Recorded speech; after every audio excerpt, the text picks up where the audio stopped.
Good afternoon and welcome back to King Khalid Racecourse. It is Super Saturday and we have 9 exciting races to bring you. My name is Callum Helliwell and I will not be bringing you these races alone. I am joined by the man on my right, our racing expert, Tom Collins. How are you getting on today? Yeah, really good. I'm dressed for the cold weather, albeit it's absolutely boiling again. We have got the tailwind yet again for viewers watching at home and wanting to know how the races are going to pan out.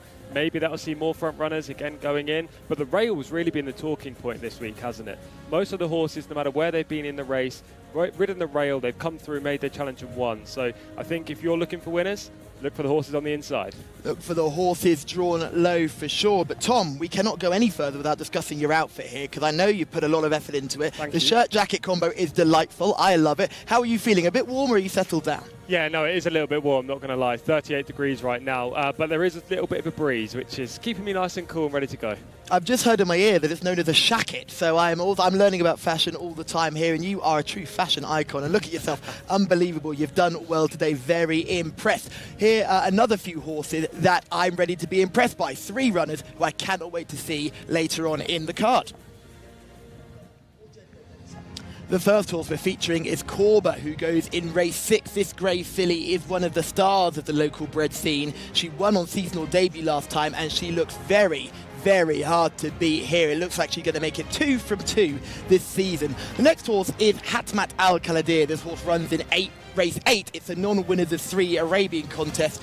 This horse is yet to get ahead in front this season, but she's been a model of consistency. Could today be the day that she puts it all together? And finally, we get to see Jcsa, who goes in our feature race, race 9, the Jcsa Sprint Cup, worth a whopping 150,000 Saudi Riyal. This talented 3-year-old colt is 2 from 4 this season and was last seen winning a hands and heels contest. I really think that horse will be one for the shortlist, definitely, as we move on further into the racing today. However, it's not just myself and Tom who are bringing you all the action here from King Khalid Racecourse. Shamila is down in the parade ring and she is going to tell us who she's looking forward to seeing the most on this Super Saturday. Thank you very much, Callum. Happy Saturday and good afternoon to everybody. It is hot, but I have managed to find a tiny little shaded area here in the parade ring, for now at least. Some would say that it has not been Roberto Ramos's week, as we usually see him in the winner's enclosure a lot more. However, today I think he could come away with a cup. In the last race, he teams up with Jcsa. So fingers crossed for him. I think they could do the business, and I would love to see a Roberto wiggle. Fingers crossed. You and me both, Shamila. I would love to see another Wigberta wiggle. Although, Tom, we did get a double wiggle yesterday when he ended his dry spell with a really nice winner coming right down the stand side rail. Yeah, really nice and professional ride as well on Fell, who's the horse in question there, avoiding all the trouble because it was an incident-packed event with a loose horse going across the field as they came into the straight. Roberto said in the post-race interview with Shamila that the last couple of weeks where he's had a bit of a dry spell haven't been ideal, but he knows just to relax and the winners will come. And one came yesterday, maybe another today. Yes, one person we know who is always relaxed and is always in command is John Blance, our man in the sky. John, how are you getting on today? Yeah, very good, lads. Yeah, looking forward to today. It's a double header because I was on yesterday as well, and it's been very enjoyable thus far. I'm sure it will continue to be so. This is our schedule for Saturday afternoon here at Taif. And the first race comes up at 3:55 local time, so you've got about 15 minutes to wait now. It's a maiden for local bred horses. D Malanai is going to be quite difficult to beat in that one, would have thought. 4:25 race is over 1,200 metres as well for horses who've either continued to be maidens or have won one race. Arabian horse open race at 4:55, and then a local bred horses maiden over the 1,400 at 5:25. Horses who've won 1 to 3 races over a mile at 5:55. Then we've got a couple of local bred horses open races at 6:25 and 7 o'clock. They're both over the 1,600 metres, the metric mile. Then we've got an Arabian horse contest at 7:35 over the 2,000 metres.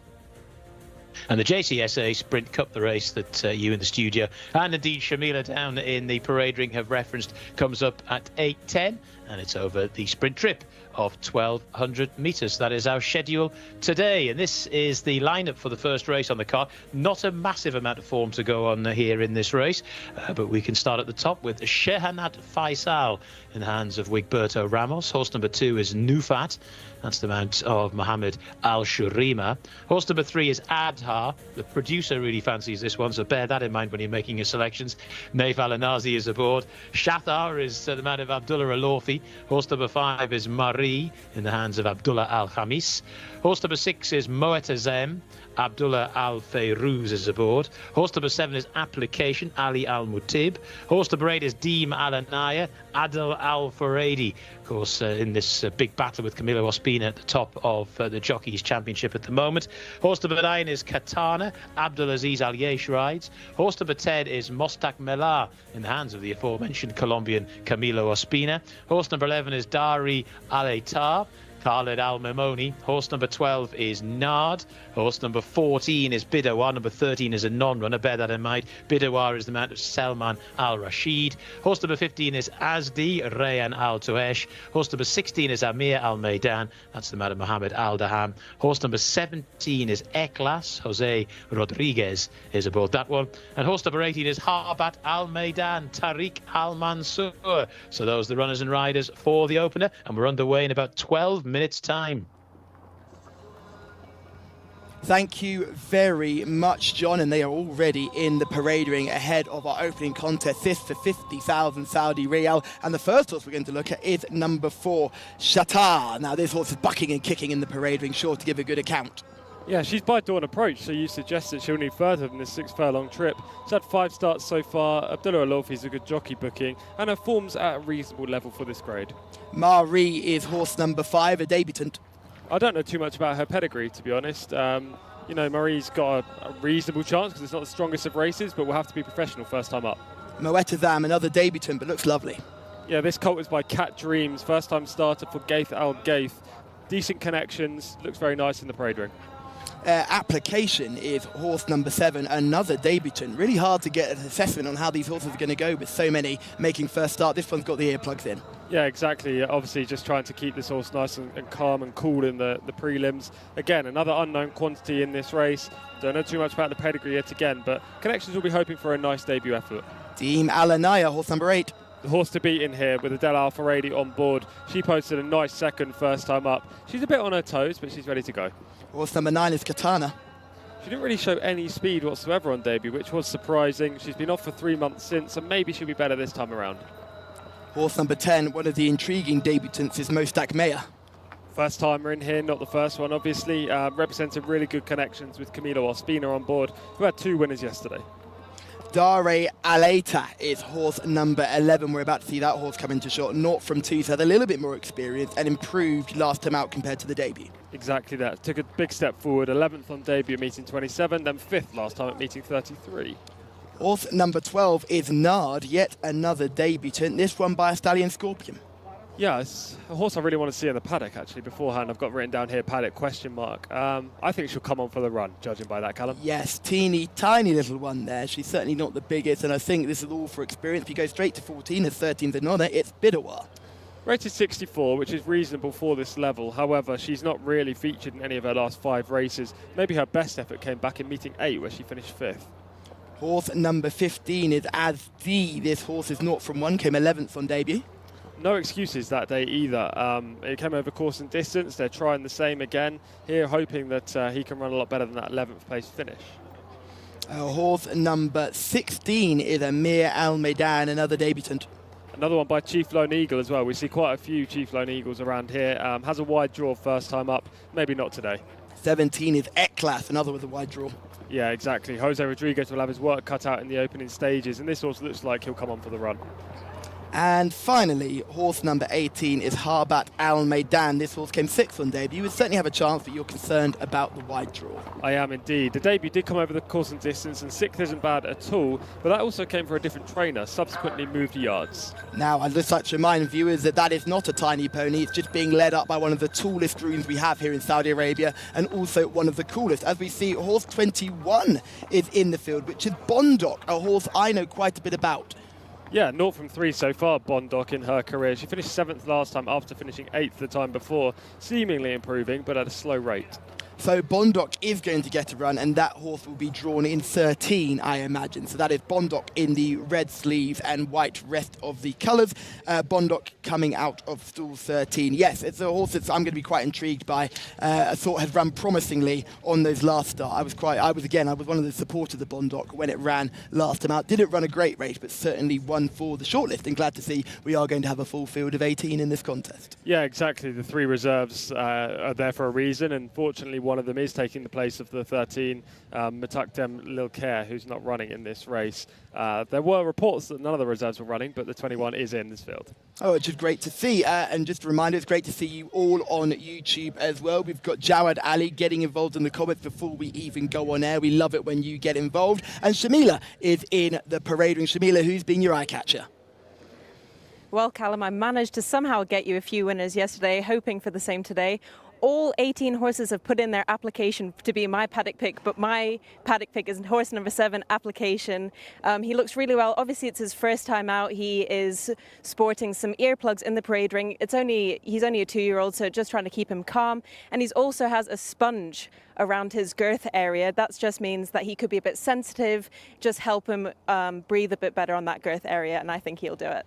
Thank you very much, Shamila. And yes, if you weren't with us yesterday, firstly, where were you? But secondly, Shamila had an unbelievable day. She found 3 winners. John also found 3 winners. Tom chipped in with a winner, and I offered absolutely nothing. But hopefully, we can all improve today. That is what we're all hoping for. And Shamila is on a good run. Thank you very much for getting involved. David, good afternoon to you too. Thanks for getting involved in the comments. And thank you, everyone, for watching. Remember to like, subscribe, and turn on those bell notifications so you can be reminded whenever we are on air, whether it be from Taif here at King Khalid Racecourse or at Riyadh later on in the year. Tom, out of those horses, we've seen them in the parade ring, we're now seeing them on paper. Who is it that you like?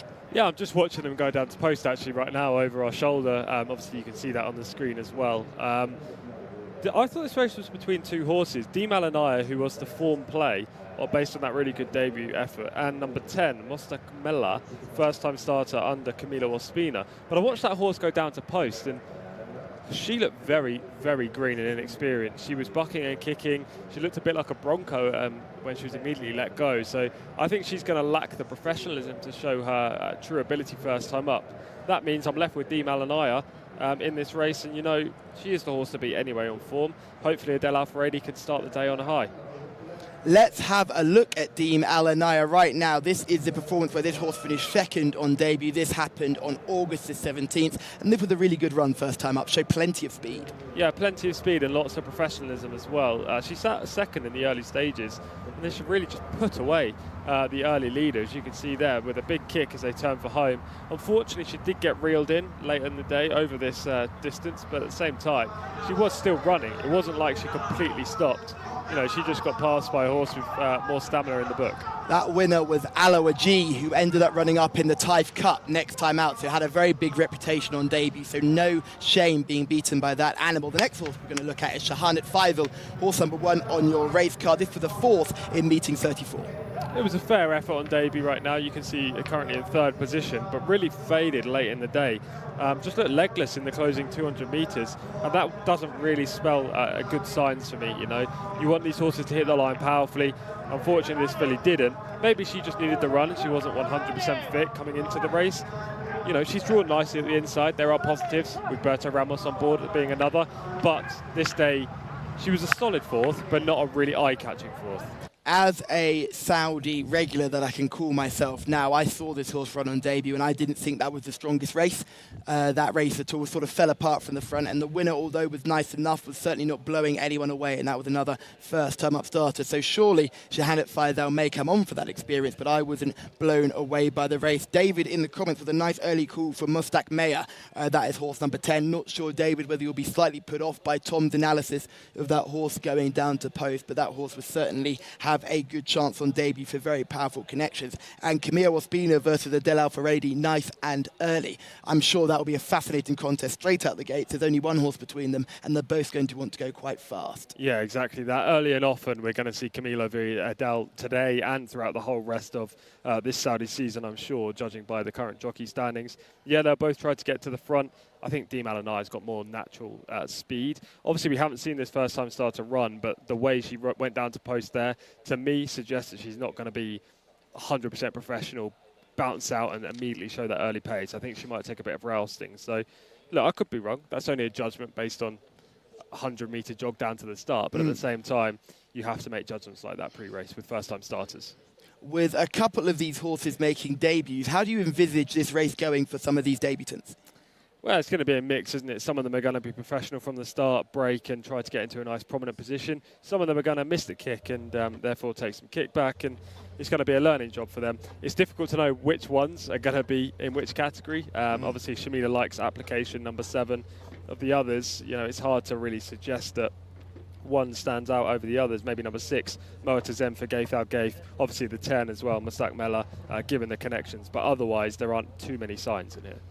We haven't had quite chat on Nufat and Adlar. Those are two horses, number 2 and 3 in your race cards. We missed them in the parade ring. Any word for them? They both got experience. Yeah, Nufat's had 3 runs, number 2, not shown enough, in my opinion, in any of those starts, and is only rated 45, so she needs to improve. Adar's an interesting runner, with Naif Al-Anazi on board, for trainer Lucas Gaitan, who had a winner on Thursday. I wouldn't be surprised if this colt played a good part in the finish, maybe 2nd or 3rd, but I'll stick with Di Malanaya. So the production team are very keen on Adhar. So let's go through the selections. Adhar number 3 for the production team. Application number 7 for Shamila. Number 8 is Deem Alanaya. And I am hitching my tractor to David Trett's wagon. And I'm going to go with Mostaq Mea. I just think these debutants are always one to watch. So myself and David are going for horse number 10. So just to go through those again. That is Callum and David going for horse number 10. Tom going for horse number 8. Shamila going for horse number 7. And the production team going for horse number 3. Let us know in the comments who you like or whether you're against us completely. Only one man left to speak to, and that is our man in the sky, John Blance. Over to you. Callum, yep, everyone else looking forward to this first race, and yeah, I like Di Malanaya here. She showed really good pace in that race, as Tom has mentioned, and we saw on the piece of VT, and I think she should be too good for this slot here. Just on the basis of that, there'll be a level of professionalism and speed from the gate, which will come in very handy. This is Moatazem going in, horse number 6 for Abdullah Al Fayrouz. Nard over on the far side. You can also see Eklas going in. There's Murray into the Magic Stall 5, which has always got the camera on. The camera in, and you can get a nice view of what's going on inside the starting stalls. Got plenty of angles here at Taif, though. All angles covered here at the Saudi Jockey Club. Nard about to go in application. Interesting what Shamila said about that horse in the parade ring as well. Definitely going to be looking out for application going in on debut. Ali Al Mutib is riding. Di Malanaya still to go in. This is horse number 3, Adhar. Naif Al-Anazi aboard. Into stall 3, 2 runs thus far. Not a bad start, not a bad run on debut. And definitely got a little bit of potential. And as far as these debutants are concerned, Mostaq Mela being the main one, wouldn't have to be absolutely brilliant to win this. I don't think it's a particularly deep race in terms of the form that we have, or indeed some of the rest of the newcomers as well. This is Shathar going in, horse number 4. Abdullah Alofi rides. In goes Bondok, the reserve that got in late. Still waiting for Mostaq Mela to go in. Camilo Ospina was in good form here yesterday, and he carried that on. Looks like we're ready. Stand by for the opener. All present and correct. Gates back and away they go. They're racing, and Di Malanaya, as ever, was very quickly away. She's made a very nice start, as indeed as Mostaq Mela, that interesting newcomer. And also up with the pace at the early stages is the grey Katana. So it's Katana that leads at the moment. To up the inside, Shahanat Faisal for Wigberto Ramos. Di Malanaya is just sitting off the speed, as indeed is Mostaq Mela, the green cap. They're then followed by Asdi, horse number 15, who races in 5th position. Then towards the outside, Harbat Al Maidan. Then Adhar is trying to make a bit of headway way up the inside rail. They're then followed by the green and white colours there of Shathar trying to get a little bit closer, and the rest have all got a bit of work to do to get involved at the moment. Inside the final 600 metres they go, and it's Katana who's blazing quite a trail here, leads by about 3 or 4 lengths to Adhar up the inside. Mostak Millar is rather wide round the turn. Then Shahanat Faisal, not a great deal from Di Malanea as they go inside the final 350 metres now and swing for home. And out in front and still going very well is Katana, but here comes Adhar now taking aim down the centre of the track.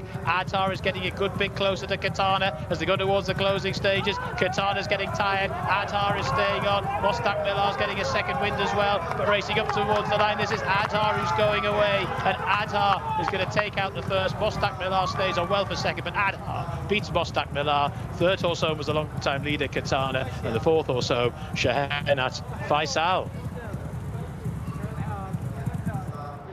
Adhar, the choice of Greg, the producer, who has, well, got off to a scintillating start here this afternoon at Taif. And Adhar from stall 3. Naif Al-Anazi had a bit of an up and down day yesterday, quite literally. Winners and, of course, being decanted as well. Well, today he's just sat off that speed, ran round the rail, as Tom was saying earlier on, has won by a length and a quarter. Adhar to, in second position, Mostak Millar. Third or so was the long-time leader Katana, who's massively stepped up on debut. And then the fourth or so was Shahanat Faisal. And Di Malanaya couldn't get involved in the end, got away well, but wasn't able to grab the lead that she did on debut, and has had to make do with fifth spot in the end. So that was our first race of the day, won in very nice fashion there by Adhar. Naif Al-Anazi, who had a bit of a fallow spell recently, but he's back amongst the winners now, and he got up and brushed himself down after that fall yesterday, and then went on to ride a winner, of course, and well, he's got off the mark today at the very first time of asking. The first of our 9 races has gone the way of Adhar for the Athbar Racing Stable, wins and loses his maiden tag at the third time of asking, and there is the winning jockey, Naif Al-Anazi, aboard Adhar.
The production office knew. They saw that Adhar was the best horse in this race, and Adhar made the most of that run with the experience that Adhar had, and Adhar went on to win underneath the coolest jockey in the weighing room. Not only does he have the best beard in racing, he also possesses the coolest goggles in racing, and his helmet is gold-plated, so he's got all the gear and some idea.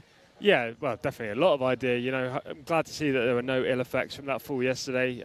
With Naif, he's obviously riding at his best today. And Adhar got a great trip throughout this. John called it perfectly in the commentary.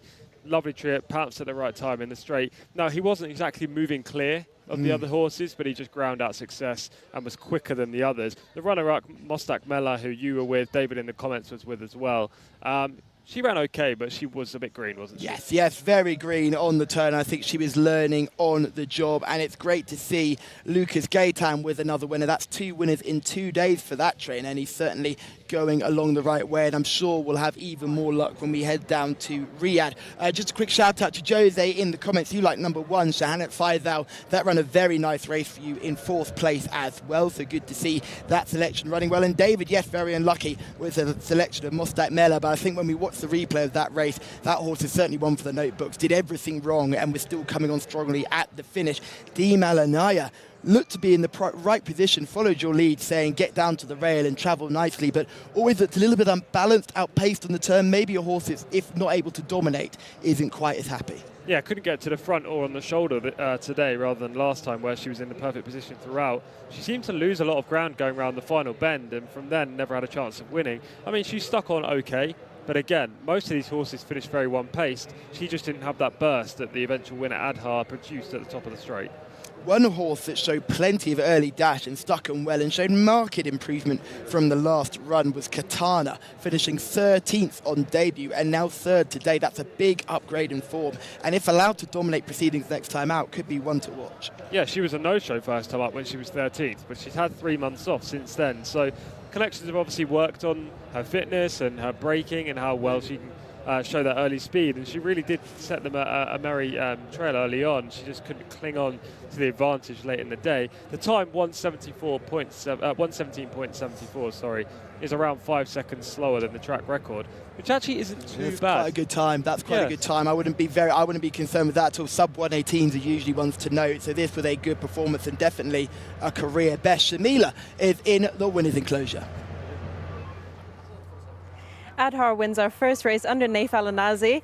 Congratulations, Naif. Talk us through the race. Thanks, Shamila. Thanks, God, about this win for Prince Abdulaziz bin Ahmed. Congratulations for the team, this stable, Lucas, Abdelmanam, all the people. Thanks, God. This horse, he told me, Lucas and Abdelmanam, last week about him. I know this horse, perfect horse, but this horse, slowly horse, Shamila. He went all the way. You have to keep going with him. Thanks, God, about this win. I would say it was half the horse and half of your riding, because you rode him so well and pushed him at the right time. Yeah, Shimel, actually, all the way I pushing, starting step by step, because some horses perfect, but not easy win for him, you know. I think this horse, inshallah, after today, he's coming more experience and good, inshallah, future for him. Would you keep him at 6 furlongs? No, I think this 1 mile, perfect horse, 1,400. This horse not big problem for any jockey. Just this horse needs just throwing jockey, you know. And how are you feeling after yesterday? Perfect, thanks God. Just little pain, but after this win, no problem. Thanks God. Thank you so much, Nick. Thank you, Shamela. There it is. Winners are the cure for any injuries with jockey, then that's no surprise at all. When Nath mentioned very clearly that this horse is hard work as a rider and will get further in time, I think we can see that from this race replay as Katana bounces out and sets a fierce gallop. They were going like the clappers. Yeah, she really did pick up straight from the outset. There was a bit of interference there between horses 4, 5 and 6 from the start, which allowed Di Malanaya to get a decent position. And also Adar, who was in 3, got a nice little bit of room at the start because, you know, the horse in 4 jumped out to the right. So Nath, yet again, as we've seen with so many winners here over the last 2 days, has ridden the rail throughout the whole course of the race. As you can see, sticking to it like glue on the inside. Just sees this perfect slot opening up right now to move one off the rail and pounce in the straight. When you don't need to cover extra ground, for example, like Camilo Ospina had to there on the 10 on the outside in the green cap, you can save a lot of energy. So albeit this horse has won, he was definitely given the best ride. I actually think the most talented horse finished second. Yes, Nath Al-Anazi often gets tagged with the sort of agricultural riding style, but if you watch him tactically, he's made an absolutely brilliant move as they turn into the straight. The rider aboard Katana knows the inside is open, so he shuts the door immediately, but even before the door is shut, he switched to the outside and just barged his way out there and given himself the room. That hasn't helped any of those runners in behind him, and it certainly didn't help Camillo on Mostak Mela, who was unfortunately shoved about 5-6 wide on that turn, but that horse was hanging all over the place. But Adhar took full advantage of a really professional ride from Nath Al-Anazi, who starts today off with a bang, and it's good to see him with no ill effects from that really nasty tumble he took yesterday afternoon. Yeah, absolutely. I think that actually moves him to joint third in the jockey standings alongside with Berto Ramos. I might be one out there, but he's definitely there, almost third if he isn't joint third right now. Yeah, Naif has found his groove again, hasn't he? He had a couple of weeks earlier in the season where he couldn't really find his best riding skills to partner winners, but now he seems to be riding winners left, right and centre. And that runner-up needs to go over 1,600 metres. That final 100 metres was arguably her best 100 metres of the race, and that came after she went 5 wide on the bend and used a lot of energy. Do you think that was her inexperience showing as well? She came wide, but when she had the guidance of the rail, she seemed to pick up and go further? Yeah, absolutely. She was inexperienced going out onto the track, as we covered beforehand. She showed a little bit of inexperience at the start of the race, albeit she did show early speed. As you say, around the bend was arguably her worst part. And then as soon as she moved to the inside, close to the rail here, as you can see, just in behind with the green cap, red stripes on the sleeves. As soon as she moved inside, she started to run again. That also came at the same time as she changed lead, so maybe that was another reason why she picked up. Yes, but Adhar with a really professional display here. You could just see head bowed in anger and really going forward for the rider. And Naif, although is one of the more agricultural style riders, he knows how to get a horse there, and the horse has responded to all of his urgings. Yeah, exactly. And Naif beats Camilo Ospina. I mean, those two riders, as well as Adel Al-Faradi, seem to be dominating over the last week or so.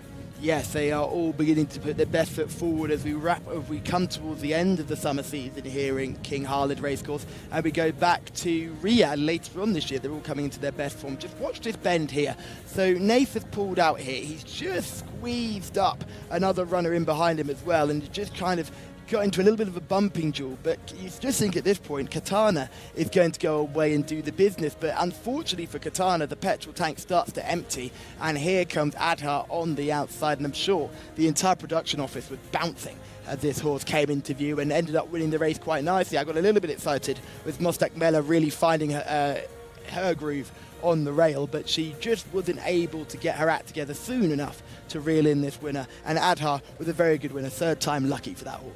Yeah, Naif said that he's quite inexperienced still, and this wasn't his trip, so he'll definitely improve for today's effort. He was coming off a minor layoff as well, not seen since meeting 23, so fitness probably wasn't 100%, as we can see them jump out the stalls. It was actually a good start for many of these runners, aside from horses 4, 5, 6 and 7. Number 7, Nard Application. also missed the kick as well. Nard, number 12, missed the kick coming out there, sort of sat back on heels. That is expected on debut. And she didn't pass a single run in the whole race. I watched her cross the line in last, so that was definitely a learning experience for her. Application, who Shamila liked, didn't break very well at the start either. As we finished nicely though, Application. Ended up finishing about 6th or 7th position, so certainly learned as that horse went along. So that horse certainly wouldn't be too put off by that colt's performance. No, it was a much more promising display than the one of Nard, as you say there. Showed some middle gears, which is kind of what you want to see from these first-timers. Shamila is in the winner's enclosure with some more winning connections. Shamila. I'm with the racing manager of Athba Stables after that very impressive race. Just tell me a bit more about this horse and what your plans are for him. First of all, thank you very much for having me in this interview. I am delighted and honored to be with you in your program. Actually, this horse is 2 years old horse that His Royal Highness Prince Abdulaziz bin Ahmed has purchased him. From last year auction. So this horse, is a well-bred horse. He's by Stan, out of American mare called Bamboo. When we brought him to Taif, he had his first run. It was very good. He finished second, and then he ran another race, but he was not perfect in that race. Obviously, that we sorted out with the trainer Lucas Jaitin, who is doing really a great job with Asba Racing. And from this platform, I give him my appreciation and gratitude for being a very good trainer. Dedicated to Asba Racing horses. So he fixed the horse and he sorted out what was, he had some issues. I think it's something with his mind. But today the horse came, when we saw him together with the trainer at the paddock, honestly, we knew that he's going to win. So we are delighted and happy and pleased. He has come back to his good performance that we knew about him. Thank you so much, and I hope you have a great rest of your season. Thank you very much. Thank you very much to the manager of Aspar Racing. And Lucas Gaetan is showing he can do it with Arabian horses. He can do it with purebred thoroughbreds as well. John Blancy can do Arabian horses and purebred thoroughbreds too. He's taking us through the runners and riders for race 2. And you can do the links as well, Callum. Excellent work. The horses on screen there for race number 2 over the 1,200 metres. Once again, Wadat Fada is horse number 1 there in the hands of Khalid Al-Mimoni. Horse number 2 is Mokhtamar Thurb Al-Simayat. Horse number 3 is Eshab Abdullah Al-Saidi is riding that one. Horse number 4, Seha, Wigberto Ramos. I think that one could well be doing his best work at the finish. Horse number 5 is Waheja Aldareya. Rayan Al Toesh is aboard that one. Horse number 6, Fatin Ali Al Mimoni. Horse number 7 is Matmuk Naif Al Anazi. And horse number 8 is Marjur. That's the mount of Abdullah Al Ajmi. Best Al Hakem, Nawaf Al Fayrouz. Horse number 10 is Malame Al Majd in the hands of Abdullah Al Kradis. Horse number 11 is Wash Al Kurashayat, Asil Al Sahani. And horse number 12 is Arcane in the hands of Sedil Al Dayhani. So those are the runners and riders for our second race. The horses are making their way into the parade ring on a glorious afternoon here at Taif. Back to the boys in the studio. Thank you very much, John, for giving us the runners and riders. Only 12 going to post for this contest, Tom, and certainly doesn't make it any less of an event because we've got some horses with very little experience, some horses with lots of experience. We've got Best Al Kahen, who's a horse that I'm really intrigued by because that horse won back in meeting 2, but has been largely consistent after that without getting the head in front. This looks like an ideal opportunity. Yeah, absolutely. This colt's rated 83 and he's the highest rated in the race. As you say, he won all the way back at the start of the season. It looks like his run on meeting 24 was just to blow away the cobwebs and make sure that he wasn't rusty and ready to run again. Last time up, it was a much better effort when second. We will see the footage of that performance in the next few minutes as well. So Best Al Hakem is definitely the horse to beat in here. But as you say, it's an interesting group. We've got 3 former winners versus horses that are maiden still and haven't got a success to their name. We've got 2 US breds. We've got a Great Britain bred horse. We've got an Irish bred horse as well as the locals. So, yeah, it's an interesting heat. And the first horse we're going to have a look at is Wadat Fada, horse number 1. Yes, Wadat Fada's a filly. She's by Silent Name. Silent Name's progeny generally won a mile, so I imagine they'll step her up in trip in time.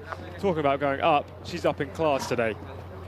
Number 2 has been scratched. There's no Mokhtama in this race, late scratching. Number 3 is Eshab. Yes, Eshab, another filly. She was a no-show on debut. She finished 16th. She was drawn very wide that day, so that's maybe an excuse as to why she didn't contend. But she'll need much better this afternoon. Number 4 is Seha. John mentioned this horse could do the best work late. By Ghost Sapper, another sire that put stamina into his progeny, was hampered on the bend behind Lilaylem last time out. Lilaylem is owned by King Abdullah bin Abdulaziz and Sons and looks a very smart type. So you can mark up Seha's performance and it's definitely a player in this. Number 5, one of the best named in the paddock, Waheja Aldareya. This horse has had 2 starts and improved last time out. Yeah, showed nothing first time up, went 16th. It was right out the back of the TV from an early stage, but last time up she finished 5th. Coming off a minor layoff, you'd expect better again today. Fatin, one of the debutants. Yeah, interesting name for this horse by Bungle in the Jungle. Cost 15,000. Cost 15,000 from England. Is a full brother to a 62 rated horse called Jungle Run. Matt Nuke is horse number 7. US bred by Vino Rosso, won the Breeders' Cup Classic, a horse with loads of stamina, so 6 furlongs has to be a worry. However, this horse is trained by Bedan Al Sabai, ridden by Naif Al Anazi. Major certainly won't be worrying about the trip, he's by Claim. Yeah, it's a sprinter for a sire, so this trip should be absolutely fine. Could be a precocious type as well. Best Al Hakem is horse number 9, this dashing grey type, lovely looking individual and had lots of experience. He's listed down here as being bay, which is definitely wrong, as you can see. But yeah, his effort last time out when finishing second is the best piece of form in this race. Yes, the horse that beat him on that occasion is quite a tasty individual herself, and we go straight on to Maleme Al-Majad, who is horse number 10 on your race card, just jogging around. This filly's had 5 chances. She won first time up back at meeting 4, but that was against early season types, probably not as strong as her recent races. Last time up she finished 4th, and it was a step back in the right direction. Wash Al Korashayat is horse number 11, 0 from 4, and hasn't shown particularly a lot, but 9th in meeting 37. Just not good enough in this race. Rated 45, it's got blinkers on, noseband, probably has a high K courage. Arcane is horse number 12, one of the other debutants. Yeah, first-time starter, interesting runner in this race, but it's drawn out wide. We'll need to brake nicely, otherwise it's going to be a pretty torrid trip. Yeah, so those are just the runners and in the parade ring for our second contest of the day. And Tom, how do you envisage this race going just from a pure tactical perspective? Well, I imagine a horse like Besh Al Hakem will go forward. Roberto Ramos will try his hardest to get Sihar up there as well, despite the fact that horse is a late closer. I imagine some of these first-time starters will show some early speed. Maybe Major, who's by Acclaim, a very fast horse in his own right. So yeah, those 3 I imagine will be up there or thereabouts. And then in the final furlong, I want to be watching Matt Nuke, because this horse by Vino Rosso is bred for much further. I think he'll be finishing the race as well as anything. And where does Acclaim stand in the UK, Tom? I'll tell you where, the national stud, the greatest stud in the UK and Ireland, if not the world. So Acclaim is at the national stud, and they will be watching this with eager eyes. Someone who's also been watching the horses in the parade ring with her eager eye is Shamila, who's caught your eye. Admittedly, I did not do so well in the first race, so we'll just scratch that. That didn't happen. My paddock pick for race number 2 is horse number 4, Sihar. He's American bred, and you can really tell with his well-defined shoulder muscles and hindquarters. American bred horses just look different. They do so well on the dirt. I think number 4 is going to win. Don't worry, Shamila, the first race is always a warm-up. Take it from me. If we move swiftly on to the rest of this field, Sihar, certainly a horse that I know John really likes. I'm sure you're a fan of it as well, Tom. Yeah, Sihar's probably going to be my pick in this race as well. It could be the whole team behind this horse, depending on where you're going. Yeah, by Ghost Zapper, I thought there was an excuse last time where he was quite clearly hampered at a crucial stage of the race. He would never have won. You know, Lilelen went on to win by double figure lengths. So, but the winner's very good, and Sihar earned a rating of 74. Now, he's had 2 starts. Besh Al Hakem's had 3 starts. But that horse's win came right back at meeting 2. Maybe that horse's mark of 83 is too lofty, and therefore they're probably more closely matched than the handicap rating suggests. I'll take Sihar. Yes, I think what's interesting about those early runs that you mentioned is the fact that I think in previous years racing at King Khalid Racecourse has been very much of a must-have all the way through. So horses who have shown early season ability have managed to maintain that form all the way through. I think of a Rayman yesterday, a horse who dominated here last season. This season, a Rayman can't land a blow at all, and I think the quality has just stepped up a gear even before those Riyadh horses get their warm-up. So I certainly think those early lofty ratings have been a punishment for some of the horses who have done well early on. I am going to go for Besh Al Hakem, so I'm going to take you all on here, because I think this run in second place behind a very smart animal in a small field contest is a really good effort. You also have to remember, we'll see this race, Besh Al Hakem was ridden to beat that good thing in our race winner, which was Sayar on that occasion. So I think Sayar's very talented. I think Besh Al Hakem was ridden to give her the best challenge she could, but unfortunately wasn't able to reel her in. So I'm thinking Besh Al Hakem in this type of contest, I think Connection will be hoping for a big run here. Yeah, absolutely. Look, he's going to be in the first 3. I don't think there's any doubt about that. If he can produce either his last time out effort or his win back on debut, it's just, is there a horse that's improving quicker than Besh Al Hakem? I think that's the real question for me. Sihar could be the one. It could be a good first-time starter in here. I am drawn to Matt Nuke just because of that pedigree, but I expect it will be all too quick early for him. Well, I think it's clear to see that some of the stallions we've seen already be good, strong performers here at King Khalid Racecourse have all been Breeders' Cup winners, and Breeders' Cup winners on the dirt. Vino Rosso ticks those boxes. Are you slightly concerned about this short trip? Yeah, absolutely. This horse needs a mile at least. I'm sure that Bedan Al-Sabai, the trainer, would have told Naif Al-Anazi that, and Naif will be expecting this horse to be slow in the early stages. If he does show early speed and is up there, then Matt Nuke would be a player, because he will be the strongest in the final 100 metres, I'm sure. We've just seen Major get the leg up as well. That horse will be certainly one to watch on debut. I know Acclaims can either really enjoy racing or they seem to take a real while to adjust to it. They're all very mental, those type of animals. So hopefully this horse can do the business. And notice this is a gelded son of Acclaim. We often see these horses purchased in the UK, gelded immediately and brought over here. So it'll be good to see how that horse gets on. Al Motterhead comes to mind, one of those early season geldings that absolutely blitzed up a few weeks ago. So hopefully connections of Major will be hoping for a similar result here. Absolutely, yeah. We've seen lots of 2-year-old geldings win first time up, so that wouldn't be an issue at all for me. I'd be interested to see where all these first time starters finish. Just currently watching them go down to post. So far, they're all very professional, as we just see number 6, Fatin, go down. Yeah, no negatives as of yet, unlike in the last race where the number 10, who eventually finished second, was very green.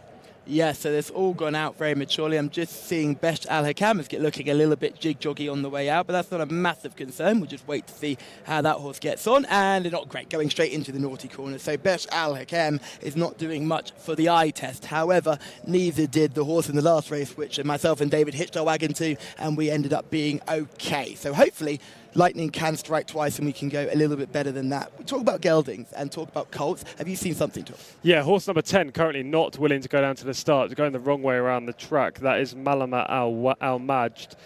One of the 3 musketeers is trying to lend a helping hand. This filly is now going the right way around and is cantering down to post. Yes, just a little bit of greenness on display there, which is a surprise for a filly with so much experience, but she's now on her way down to the start. We talk about colts and geldings. Now, I know in some countries, especially the UK, colts are not allowed to run against geldings in their classic generation. It's only for colts. Meanwhile, in Australia, it's quite known for geldings to run against colts, and a lot of horses get gelded very early. This is Best Al Akem just going down to post. Let's have a look at this horse. For the second place effort. Now, the horse that wins this is Sayan, who is a very, very talented individual. She does tend to swish her tail in the finish, but she's got plenty of gears. This occasion, Best Al Hakem had to take her on early and just wasn't able to close that gap when she kicked for home. This was a small field contest where the two of them dominated, but I think this is a much easier affair. Yeah, it probably is. This winner is good, but was on the wrong lead, so definitely didn't show her best. And as you can see, was eased down for a very easy success. Now, what did Best Al Hakem actually beat by finishing second? I would have had to guess that not a lot. But again, today isn't the most deepest race in terms of quality. There are a few in here that have some talent. So whether that'll be good enough to win, we'll see. I think he's absolutely guaranteed to be in the first 3 home, though.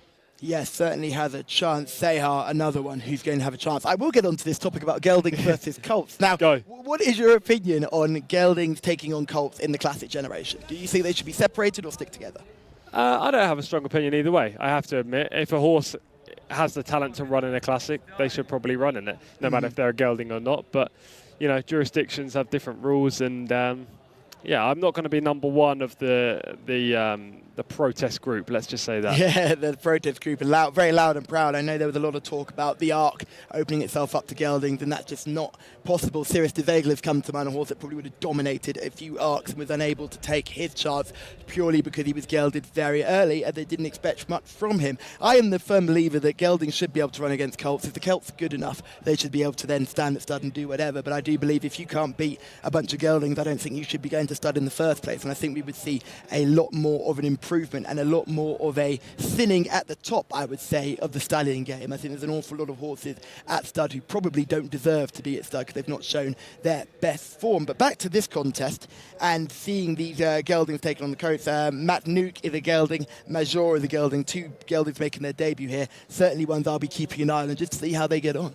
Yeah, absolutely. I am looking forward to watching Matt Nuke. I think he'll be out the back early on. I'd be surprised if he wasn't maybe in the back 3 or 4 in the first furlong. But from then on, we can take a keen eye and watch how he progresses through the field. Maybe he's one for the future when they do step him up. And in fact, he could be one for Riyadh, because we haven't really touched on Riyadh as a track, but there's a lovely long straight at Riyadh. Obviously, there is here as well. We're looking at around 350 metres, 300 metres. Your estimation is far better than mine, so I'm going to follow you on that one.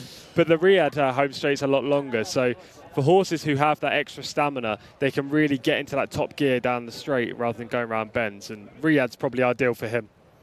Give us your selection for this one. Number 4, Sehar for me. So you and Shamila are going for Seha. I am going to take you on with Besh Al Hakam. Over to you, John. Are you with us or against us?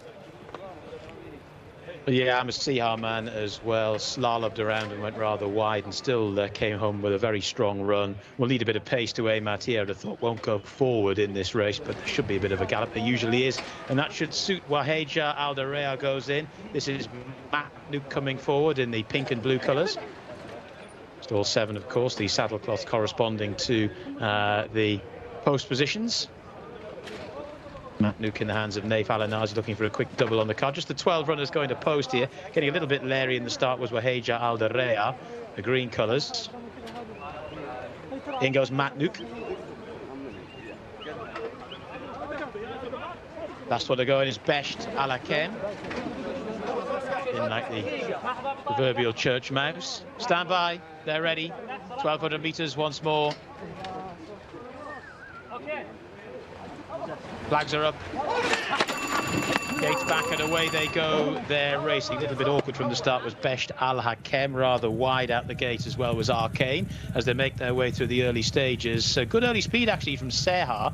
Just gets in behind the leading tranche, which are headed by Eshab, the blue colours there. Right up the inside, Wadat Fada is also racing rather prominently. Right round the outside we have Malamar Al Majd, who's pretty prominent. So too towards the outside of that one in the white and black colours is now Besht Al Hakem. They're then followed by the red and white of Marjo, who's mid-division. Also mid-division is Matt Nuke in the pink colours. Towards the outside and racing rather wide is Malamar Al Majd as they make their way down towards the final 500 metres or so. And it's Besht Al Hakem who's just about the leader to Eshab, who's racing in second. Here comes Seha, the white cap, much more prominently ridden this time as they start to make the turn for home. Then round the outside, Matt Nuke, who's trying to get a little bit closer as they start to make the swing now. And out in front, it's Seha that goes on. Seha, the leader, by a couple of lengths. To in second position, Besht Al Hakem. Seha, Besht Al Hakem down the centre of the track. Matt Nuke as well. And over on the far side, Fatin is trying to stay on too. But it's Seha and Wigberto Ramos, more prominently ridden today. And looks like it's going to hang on very nicely indeed. Seha off the mark at the third time of asking. Beats into second, Matt Nuke, who finished well.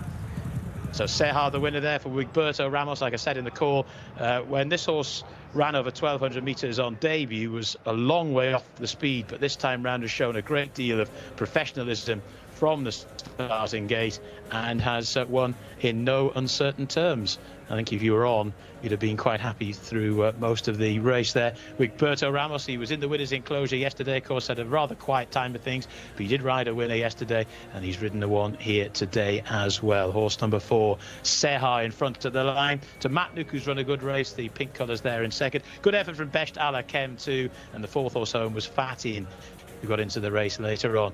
1:18 and 10, well, 1:18.10 the winning time there. Tom Collins gave you the TriCast.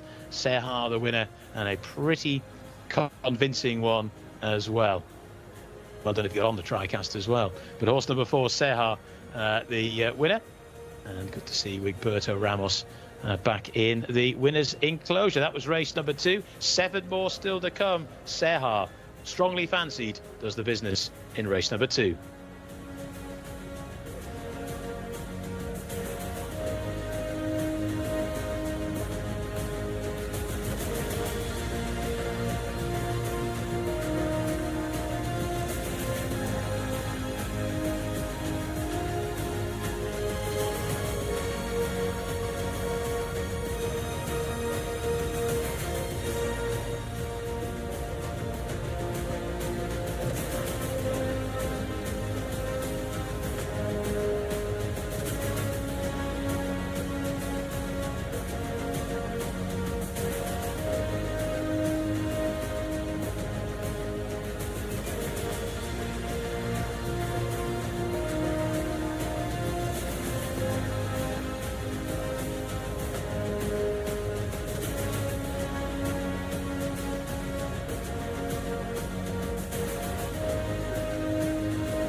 MashaAllah, Tabarak Rahman. Well done, Ramos.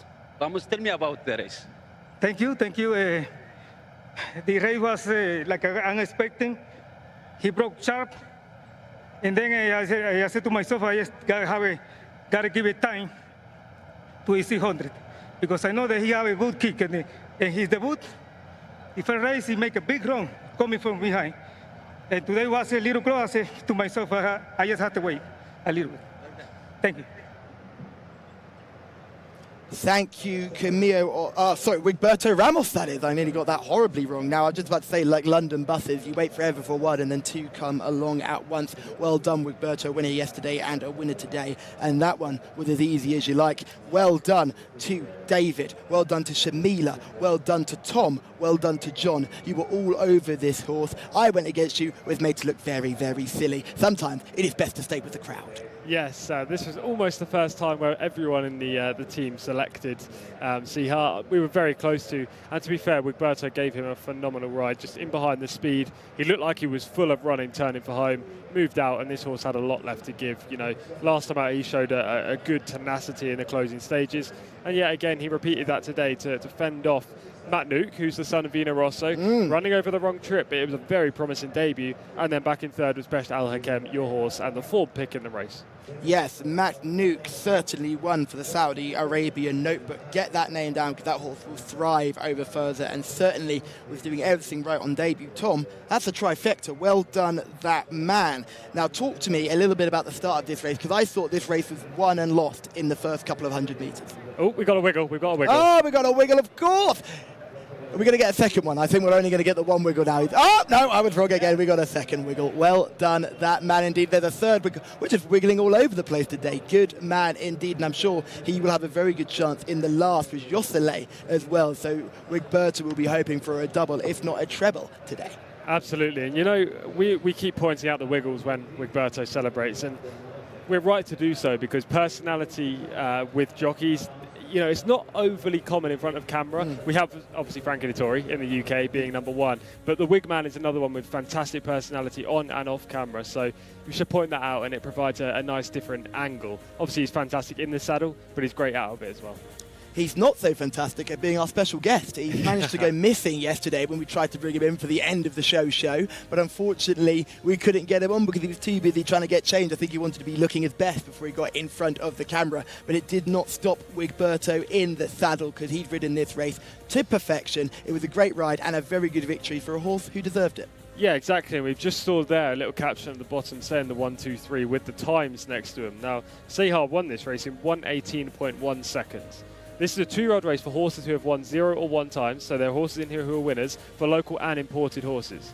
In the first race, it was a local-bred horses maiden, just for horses trained and bred in Saudi over the same trip that was won in 1:17.74. So the winner of the first is very talented. Yes, the winner of the first, very exciting, and the production team will still be bouncing about that. Shamila is in the winner's enclosure with Wigberto. I am indeed with Wigberto Ramos. Now, you rode this horse last time out when he came fourth over a mile, but he seemed to really do well over the sprinting distance. Right. I saw his first race. He broke a little slowly, but he made a huge finish. When a Roland was 1 mile, he broke too close, and then he don't give me no kick. So today I told the trainer, we expect him to broke good. If he broke good, we take a time. Take a time to pass the 600. Then when I ask him, he give me the good kick. How do you read these races, especially you have to think so fast in 6 furlong races? How do you know when to hold them back, when to push them?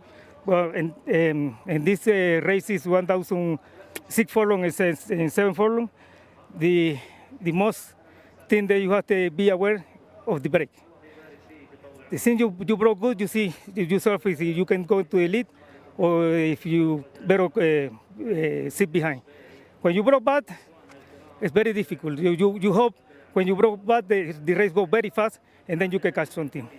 And you're now back in the winner's enclosure, obviously. And do you keep an eye on the Jockeys Championship at all? Is that something you're worried about? No. I got so much experience about the fighting for the title. And the best thing is not think about that. Just think to cross the finish line in front, and that's it. If you thinking too much, you're going to make mistakes. Well, thank you very much, Wiggy. Okay, thanks.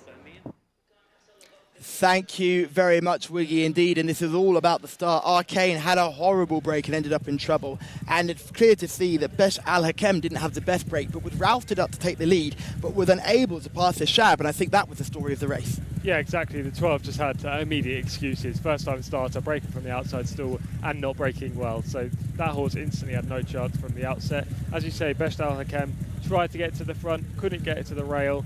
And we know that being as close as possible to the rail as a pro. Right now, Sihar is pulling a cart in third. Like, there's loads under the tank. Roberto just asking for a little bit more to get a tiny bit closer as the horse up his inside. Also tried to maintain position. But now Roberto looks very poised and composed in the saddle, ready to unleash that final kick that Sihar has proven he's got on numerous occasions. A bit of scrimmaging back in the pack there as well. I think that might be number 6, Fatin, was just causing a little bit of a bump and barge. It was indeed, as he moved into 4th position. It was a good race. There were a couple of first-time starters in here that ran nicely. Obviously, Matt Nuke finishing 2nd.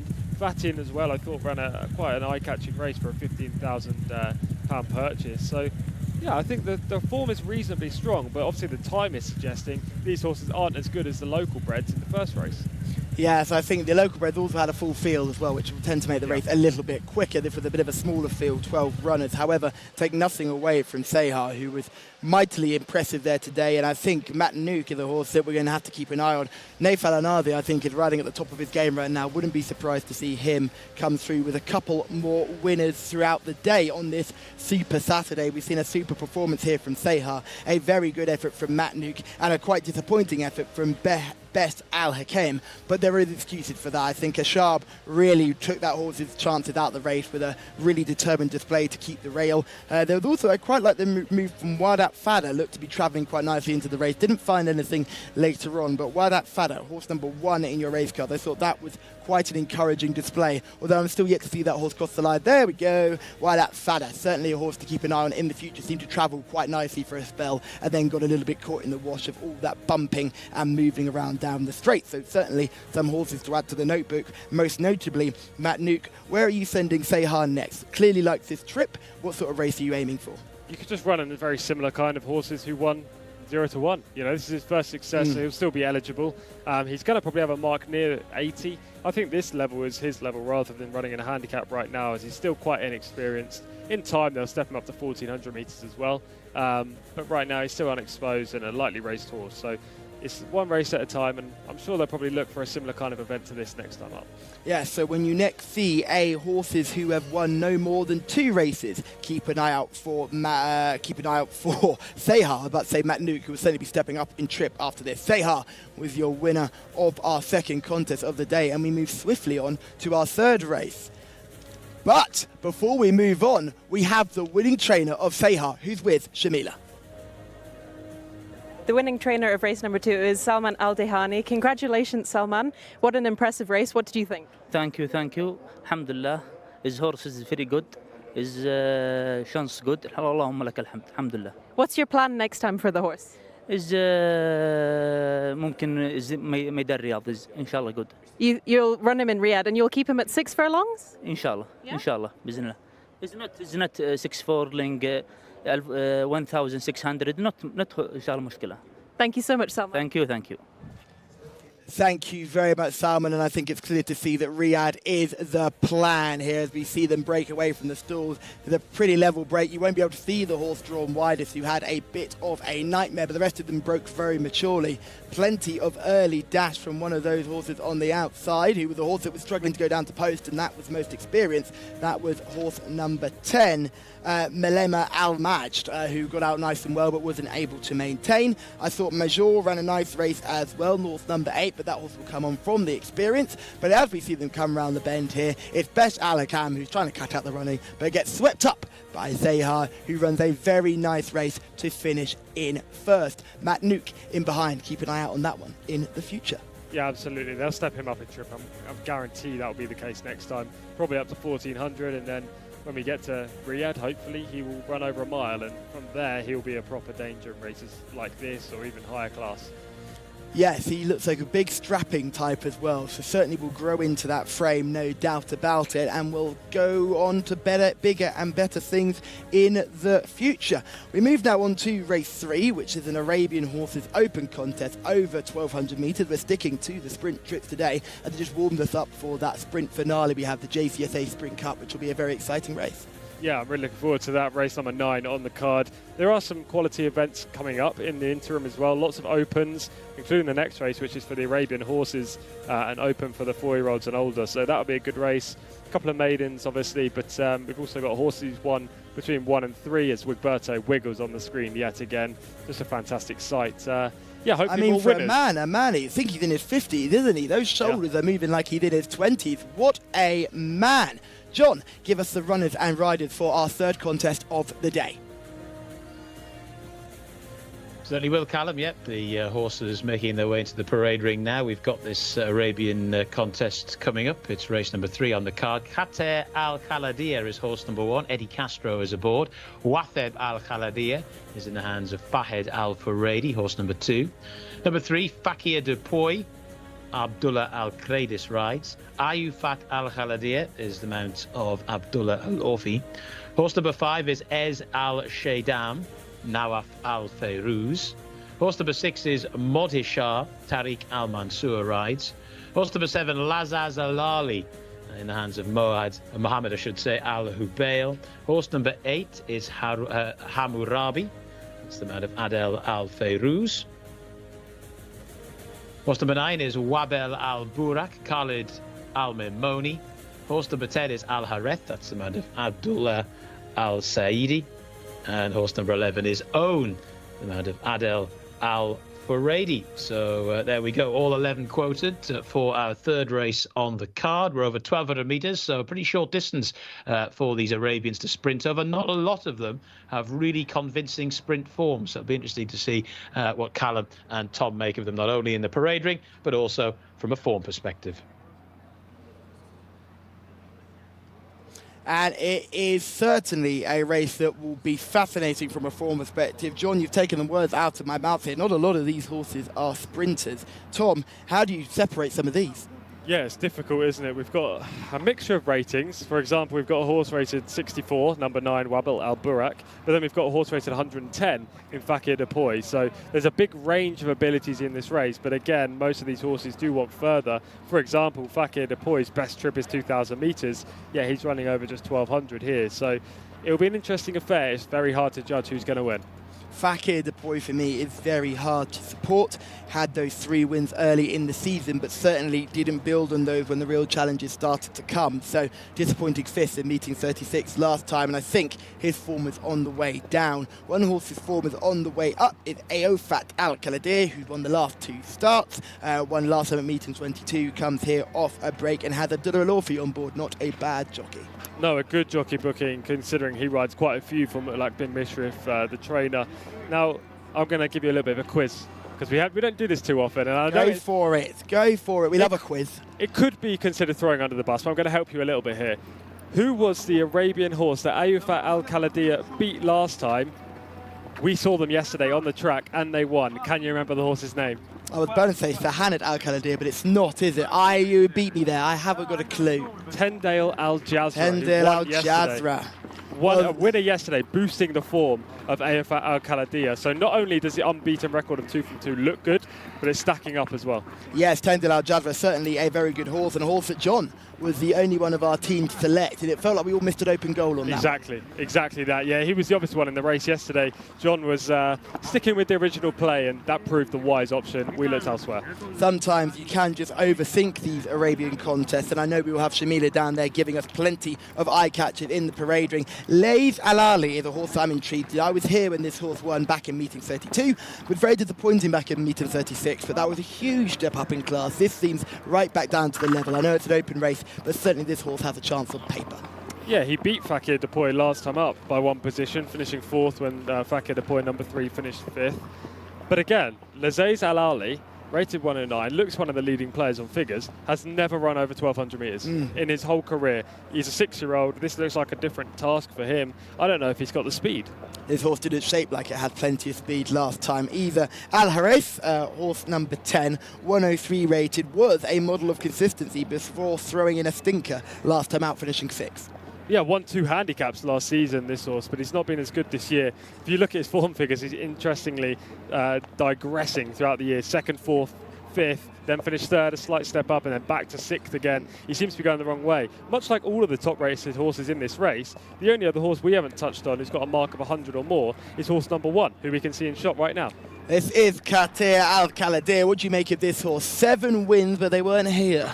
No. Do you know where they were? UAE, I'm going to imagine. Oh, France. There you go. Not a bad place to win your races at all. Number 2 is Wastab Al-Kaladir. This horse has run this season. Finished 2nd in meeting 37. He was unsteerable on debut. Shifted right out to the right, ended up unseating his rider, which is why there's no form figure. Last time up, he was a lot better, over 2,000 metres, but takes a marked drop back down in trip for no reason. Fakir Depoy, one of the leading players on ratings, but seems to be trending in the wrong direction. Another horse that wants 2,000 metres, running over 6 furlongs, has to be a concern. His 3 wins before this season came in Qatar. Aofat Al-Kaladir, horse number 4, beat Tendel Al-Jazra, who boosted that form. Exactly, the form is stacking up for leading connections. The Al-Kaladir stables, Mutlaq bin Mishrif and Abdullah Al-Alfi. She has to be a leading player.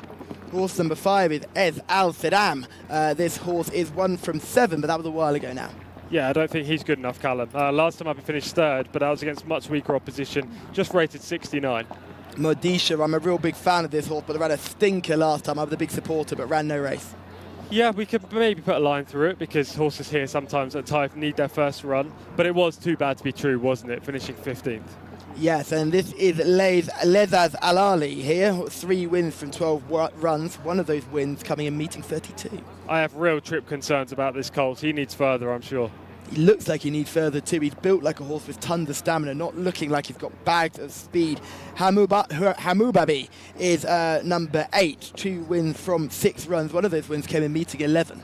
Yeah, it was a fine 2nd last time up, Hammurabi, but that was in a much lower grade. Again, rated 71 in here. On official ratings, he has a lot to find. It was nice to see the groom there with the AirPods in, probably listening to his Hype Up playlist.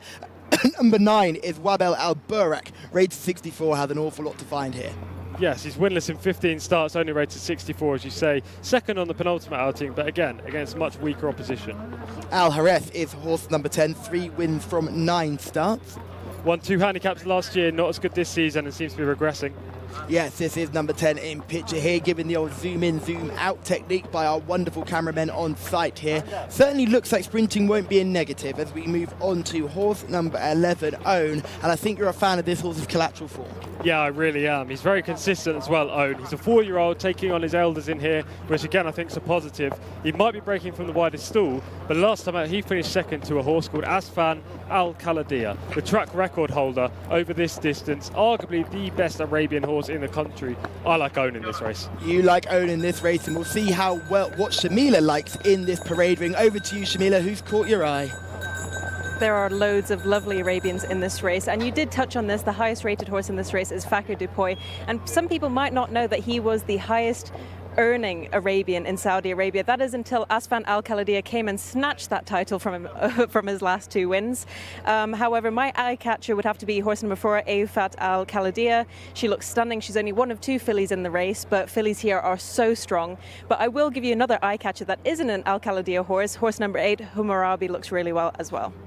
Thank you very much, Shamila, for those paddock eye catchers. So if you're a fan of Shamila's selection, it's Aofat Al-Kaladir and Hammurabi, horse number 8 as well, who she both likes. So that's number 3 and number 8. I am interested in hearing more about Own. Talk to me more about that one. Well, before we go into Own, I just want to say Shamila's given 2 there. Are we going to give her the win if either of them win? Absolutely. Absolutely. And I'll tell you why we're going to give her today. the win. Because she is doing this without any form looking. She does it purely by eye catches. And I think because she's not using form to help her out, then I think just doing it purely by eye, she should be given 2 options there. Hey, I've got no problem with that. I just wanted to lay it on the line before the race came about and Shamila claimed the winner. But no, look, I like owning this race. I also like Shamila's pick in Aofat Al-Kaladir. I have to say, you know, she'll be definitely in the first 3 in the closing stages for sure. But Yeah, I'm going to side with Own just because I think this colt is more consistent. I know Ayfat Al-Khaldir has won both starts, but has never run at this level before. Beat Tendel Jcsa, which suggests she is capable, as we just see her go on the track, and she looks very antsy. She was just going down the wrong way down the track as well, much like a horse in the last race, which might be a slight concern.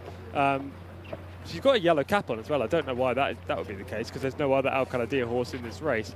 But yeah, back to Own, as I digressed. that horse finished second behind Asfan Al-Khaldir. Okay, he was easily beaten. He was no match. But as they rounded the bend, he was making a little bit of inroads on that rival. Now, if you put any of these horses in against Asfan Al-Khaldir, they wouldn't get within 10 lengths, I'm sure of it. So that form stacks up quite strong. Adel Al-Faradi is in the saddle for Own as well, which is a big tick in the box. And we will see a little bit of footage from his effort last time up in the next couple of minutes, and you can make your judgment based on that. Yes, we certainly will get to see some footage for a few of these runners, which is great to see. Big thanks to our video department who are putting those together. And like I said, there's steam coming out of those computers, how hard they are working. Now, as they go down to post here, let's have a look at some of those runners right now. This is Laziz. Who is this? This is Laziz Al-Alay and Fakir Depoy, both finishing 4th and 5th in late August. Yeah, Lazaz Al-Ali's up the inside in the pink silks, just going up and down on the spot, really. This was over 2,000 metres. Finishes the race 1 pace. Fakir Depoy is on the outside, moving into 5th late in the day. Not much will separate them at the line, but at the same time, they were beaten a long way by these 2 Al-Khaldir horses up front. It was an okay effort, but nothing more than that. And as we see here, this is just having a look at a horse who's still in the naughty corner. That is number 3 who is still in the naughty corner. That's Fakir Depoy, who we just saw. This is Ayfat Al-Khaldir winning on this occasion. This is a very nice performance. Hits the line hard, does everything right. Yeah, she's good on the front end and moving clear in the closing stages. That horse we were talking about, Tendel Jcsa, is the one making late inroads in the yellow silks up the inside for second. Ayfat Al-Khaldir beats that rival quite considerably at the line, and there was no problem whatsoever with the performance. On that basis, she's very talented. It's just whether she can take that extra step forward. Here comes Own in those blue and yellow colours, and this is behind Afsan Al-Khaldir, and on this occasion the track record was absolutely obliterated. So make of this form what you will. Yeah, Asfan Al-Khaldir out in front is the best Arabian we have seen at Taif. There is no doubt about that. He's unbeaten in 12 starts, and there was no way any of these horses in behind were going to get close. But Own did his best. You know, rounding the bend, he was making inroads. He was showing that he has a decent level of ability. And although he couldn't match the winner in the closing stages, he's a clear-cut second, as you can see right now. Now, we know Shamila is one of the most popular people on this race course. Now, do you know the way to Shamila's heart? I don't. It's 3 words, Afsan Al-Khaldir. She absolutely adores that racehorse, and he is a superstar. And getting so close to Afsan Al-Khaldir is really good form. Oh, and we can just see the 3 is having his feet reshod, and he's having a little bit of a kick out at the moment. We can just see it here. Not the easiest to reshod. I've dealt with yearlings who are much better behaved than this, so get it together now. Fakir Depoy, you're better than this, and you're certainly more experienced. One of these issues can be that they're going to have their front shoes done and hind feet done. There we go. Come on, lift it up. Be a good boy. Unbelievable effort. Come on, lads. We can get a foot up. There we go. This has been done before, and we're just going to get this one reshod. So we're going to have that one removed and probably replaced, and we're going to see some work on the hind feet as well. Bandaged up on the hind legs too. That's not a negative at all. What is a negative is how we can't get this feet up. Still trying to have a go at this. Now, lads, don't get me down there, because this is one of my big tricks, is I can get horses' legs up quite quickly, and we're up and away here. Are we going to have this replaced in, or are we going to have it replaced? I think the man holding the shoe is saying, what are we going to do? We're going to get the clasp on. We're going to have a think about it. We're going to think about it. Get it on your thigh. There you go. Get it on your thigh. You'll be fine. See, you got to get it on the thigh here, lads. You're in the strike zone here as well. You don't want to be stood there. You don't want to be stood there. This might be the first late race off at Saudi since we've been here. Do you know that? Yes, could be a delayed contest. 4:53 Saudi time. This time, the race is supposed to be off at 4:55. So we might be subject of a short delay. I can see all the other runners right now are circling down at the start. They seem to be walking this horse back to the pre-parade ring from what we can see. They're just walking it off. They're just walking off to try and have a look. They'll have another shot at it. Jockey's taken his helmet off as well, so... Yeah, he's doing his old Oisin Murphy impression here, isn't he? Helmet comes off, making it look nice and calm and relaxed. as we just see. This is a real good exercise in how to shod a horse, and you're going to see we've got too many people around at the moment. There are 4, 5, 6 people surrounding a horse that's clearly under a little bit of pressure. You want to just remove some of the people from the situation. You want to place the horse in a corner by the rail, and then you'll be able to get your best work done, because what's happening right now is there's just too much going on around the horse. However, Fakir Depoy is 8 and should be far better behaved than that and should know exactly what he is doing, and as we can still see, they are getting that horse reshod. While they are doing that, let's talk about which Al Kaladir you like the look of. Wasib Al Kaladir or Aofat Al Kaladir? Which one are you picking out the two of those? If it was a match race between those two, then Aofat Al Kaladir for sure. I think she's definitely the better of the two. I just don't think she has the experience to contest at this level. Now, if she does go and win and take her record to 3 out of 3, we could be talking about a potential cup horse in the future, you know, looking for big prizes. But she needs to prove that today. She has promise, but that's it at the moment. She hasn't really got rock hard form apart from beating Tendal Al-Jazra. But yesterday he won an 85 to 100 handicap. Yes, it was a 55 to 85 handicap. Sorry, it was the first of the two. It was a better performance in the second handicap, though, wasn't it? Do you think? It was a second slower, so maybe not. I mean, visually, yes, but maybe not on the clock. Obviously Tendal Al-Jazra is a good horse, but he's only rated 81. Aofat Al Kaladir beat him by 6 lengths. Why? She's now got a mark of 87. But she's now racing against horses with marks near 100. So she has to prove it today, despite her obviously very high ceiling. I'm still sticking with Own. I think the horses that are rated higher than Own right now, we're talking Al Hareth, number 10, Lazaz Al Ali, number 7, and number 3, Fakir Depoy.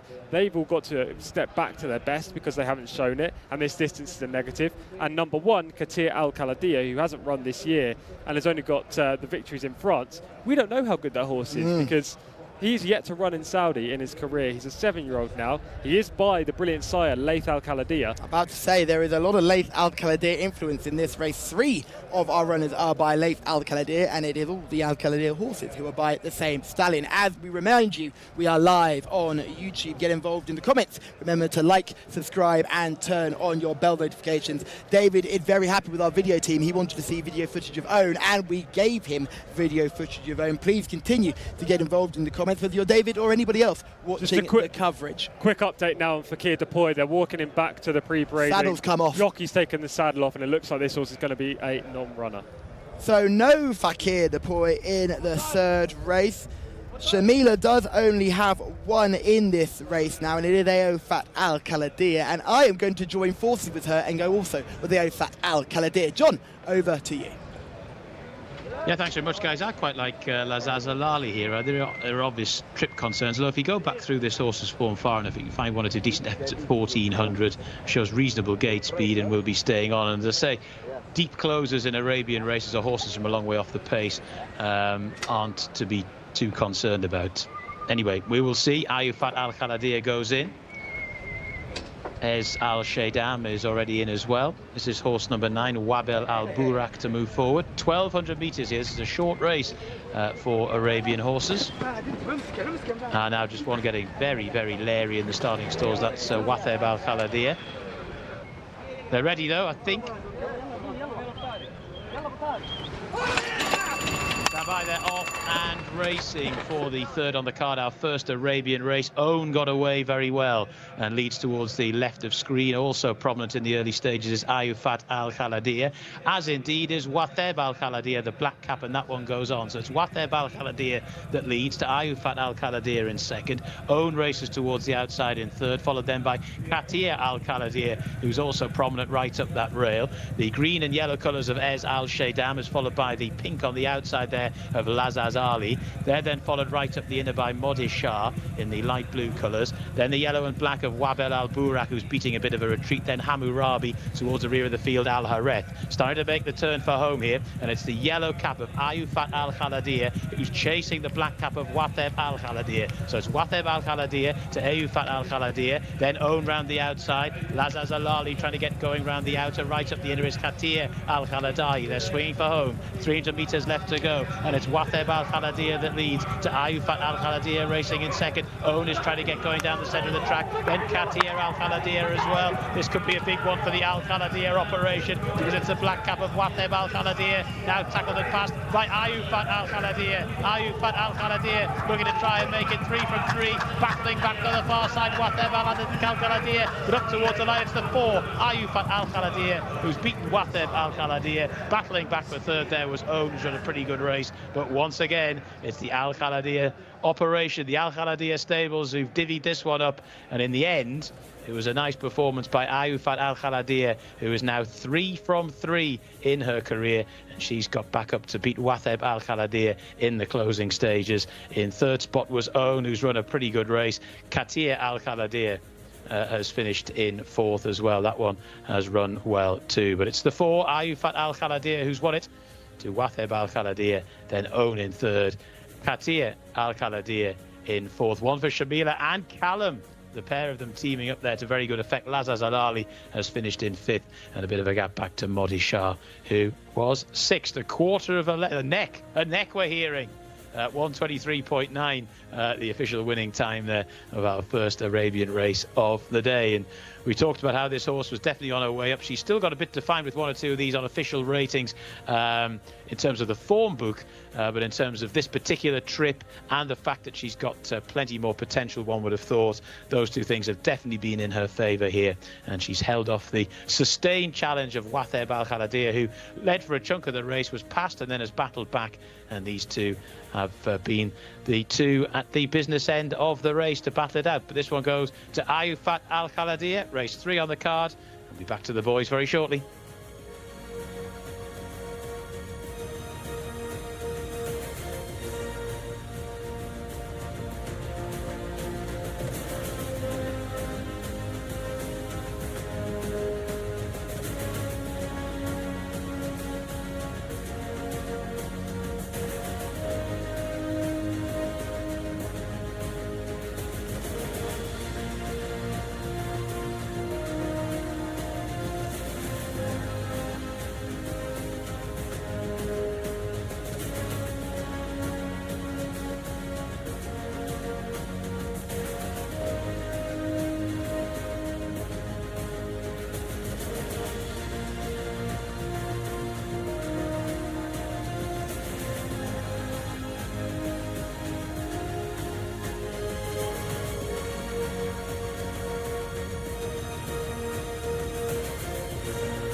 Abdullah Al-Lawfi has guided Ayufat Al Khaladia to victory in a thrilling contest where he just gets the better of Watheb Al Khaladia, and she got the better of Owen, who was home in third in a thrilling finish. Don't forget about Qatar Al Khaladia, who was horse number 1, who also ran a cracking race first time up here in Saudi Arabia. And that means that everyone in the team has had a win, and Shamila is on 2, so she is flying along just as she was yesterday. The good form does continue. So well done, Shamila, and well done everybody who was on number 4, Ayufat Al Khaladia. Let's go to Shamila right now. What do you have for us?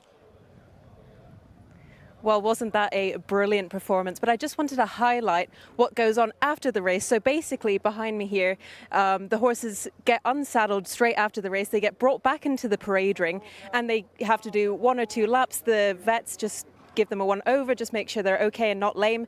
If any vets think one is lame, they'll keep them back, make them do a trot up. And untraditionally here, there is no wash down area because all the horses are situated on the racecourse. They walk straight back to their stables. So it's just a precautionary measure that vets take to make sure all the horses are safe after the race.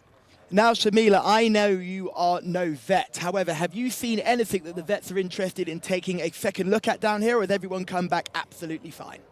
Everyone has come back absolutely crystal clear, no trot ups needed. Nothing brought up to the vet's attention. All the horses look perfect. Well, that is great to hear, and thank you for getting down there and giving us yet another insight into the racing scene in Saudi Arabia. And welfare is something that this racing nation takes very seriously, and when we're often down at our mini set after these big races, we see if any horse returns back slightly stiff, they'll give it a trot up. Yeah, exactly. Horse welfare is number one, no matter where you are in the world. And we have seen great horse welfare here. We've seen great horse welfare everywhere lately, which is just phenomenal. We like to see, obviously, the vets checking immediately after the race as well, because that's when incidents can occur and injuries can happen. And fortunately for us in this race, all horses have come back A-OK. And the jockey is coming back A-OK. That's Abdullah Al-Lawfi, one of the more underrated pilots here in Saudi Arabia, and he has got a winner, and I'm pretty sure that's his first winner this week. Would I be right or would I be wrong? I think you're right. I think you are right. Yes, but he did finish second in the jockey title last year, so he is a very good rider. Yes, a very good rider for sure, and another one who will see more success when we get to Riyadh, and we're dealing with 12 race cards, so plenty of opportunity for jockeys to get their names up in lights. This was a really fascinating contest because all the action happened on the speed. But I thought Qatir Al-Khaladir on the inside, the horse that had been mainly doing his racing in France, I thought that horse ran an absolute cracker.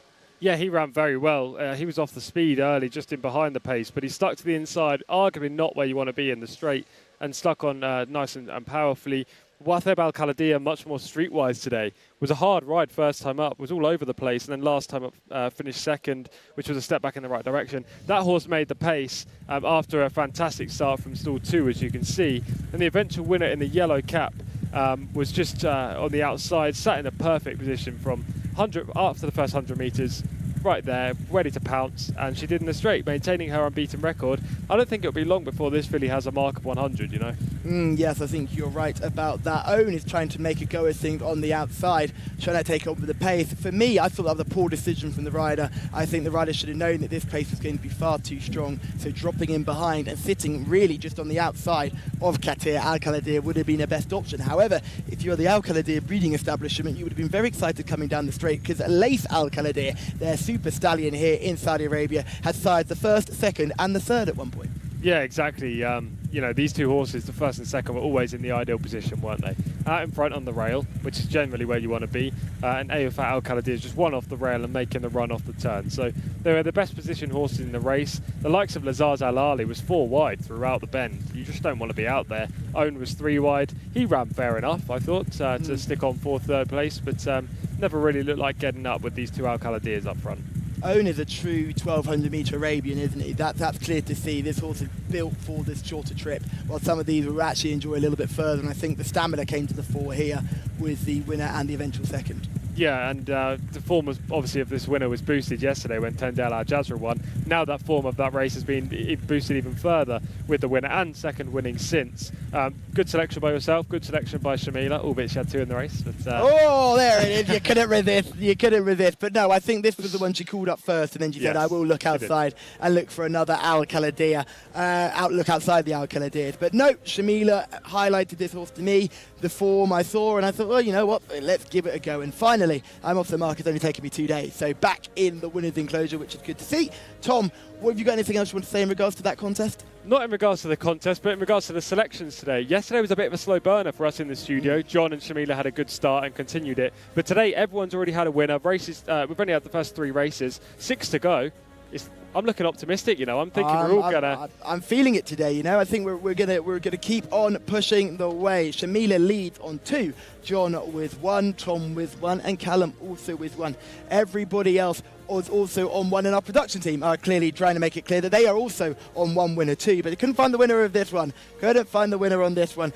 David didn't give a selection on this one. I'm just having a look, but David went away from it. No, he went for 11. He went for Owen as well. He followed Tom's path. So David is still on 1. So everybody is ploughing along. Please let us know in the YouTube comments if you'd like anybody else in the next race. And thank you for continuing to watch this Jcsa YouTube coverage. Remember, we are live on Thursday, Fridays and Saturdays. Turn on your bell notifications so you can see all of us in action. Tom, myself, Shamila, Rory as well. So there's plenty of us here to keep you entertained. And if you are enjoying the coverage, please do whack a thumbs up on it as well. It is appreciated. Yes, Give us plenty of likes. We love the thumbs up, we love the likes, and we love the comments, as we love moving on to race 4 as we finally step up in trip. We go over 1,400 metres, 50,000 Saudi Riyal up for grabs, and John, who's worth far more than 50,000 Saudi Riyal, I'm sure, is standing by. I think that's intensely debatable, but there we go. This is race number 4 on the card. Rafi at Makam is horse number 1. Azil Al Saidi is aboard. 2 is Mona Al Jazeera, a debutant, this one. Horse number 3 is Lak Al Tahea. That's the man of Abdullah Al Kradis. Horse number 4 is Weibi, Camilo Ospina. Horse number 5 is Glael. 6 is Zalil, the man of Fayed Al Furedi. Horse number 7 is Zircon, Asil Al Sahani. I think this one will go pretty well. Horse number 8 is Mored Al Elm, Mohammed Al Yami. Horse number 9 is Asa Al Tatwir, in the hands of Mohammed Al Daham. Horse number 10 is Ujo Wania, Tariq Al Mansour. 11 is Al Anwar, Mohammed Al Shurima. 12 is Sakake, Wigberto Ramos. 13 is Golden Mile, Thurb Al Timyat. Number 14 is Ibn Watani, Adel Al Faradi. Number 15 is Skip Moon, that's the man of Khalid Al Dubayan. Horse number 16 is Ajala, Naif Al Anazi. Horse number 17 is Saif Biladi, that's the mount of Salim Al Mimoni. And horse number 18 is Bahanuf, in the hands of Jesus Carrion. So that's how they are for horse number 18. And they are making their way into the parade ring as we speak, headed by the 3 Musketeers. We get it back to the boys in the studio. Horse number 18, we're hearing, is a jockey change. That is Jimmy Carrion is aboard that one, as opposed to the original jockey that was reported. Anyway, they're making their way to the parade ring. I'm just floundering a little bit here. Let's get back to 2 gentlemen that never flounder. It's Callum and it's Tom. John, you've had a nightmare there, haven't you? But no problem at all. Those 3 Musketeers, for those who are watching for the first time, they are Faisal, Naif and Yusuf, and they are 3 wonderful human beings who do a fantastic job here on the race course. As we look ahead to this local bred maiden, there's one horse in this race who I'm convinced by, but Tom, I don't think it's who you like. Who is the horse you're convinced by? The horse I'm convinced by is Sakaka. I think this horse has been running in far better races than this, has been running with plenty of credit, and I think had a massive chance in this contest. Just seen going through screen now, number 12. The line I've got written underneath Sakaka in my race card right now says, likely winner under Wigberto. So we love to see it. Not too far away from your synopsis. Are you a fan of Zircon in this race? Zircon... I'll read out the line I've got underneath Zircon as well while I'm here. You say likely winner. Horse to beat under with solid CV. So I think Zircon is a form setter, but there are horses in here like Sakaka, number 12, who have greater potential. So yeah, I like Zircon as a horse to finish in the first 3 or 4. Whether Zircon wins, I don't think so. Now, Rory and I were here over the last couple of weeks, and we highlighted Zircon as a horse who, if runs really well with a good form line for a race, that was a much tougher contest than this. This race looks like a very much easy contest and looks like an opportunity for Zircon. And if there was no Sakaka in the field, then I think Zircon would absolutely hack up. But I can't see Zircon beating Sakaka, who for me is just one of those real intriguing prospects who's caught my eye when I've seen this horse run. Absolutely. When we look at the handicap marks, for example, in this race, Zircon's rated 69, and it's quite clearly the standout until you get to Sakaka, who's rated 75. So just on handicap ratings alone, those 2 are the obvious ones in this event, as the horses are currently just stood still in the paddock. Just looking over the shoulder, nothing out of the ordinary was happening there. Obviously, they was just leaving a gap for the other horses to come in. Yes, we have to come through in parade ring order, which I always think is very helpful. They come down in race card order, so we get to see them all. And it makes it easy for our cameramen, as we'll start with number 1, Rafi Makam. That horse doesn't have much of a chance. We'll move straight on to Mona Al Jazeera, number 2. Yeah, the horse number 1 comes from a long layoff, and the form just isn't good enough. And horse number 2, this horse in shot right now, is a 3-year-old debutant, the only one in this race, drawn inside. I don't like her. Horse number 3 is Lake Al Tareya. 0 from 3, finished 11th last time out. Trained by Gaith Al Gaith, so you can never write this horse off, but last time's 11th wasn't good enough. This is number 4, Weibi. We saw this horse run back at meeting 31 when he finished 5th. Camilo Ospina takes the ride, which is a positive. Glael is horse number 5, 0 from 22. Plenty of chances and rarely threatened. Number 6 is Zalil, a horse rated 62, the highest rated horse we've seen in the field so far. A fine effort last time out to finish 4th, which backed up the solid 3rd at meeting 25. Is coming off a few-week layoff now. This horse could contend under Farhad Al-Faradi. Number 7 is Zircon. This is a horse who is clearly a form feature in this race, often banging on the door, hoping to come through it today. Definitely one of the horses to beat in this race, if not the horse to beat, with a solid CV. Finished 2nd at meeting 27, 5th then at meeting 30, 2nd at meeting 35. Will she finally break through? The Chinese lucky number 8, is Mawred Alem. Yeah, I don't think it's going to be lucky in this race because this horse has a lot to find. Rated just 51 and finished 10th last time. Number 9 is Asa Altawiya, not from 4 and 2 runs this season. Talking of horses with a lot to find, this colt last time up finished 18th and it was just a pretty dismal display, so we need a big step forward. Number 10 is Orjawanea. This horse had a brilliant name, a lot of runs, and showed its best effort last time out in meeting 32. It was a creditable effort as well, but it came over 6 furlongs, now stepping up in trip. Al-Anwar is horse number 11. For Gaith Al-Gaith, another runner in the race. Last chance with this trainer, I reckon, after 10 losses. This is Sakaka, horse number 12, will be coming out of stall 12. This is a dashing grey type who we will soon see in the blue colours. There we are. This is the filly that we both like in this race. 0 from 11 so far, but a consistent and solid level of form. 4th last time out, and Roberto Ramos, who's already had a winner today, is a positive in the saddle. Really big strapping type is Golden Mile, certainly will cover the ground. Yeah, a son of Motivator, who won, I presume it's the same Motivator that won the Derby. I am imagining it is as well. Probably needs further a longer trip then, and definitely needs to improve on recent efforts. Number 14 is Ibn Watani. The number 1 string from Gaith Al-Gaith with Adel Al-Faradi on board. He would have had the choice of many in here, but he's decided to ride this 48 rated colt, which is interesting. Yes, I don't know what he sees in this animal, but hopefully this horse will ride a good race for connections. Number 15 is Skip Moon. This is the second and only other first-time starter in the race, but this horse is drawn wide for the debut out in 15. Horse number 16 is a Jala. We'll see this horse in just a second in those green and white Saudi flag colours. Has a chance. Consistent performer, but never really looked like going to win. A Jala's a filly. She's 0 from 16. I think it might be 0 from 17 after today.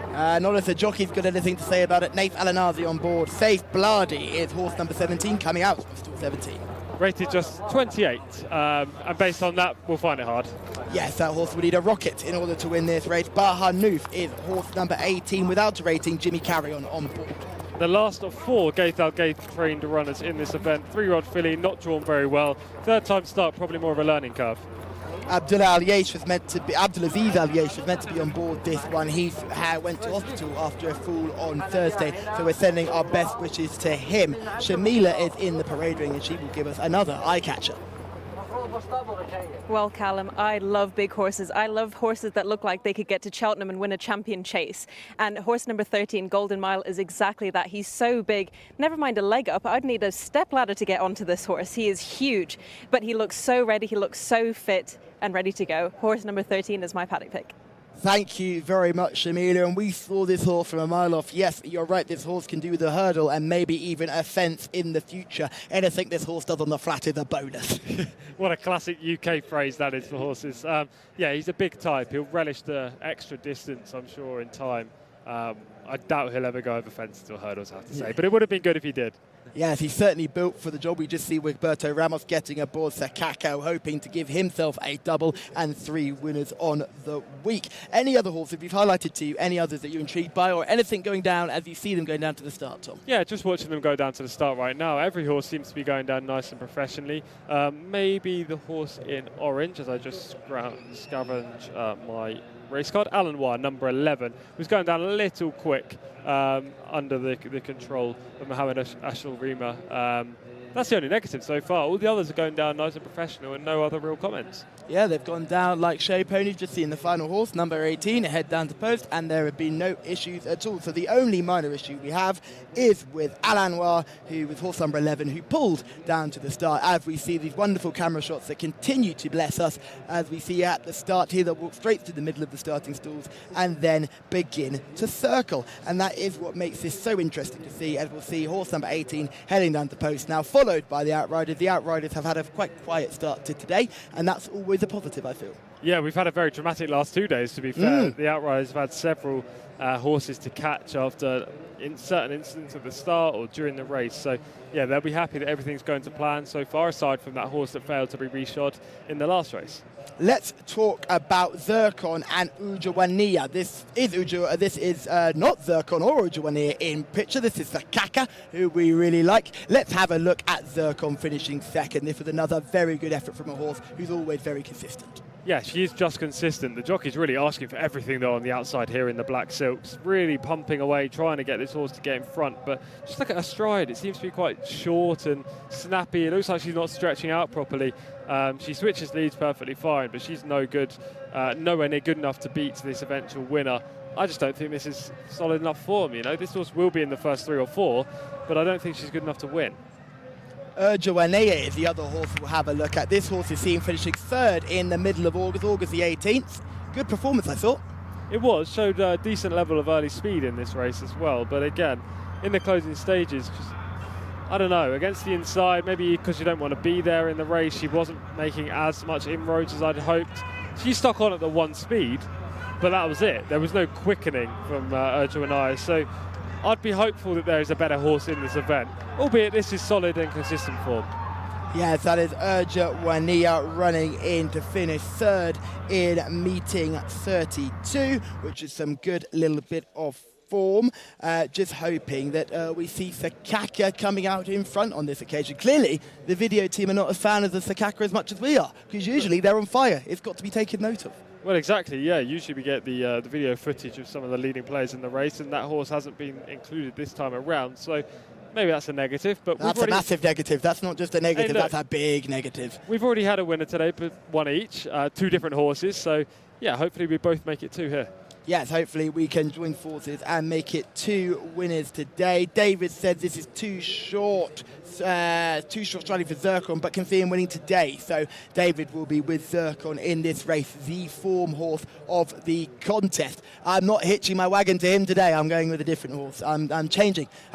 We've been a good pair, David, but we have to go our separate ways now, drifting off into the night with our separate selections. We could just see Joanea in picture there. Now, this horse finished third last time out. The video team are keen, so surely this is a horse we have to give some more comments about. Yeah, I mean, both video footages we've had are of horses who are consistent but haven't really suggested they're ready to win. They've been passing beaten horses, finishing in places rather than winning in Zircon and Joanea. I think it could be a case that both of those finish in the places yet again, second and third, second and fourth, third and fourth, something like that, because I really do think that Sakaka is the standout in here. And there are 2 first-time starters. We shouldn't completely overlook those as well. We don't know what the level of form is for the level of ability for either of those is. If either of them are smart, this is definitely not the toughest race to win first time up. This could be big victory for those guys on debut. Just a quick bit of housekeeping. That's Ibn Watani in shot. We can just see going through. There is another horse who's just being attended to in the vet section just behind the tape there. So they'll be just having a look at that horse and probably making sure that horse is fit to go and ready to run. We're just being joined by some 2 young gentlemen making their way to their seats. Hope you guys are having a good day. We've got a selfie as well. Smile for the camera. We keep working as they keep shooting. Look at them both. All good? Having a good day? I'm sure he is. Salam alaikum. There he is, my boy. I see him as the horses are circling round at the start here. One of the other horses I want to give a quick mention to is Zalil. Horse rated 62, 4th and 3rd last 2 outings, comes out of stall 6. Plenty of positives. Yeah, but very similar CV to Joanea or Zircon. You know, had plenty of chances, 10. When it comes to Zalil, Zircon's had 12 and Joanea's had 9. So they're all there or thereabouts with exactly the same profile. They'll probably finish in very close proximity to each other as well, given their draws in 6, 7 and 10. But as I say, there's got to be one horse in here, surely, that is more unexposed, likely to take that step forward. We both hope it's Sakaka. You mentioned Ibn Watani was being attended to by the vets, and we should probably give this colt another mention, despite the fact he's only rated 48, just purely because he's the choice of Adel Al-Faradi. Adel Al-Faradi usually picks the right one, but we're both going to stick with Sakaka, is that right? We are both sticking with Sakaka. I like Sakaka, you like Sakaka. Shamila likes Golden Mile, horse number 13. David has changed his mind, he is going for Sakaka. So we have hitched our wagon to the same horse yet again, and we are going to hopefully have a winner for David, yourself and myself. Shamila has gone a different direction with Golden Mile. John, which way are you going? Well, I'm happy to stick with Zircon from stall 7. The two runs that we saw, quite wide trips from 17 and 14 respectively. Stall 7 means Zircon has got plenty of early pace, effortlessly gets to the front, this filly. Yes, she's been unable to win in 12 starts, but quite a few of these now have been waiting quite a while to finally lose their maiden tag, and I think at some point she will lose it, and it could well be today. So we will see. That was Mona Al Jazeera near side. Far side here going in Safe Bladi. 18 runners going to post here. Full field. Next to go in is Golden Mile. That's Shamila's selection. Al Anwar to go in as well. Rafait Makam into stall 1. Still waiting for Webby to go in. 15 and 16 out of line as well. Skip Moon and Ajala. And this is Bahanouf going into stall 18. Horse has got to find a good bit on what she's done so far, and she's got a terrible draw to try and get some more improvement. This is a Jailer going in. Nearest to us here is Webby. Dominantly green colours. There's Glael in shot. One to go. And it's Skip Moon. 1,400 metres this time. This is race 4 on the card.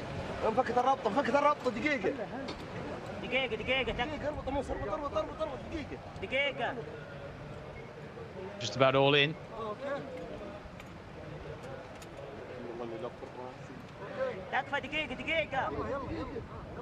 Flags almost up here, but still waiting. There's one or two protestations.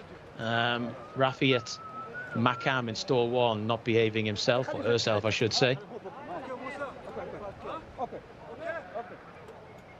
She's being attended to. Flags are up now though. Stand by, they're off and racing over the 1,400 metres and making their way through the early stages. There was good pace from Webby.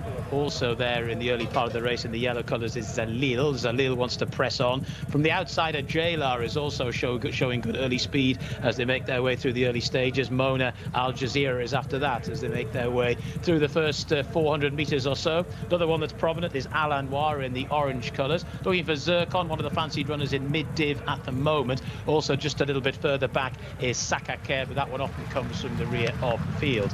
So pressing on here is Mored Al Elm as they start to make the turn, and this one's got a train to catch, gone well clear at the moment to Mona Al Jazeera, who's racing in second. A Jailer is in third, then in fourth spot Zalil in the yellow and blue colours, then trying to sneak up the inside rail there is the green of Webby. Lak Al Tahayar is also relatively prominent, but this 8-horse Mored Al Elm has got a massive lead as they start to swing for home. Mona Al Jazeera races in second, then round the outside a Jailer. Zalil is trying to get involved, one or two from the back really struggling, Zircon being one of those, and Sakaker needs to find plenty from there as well. They've swung for home, and still out in front is this 8 Mored Al Elm, but they are now beginning to get a good bit closer. A Jailer down the centre of the track, and also the 6 Zalil is getting into this from the back of the field. Ulja Wanaya is staying on as well. The 8 now is struggling, Mored Al Elm, and coming through to take it up is a Jailer, but here now down the centre of the track comes Zalil as well. Zalil swoops and gets there. Zalil has won it. To in second position a Jailer. Third horse home was Zircon, who stayed on very well and not necessarily run her usual race, but she's managed to get in the frame once more, but she never really looked like winning. Zalil it was who has dived late in the closing stages to get there. Relatively prominently ridden, not too far out the back though, was around about 3 or 4 lengths off the speed throughout, and in the end has come through to win. An eye catcher from the back as well was Urja Wanir. It was a good run from a Jailer as well, who was prominent throughout, had to get across from a wide gate, and Naif Al-Anazi tried to take the bull by the horns there, and he nearly did it, but in the end it was Zalil by half a length in the hands of Fahed Al Furedi, who has won. Naif there looks a little bit angry that he's beaten, nutted on the line. Zircon has finished in third, but as I say, an un-Zircon style performance really. She's normally pretty prominent in the run, but she wasn't here on this occasion. She stayed on well to finish in third, and Urja Wanaya has stayed on for fourth, and the long-time leader, the gallant Mored Alelm, has been relegated to fifth in the final analysis. So once again, we've got a race where plenty happened in the latter stages, and it's Zalil who's gone off the mark at the 11th time of asking, who scored in race number 4 in the hands of Fahed Al Furedi.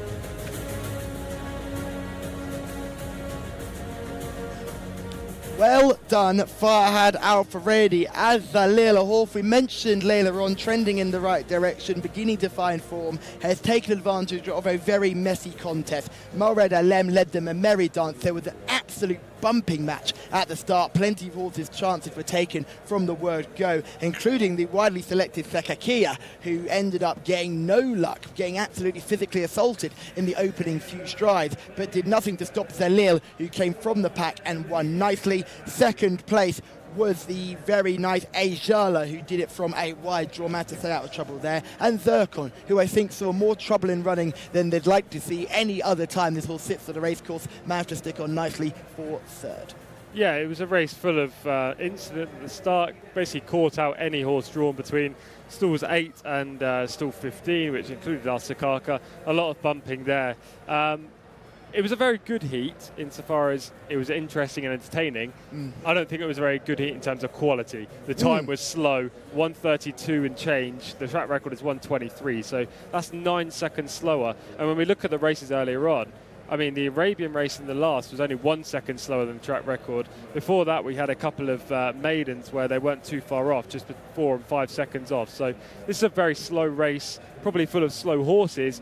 But look, every horse has to find their spot to get their win, and Zalil's done it at the 11th time of asking. Farhad Al Furedi, by the way, is the smiliest and happiest jockey in the whole weighing room. Whenever we walk down, I seem to always see him, and he always beams a smile. So, look, I'm glad for him that he's got another success on his tally. Yeah, not only is he very smiley, he's also one who's given us a lovely wave there. He's also one of the better riders here in Saudi Arabia, quite often in the shadow of his older brother Adel, who's challenging for the Jockey Championship. But Farhad is no slouch. Little bit of a wrap-up after that contest. Shamila just let us know that Naif Al-Anazi, who was aboard Jcsa in second, is absolutely furious. I think he thought he had that race done and dusted and was just nabbed on the line. So I'm sure he will be fuming with that and hoping to get himself back into the winner's enclosure sooner rather than later. We mentioned that jockey aboard is just flying right now, riding at the top of his game, and he must be absolutely gutted because once he gets past our long-time leader, he must think this race is in the bag, and then gets just caught by Zalil in the dying strides. Yeah, for sure. I mean, Naif is an ultra competitor, isn't he? He wants to win every race he rides in. He's had a couple of seconds today, which is undoubtedly frustrating. Though he has had a winner, I think he'll be more annoyed because this horse was positioned perfectly. But unfortunately, it's just dwindled close to home. It was like the light went out on the candle, and he just seemed to lack. She seemed to lack that finishing kick. But she is 0 from 17 now in her career. Naif has given her the perfect chance to win, and as you can see look there, at his face! Look at his face right here! Oh, that's a face of thunder! I don't even need to see behind those beautiful goggles. I know that is a steely look as Farhad Al Furedi comes and nicks it on the line. Look at Zircon flying through there as well. Number 7 on your race card ended up coming third, probably without an unchallenged run. That's your race winner. Yeah, she was very unlucky, Zircon.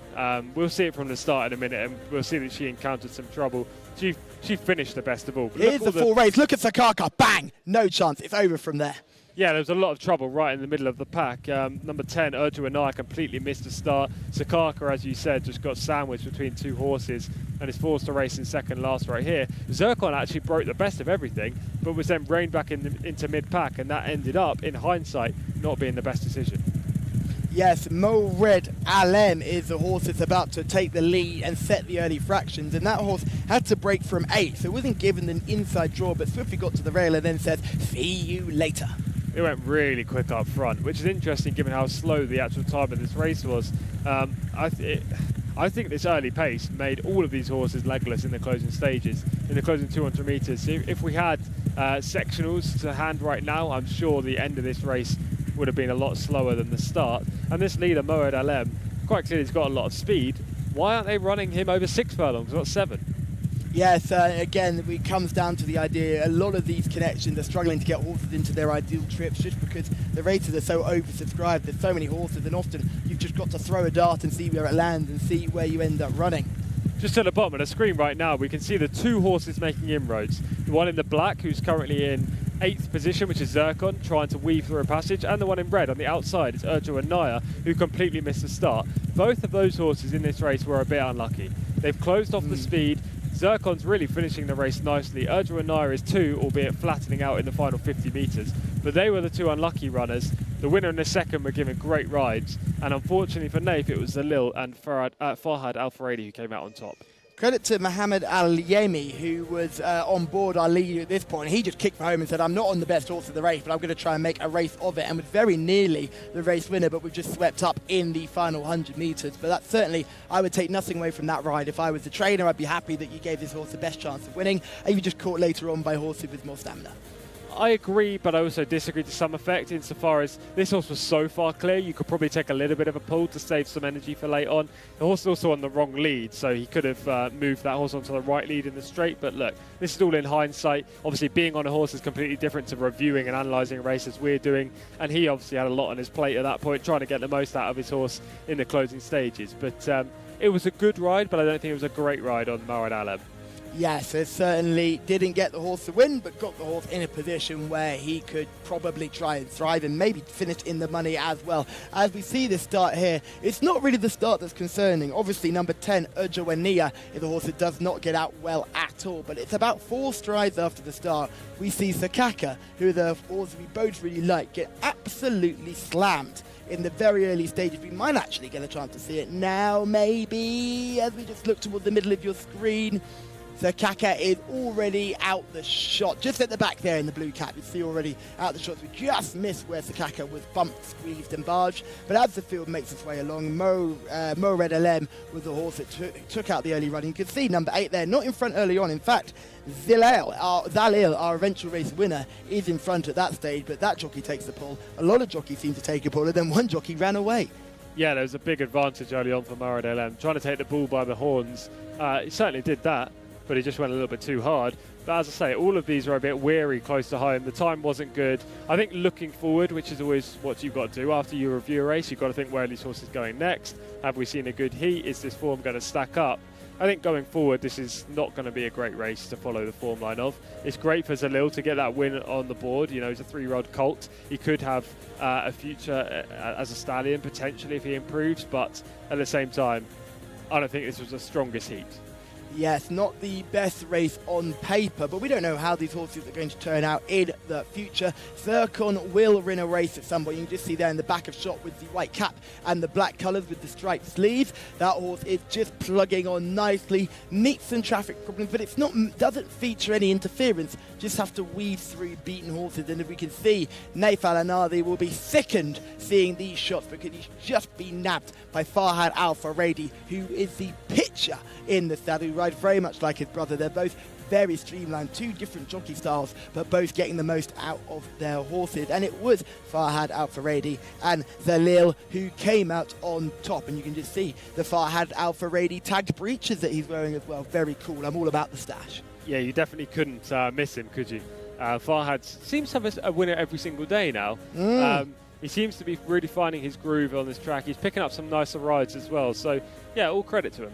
And if you weren't with us on Thursday, he gave an absolutely purling ride to Shahanat Al-Khaladiya, literally getting pulled all the way around the course, about 5 horses wide on the bend, but eventually won. And that is 3 winners this week, Farhad. Well done, that man, and 3 winners in 3 days. Yeah, exactly, and that's all you can ask for, really. If you're just below that top echelon, when it comes to the rides you get, we're talking Adel Al-Faredi, Camilo Ospina, Roberto Ramos, Naif Al-Anazi, you've got to take all the winners you can because it's super competitive here. We know that just from trying to find the winners, let alone trying to ride them with 18 horse fields. So 3 winners in a week is very good going. Yes, 3 winners in a week is always what you want. You want plenty of winners and a winner every day. And we're always fans of our fans on YouTube. And keep involved in the comments. Like, subscribe, and turn on those bell notifications as I deal with a horde of flies flying onto my desk. But we will keep professional nonetheless. Our next contest is over the mile. We step up and trip again. And Tom, for those who haven't seen these mile contests before, talk to me about the chute. So as they come down this straight, they then meet the chute, and often the runners take a while to get across to the rail. Yeah, we've got about a furlong from this mile start until the chute of the round track, and horses can duck into the left at that point of the race. So jockeys are keen to move their horses out to the right-hand side so there isn't any interference on the inside, but also so their horse doesn't completely duck in. Quick little story here. Last night there was a race at Gulfstream at Florida in the US. I really liked a horse in there called Apocalypso. It was drawn on the inside. The race started directly on the chute. What did the horse do? Jumped out one stride, went left and went the wrong way around the track. So the jockeys here are adamant that that doesn't happen to them in these races. And they stay out for an awfully long time as well. But someone who will give us plenty of action in this contest is John Blance, and he will take us through the runners and riders for our next race. Yeah, certainly will. Thanks, lads. These are the runners and riders. A couple of non-runners here. The 7 and the 8 don't go. One is Roman Al-Amar, the mount of Abdullah Al-Lofi. Horse number 2 is Al-Wahif. I think this one will go very well. Asil Al-Sahani's aboard. Horse number 3 is Wajab for Eddie Castro. Horse number 4 is Bin Ramthan. Interesting contender. Abdullah Al-Fayruz is aboard. Tayel Al-Khair, Adel Al-Faredi's horse number 5. Number 6 is Thekati, that's Naif Al-Anazi. 7 and 8 are both non-runners. 9 is Tarahar, Abdullah Al-Saidi aboard. Horse number 10 is Hakim Al-Anaya, Abdulaziz Al-Yesh is riding. 11 is Bawa Daker, Camilo Ospina. Horse number 12 is Satar, that's Madam Mohammed Al Yami. Horse number 13 is Four-Way, Mohammed Al Daham. Horse number 14 is Meshayal, that's Mohammed Al Shurima. Horse number 15 is Modbek. Horse number 16 is Al Mondi Aliyah, Fahed Al Faredi looking for a quick double. 17 is Tatul Al Game, mount of Ali Al Mutib. And horse number 18, last but not least, Owe Sheikh, is in the hands of Wigberto Ramos. Those the runners and riders for this 5th race on the card, over a mile. Thank you very much, John, for giving us those runners and riders for this contest over the mile and our first contest over this trip. And this is a non-winners of 4 event horses who have won between 1 and 3 contests. And it is a wide open affair as well, with plenty of chances all the way through the race card, Tom. This is, in my opinion, the hardest race of the day to find a winner. I don't think that's me trying to duck away from... Yes, about to say, don't say that. Sakaka was the hardest thing to find, wasn't it? Surely, say it. Well, there is that. I mean, there are a couple of horses in here that do stand out in terms of official handicap marks, the likes of Al Wahif, number 2, rated 91, and number 4, Bin Ramthan, rated 96. But at the same time, the general level of form is very similar amongst all of these horses. Yes, there is plenty of horses who have done their winning before or who have run with credit before, and we've also got no horses who are coming here first time up at King Khalid Racecourse, so everything has a run to its name. Oweshek, John mentioned last but not least, 18th on your race card, not got a rating yet, but won in meeting 31, and that has to be a positive. The only horse in this race without a rating, which is interesting. Yeah, it's a positive, the win last time. It came in maiden company. It was a 3-length success, and obviously the connections, Prince Faisal bin Khalid, Roberto Ramos, they're strong. But at the same time, this was drawn 18, so you've got to factor that in. Yes, it does have a wide passage, but again, over the mile, the wide draw isn't so crazy. It's all really about getting across in your own time. We often see a bit of a pace fly up, and we've seen certainly over this trip in these windier conditions, not so much of a wind today, but in these windier conditions, we've seen horses from the front be very hard to be caught. Yeah, exactly. As you say, the wind has died down. I think that's a crucial point. If you do look over our shoulder, Callum, we can see the flags on the inner infield of the course are actually waving, but we can't feel any wind here down by the finish line. So, yeah, the tailwind seems to have stopped a little bit, which may affect the result in this race. Maybe the front runners don't have as much of a bias anymore, but we have seen over this trip that being towards the front, maybe in a stalking position, 4th or 5th early against the rail, has been the ideal A1 slot. Yes, plenty of technical weather analysis there. Look at the flags, and that's how we're judging the wind here. But certainly can't feel it here. We're not battling to keep everything pinned down to the desk today. So certainly not a stronger wind as we've had over the last few days. I'll take you through a couple of horses that really caught my eye just on form. Bint Ramtan was a horse who was second back in meeting 14. We haven't seen that horse since. Walking around the parade ring right now on screen. Yeah, Bint Ramtan is definitely one of the leading players. Won in this grade on the 4th of March earlier this season, then had a long layoff before coming to Taif and finishing second on the only run here at meeting 14. Will definitely improve from that. It's got to be a leading player in here, but I was wondering why Camille Ospina's not on board. Yeah, so sometimes we have noticed this with Abdullah Al Farouz, who's in the saddle. There is very much an even split onto who gets the ride. It's certainly not Camillo picks first and everyone else then battles back to decide what else they want remaining. It is all very even spread. So certainly not a concern to see Abdullah Al Farouz on board. He's a very, very good rider. He is. I'm taking nothing away from him whatsoever. It's just Camillo's got another ride in this race. He's on number 11, Bawada Kir. And I'm used to whenever there's an Ahmed Mohamed and King Abdullah bin Abdulaziz and Sons runner, Camillo generally takes the ride. So I just thought it was interesting he wasn't on that horse, and instead it's on the 78 rated Bawada Kir, who ran all right 2 starts back, but last time up finished a pretty lowly 11th. Yes, and they're already making their way out to the start. So we'll run through these runners and ride it very quickly. We'll start off with Roman Al-Mar, horse number 1, third at meeting 6, and then had a break, finished 6th. Yeah, his 2 runs this year have been okay, but both of his career wins have been over 2,000 metres. This is a drop down to 1,600. Shamila has been in the paddock. You've spent longer in there than we have, Shamila. Who do you like? Horse that's really stood out to me in this race is horse number 4, Bin Ramthan. You were already talking about him. He was getting a little bit sweaty in the parade ring, which could be a little bit concerning. And hats off to his grooms as well. He had 2 grooms holding him and he was still really keen. Hopefully that's a good sign and not a bad one. Hopefully when he gets behind the stalls, he's a bit quieter. But he is my selection for this race. And he's also sporting a tongue tie. He's not just sticking his tongue out because he's feeling a little bit cheeky, but the tongue tie helps the horses breathe better when they're in the race. Thank you very much, Shamila, and thanks for noticing the tongue tie as well and keeping that tongue pinned to the bottom of the mouth, always helping with breathing. Sometimes horses have the ability to throw their tongue in the air and stop breathing. We've also seen flare strips here as well, which is designed to open the nasal cavity, again, to aid breathing. Yeah, exactly. It's any way to get these horses to be able to physically perform as well as they can, completely at their peak, is very useful in this game for sure. This is Tayal Al-Khair, horse number 5 on your race course, not to get confused with Thekati, horse number 6. They run in very, very similar colours. They do, in the green and white colours. Thekati was disappointing recently. That is horse number 6, finishing 17th last time, whereas Tayal Al-Khair won a 0-75 last time out. That race at Thekati finished 17th in with an absolute humdinger of a contest, so I wouldn't put too much emphasis on that. I'd be slightly concerned about the quick turnaround. Yeah, very quick turnaround from meeting 39. The quickest turnaround of any horse in this race, actually. Quite a few of them ran a meeting 36, 35, or even one at 37 and one at 38. But yeah, that's a very quick turnaround for Thekati. 13 is absolutely gorgeous. That's 4-way. Horse number 13, certainly an eye-catcher, and Mohammed Al-Hadam in the saddle, certainly a jockey to watch out for. What I would say about this horse, though, I was watching them around the parade ring, and look, I'm not trying to take Shamila's job by any means, but I was having a look, and that horse was on his toes from immediately as soon as he got in, and he's still on his toes on the track, so he could be exerting a lot more energy than he should be at this point. Let's have a look at some form here. The first horse we'll look at is Bint Ramtan, this horse finishing 2nd last time out in July the 7th. Comes here off a break and was making all the early going and just got collared late. He's got a big stride, this horse, but he doesn't seem to move very quickly. And actually, we watched this prior to coming on air, and you said, how did this horse get beaten? Because he's 3 lengths clear with 200 metres to run. He's against the inside, he's a bit wayward, he seems to not be going forward, and he does get chinned by this horse on the outside. 1 stride from the line, the horse in the yellow cap gets up on top. Oh, it's heartbreaking watching it again. but maybe this is because it's his first run in Taif this year. You know, horses can improve. He was quite clearly tired late in the day.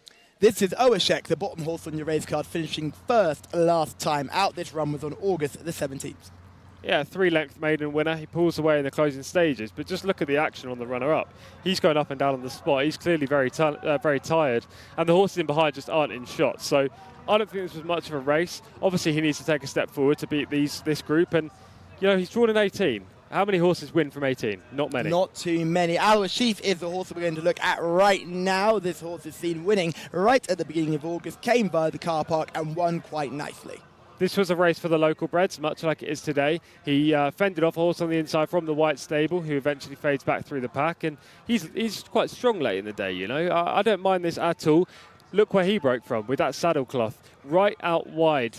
Today he's drawn 2, much better. He was a bit disappointing last time when he finished 16th, but that was off a short layoff. I think we can expect this horse to feature in the finish. Yes, this horse will certainly be hoping to bounce back from a poor display last time out. As we can see, Sekati, number 6, walking through shot, as well as Tayal Al-Khair, 2 horses, almost identical colours, 1 V on one, 2 Vs on the other. Horse 15 coming through there as well. And there we also see horse 12, I think it was. No, it wasn't. It was not horse 12. It must have been, it was horse 12, Sata, who was getting a little bit warm behind the stalls. Interesting to see what will happen with Bin Ramtan. Shamila mentioned that horse got a bit warm behind the saddle. Tom, you know all about that. That's why you're currently stood up right now. You tend to get a little bit warm behind the saddle purely because you're excited for the broadcast. But what do we make of this? We're going to have a good look at this horse as they walk around the start to make sure this horse eventually settles. If not, I'm going to have to look in a different direction. Yeah, you would like these horses to be, quite calm because and not sweating up, because they have been situated out here obviously for quite a fair time. This is cool temperatures. When it comes to Taif and Saudi Arabia in general. It's actually 30 degrees, which isn't too hot. Actually, I think that's the coolest it's been all week. You weren't here when we had a beautiful 25 last week. Myself and Rory were lapping it up. I wish I was. But to see a horse sweat up as bad as he is right now in these temperatures where the sun's not out, we're coming into the evening period of the day as well, that would be a negative to me. The floodlights aren't on just yet, but they will be on sooner rather than later. And I'm just looking at Bint Ramtam, and I'm not blown away. We might see this horse come around just at the back of your shot on the left there in the green cap and the white stable colours. Cannot miss those colours. It's white with the red sleeves. Just look at the way this horse is going around. Really curled up like a coiled spring. Just jogging about. Not quite settled. Look at everything else. 3 is walking around fine. We also see the horse in the spotter colours. Bajwa Care is walking around absolutely fine. But it's a horse that Shamila mentioned with a nice looker in the parade ring. Still hasn't come down at the start. No, exactly, and that has to be a concern for sure. This race is really perplexing to me. I still haven't really come down on a selection, I have to say. We haven't got long now before the start, so I'm going to have to pick one, Callum. Yes, you're going to have to make a selection sooner rather than later, Tom. Let us know, who do you like? I think we're probably going to have to go for Al Wahif for number 2. Look, this isn't confident by any means. I'm going to be more confident about every other race today. It's wide open. Bin Ramthan definitely has a chance, but I don't like the prelims and what's occurred there. I don't like the draw for Awashek. And these are the 2 main players in the race, so the negatives are hard to overlook for me. I'll go for Awahif, a horse who's won a local bred open, now runs in a 1-to-3 race for the locals, drawn well, should hopefully ride the rail from gate 2. Yes, I really like Bint Ramtan at the prospect, and I remember saying to you, we could just see him in shot there. This horse is getting really, really worked up. Look at the sweat coming off. Certainly a massive negative, and I cannot support that horse. Another horse that's getting warm is number 6, Zekati, who should be much more mature than this. 5 is getting G-joggy, as is 16. I am going to look at a different horse. I'm going to look at number 13. I think this horse has really caught my eye, has calmed down at the start as well, was very keen in the parade ring, like you said, but I'm going for 4 Way, horse number 13. Tom, you are going for Al Washif, horse number 2, and Shamila likes Bin Ramtam, horse number 4. Those are our selections. Let us know in the comments who you're keen on, but it's now time to throw to John. John, who do you like? Yeah, a bit like Tom, I'm an Al Wahif man here. If you look at this horse's recent draws, it's quite amazing. I say recent, this goes back to quite a long time. 18, 12, 20, 19, 15, 20, 15, 18 and 6. Essentially, Al Wahif hasn't drawn a gate for a very, very long time. The slight bit of easing up from the draw gods last time out to get 6, but stall 2 for this horse is a much better gate, and he's been the form figures look inconsistent, but actually last time out was in a decent cup race. This is obviously a drop down in class, much better draw as well. I think he will go very nicely indeed. There's Taif Al-Khair going in, Adel Al-Furedi aboard into stall number 5. Yeah, quite a few in the green and white colours will be emerging from inside draws, so commentator will have to be on his guard. Horse number 9 to go in is Taraha. Just preceding Taraha is Four-Way into stall number 13. Number 3 is Wajab. Taraha to come in. Horse number 11, Bawadakir, is out the back, as indeed is Satar. Not completely without a chance on some of its best form, Satar, but was well beaten on seasonal debut. There is the 2 Al Wahif. Also there, horse number 14, Meshayal. There's number 18 coming forward, Owe Sheikh.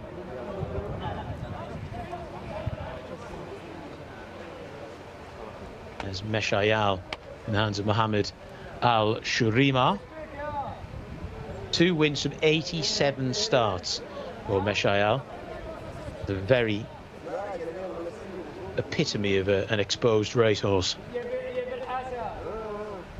So about half the field in. Bin Ramtham's clearly very promising. I just got Trick question mark written next to his name in the race card.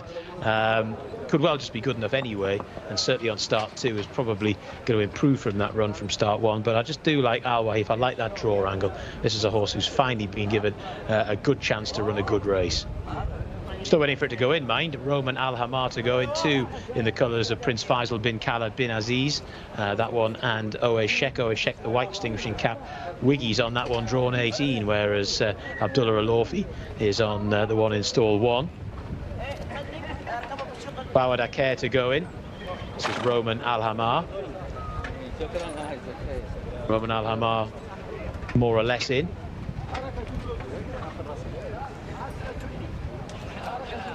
Horse number 2 will be Al Wahif.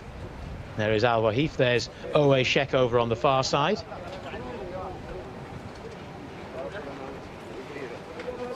Al Wahif goes in. This looks promising. Stand by. 16 runner field. It's the 5th on the race card. We're at post time and we're off and racing through the early stages of this mile contest. Bawadakir, straight, true and fast from the gates, and gets away well. Also prominent in the early stages in the yellow colours is Almondi Alir. Towards the outside, Owe Sheikh is trying to cut across from a wide draw. Also prominent is Tatul Al Game from a wide draw. They're then followed by Bin Ramthan, who's up the inside. Another one who's up the inside is Al Wahif, trying to make good use of that much better draw today. Bawadakir's just been taken a little bit back in the run. They're then followed by Hakim Al-Anaya, who's racing in mid-division at the moment. Just now going back a little bit is Al Wahif, who's right at that inside rail.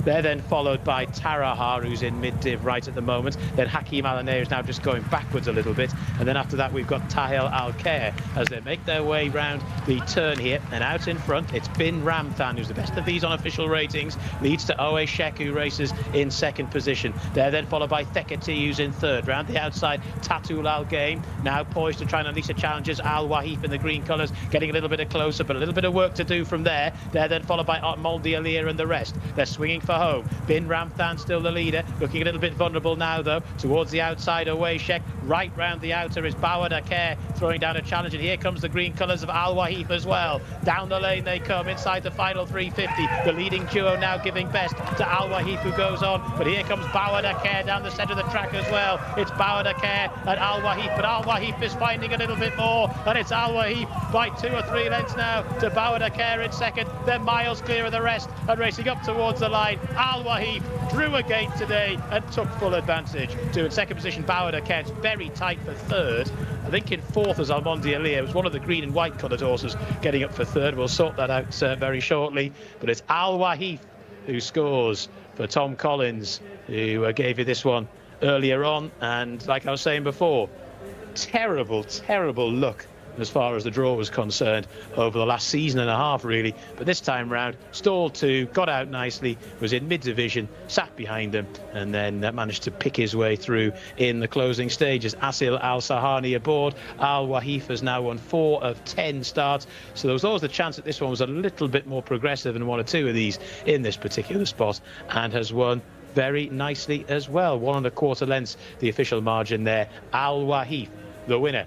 2 in second position, the 11, Bawada Kew. Got a good start, was taken back and then has finished well. Bouway got going and finished in 3rd. That was finishing in 3rd spot. And the 4th horse home was Al Mondialir. So that was your 1, 2, 3, 4. Al Wahif victorious there in race number 5 over the 1600 metres. And there are still 4 more races to come from Taif this afternoon. And a few, hopefully, more winners to come as well.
Asil Al-Sahani is our winning jockey of our most recent race over the mile. Non-winners of 4, and this horse has now won 4. And well done to Tom, well done to John, and well done to Ngon and Go, who all picked this horse and all have another winner to play with. Well done. Thank you. Yeah, it was a really good ride as well, I thought. You know, this race panned out as I expected, albeit I was not confident about that pre-race, I have to say. But he got a really good trip just in behind the leaders. For some reason, it just looked like this race was going to develop into an event where you didn't want to be right on the speed. You wanted to be just behind it. That kind of proved right with Bim Ramthan coming around the bend in the ideal slot. Not really been able to pick up. He went backwards. Al-Wahif found the perfect slot in between and quickened up nicely. Camilo Ospina obviously picked right. He could have been on the King Abdullah bin Abdulaziz and Sons runner, Bim Ramthan, I'm sure. But instead, he was on Bawada Kew, who ran a great race. Of the others, I mean, Awayshek just stood no chance on that draw. No, there's just having a look at this horse after racing. The vets might have a look at this. Very stiff in behind. Didn't look too happy afterwards. So I wouldn't be surprised if we see this horse have a bit of a break now. Certainly, the grooms are just walking this one off, and I think that's a very sensible idea. Because just be slightly concerned with that, just the way that horse is moving. And again, that's just a boost to the performance as we see our winning jockey Asil Al-Sahani, who is certainly not concerned there. He's over the moon and he's had himself a winner, and that is his first winner of the week. Yes, exactly, and any winner is a good winner, as you can say. But this is a decent first prize, 62,500 Saudi Riyal to the winner here. So even if it's just the only one on the week for the rider, this is a good race to win. Yes, not a bad prize, fun to pick up. Badwakir, the horse that's seen finishing second, had to come wide round the bend, and probably that was where that horse lost the race, but not a bad run at all, and a very good ride and ride selection from Camilo Ospina.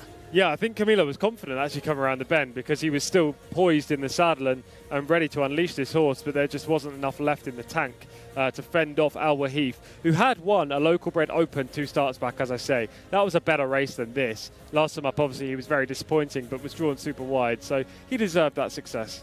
4-way was my selection and ran on really well for third. Was never in the race to win it, but ran on very nicely for third through a lot of beaten horses. And I think the talking horse has to be Bin Ram Tan. That horse got very, very warm at the start and probably ran his race at the start. We'll just see this horse break away and make a really good nick of things up front. Breaking slowly was Hakam Alinea. That horse showed no early speed and had no chance. Roman Alamar was another horse who broke from an inside draw, showed no early speed, had no chance. The rest of the action is all happening at the front of us, and certainly plenty to get our teeth into. Tom, take it away. Yeah, exactly. Owashek jumped really nicely from the outside gate. As you can see, he broke perfectly, but he just couldn't get across until this stage. At this point, up the inside, Bin Ramthan and was making his move to go to the front.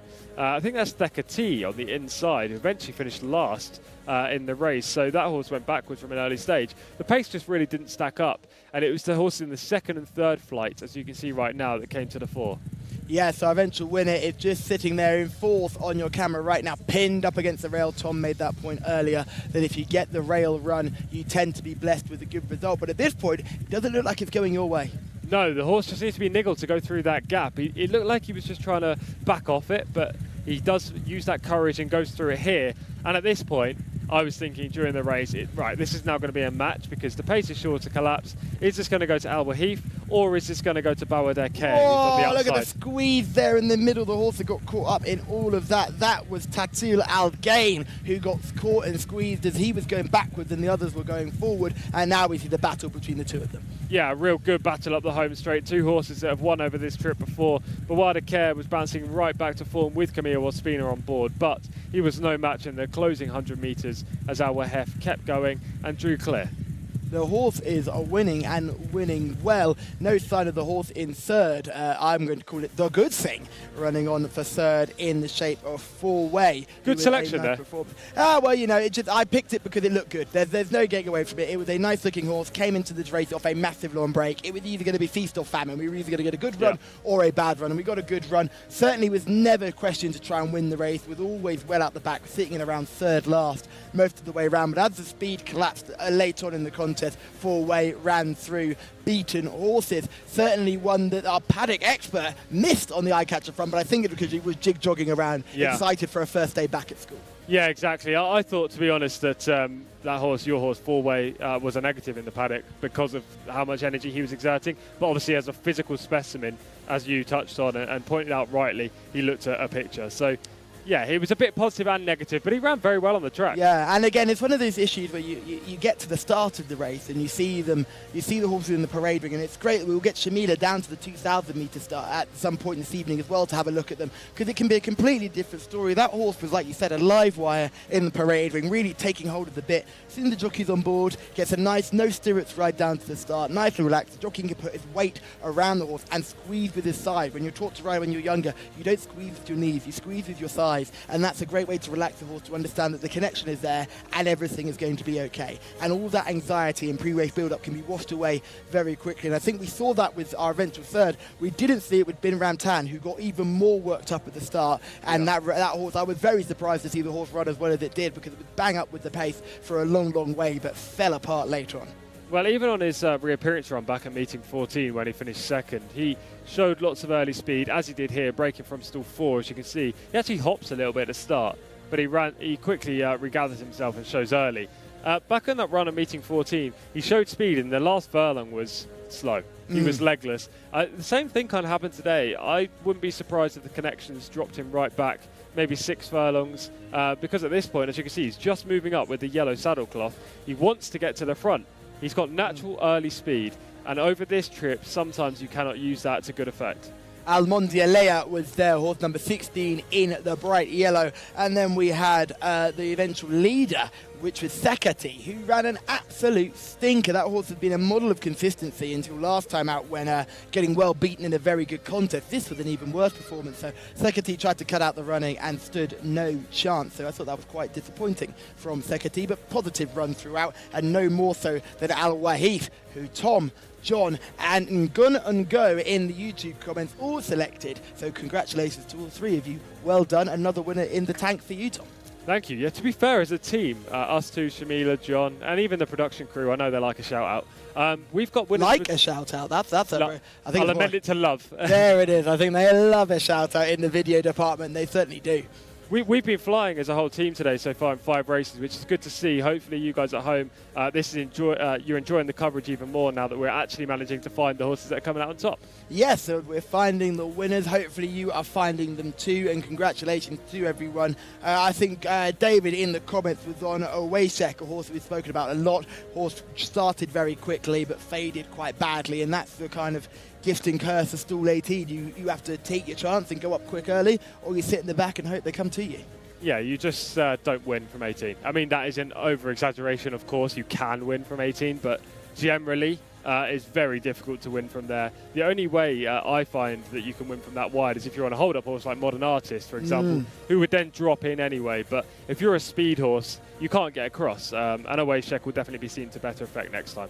The draw gods can be cruel and they can be kind. They've been cruel to Al Wahif over this horse's entire career, but they have been kind to this horse who was drawn low and won impressively. John, you just had a winner. Take us through the runners and riders for our next race 6 on the card. Many thanks, Callum. Yep, we're now at the 6th contest, and horse number 1 is Yastaned. That's the mount of Abdullah Al Fayrouz. Horse number 2 is Botulat, a horse who's making his seasonal reappearance today. Thalik, horse number 3, in the hands of Tariq Al Mansour. Thoal Atlal is the mount of Yasif Al Hussein. Horse number 5 is Aras Asil Al Sahani. 6 is Barak Al Nea, Abdullah Al Khamis. Horse number 7 is Mostateb Saif Al Balushi. Horse number 8 is Al Frani Rayan Al Toesh. Horse number 9 is Ibn Habdan, Abdullah Al-Kradis aboard. Horse number 10 is Wisham Naif Al-Anasi. 11 is Sati Al-Maidan, Wigberto Ramos. Horse number 12 is Korba, very interesting runner indeed. Adil Al-Faradi rides that one. Al-Washmi is next in the betting. Next in the list. Al-Washmi, horse number 13. Yasser Al-Akawi is aboard. Horse number 14 is Al-Najm Al-Kasey. Horse number 15 is Edafar, Camilo Ospina in those King Abdullah bin Aziz colours. Horse number 16 is Ala Al-Rahman, the mount of Mohammed Al-Daham. And horse number 17 is Behan, Abdulaziz Al-Yesh. It's the leg up on that one. 17 go to post for our 6th race on the card. And it's back to the boys in the studio. Thank you very much, John, as we see horse number 1, who is Yastared, rated 71, 1 win from 7 starts. It wasn't this season. No, lofty ambitions with this horse quite clearly as they're going for an open race after finishing 17th and then 12th. Batulat is horse number 2, rated 94, having first run of the season. Won 3 times last year, including a cup race in Riyadh, so it's quite clearly got a lot of gorgeous ability. Animal too. Yeah, can translate that to the track, but only finished 10th on the reappearance last year. That was a big negative for me when I was looking through the form. This filly really stood out until I saw that. Yes, doesn't go well fresh. Hopefully she can turn that form around. This is Sarlik, horse number 3, 1 win from 26 starts. Just not prolific at all. 1 from 26, as you say. Third 2 runs back was okay, but this is a better race.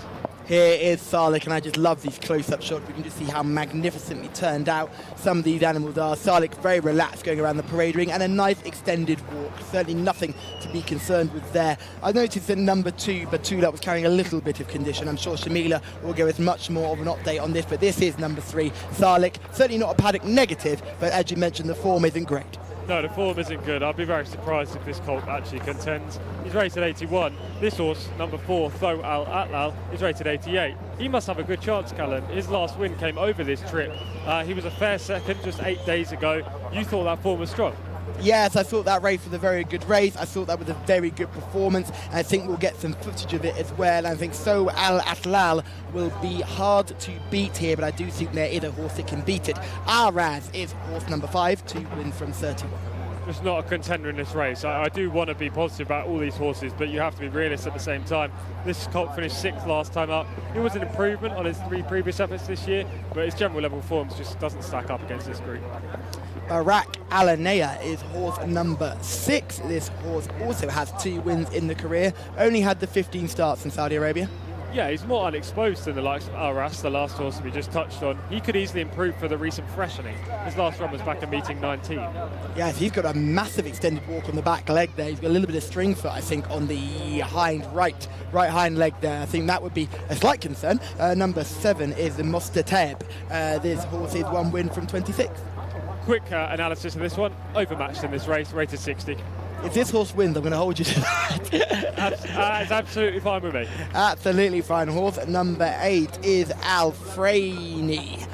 This horse is a nice little grey animal and has 1 win from 9. Second, 2 starts to go back to back. Yeah, 3-year-old in this race. There aren't too many. In fact, he's the only one. He gets some weight because of that, and he finished 2nd on his penultimate outing. That was a fair effort. He could easily be a player. Ibn Hadban is horse number 9, 2 wins from 24 starts there. This horse is Ibn Hadban. What do you make of this one?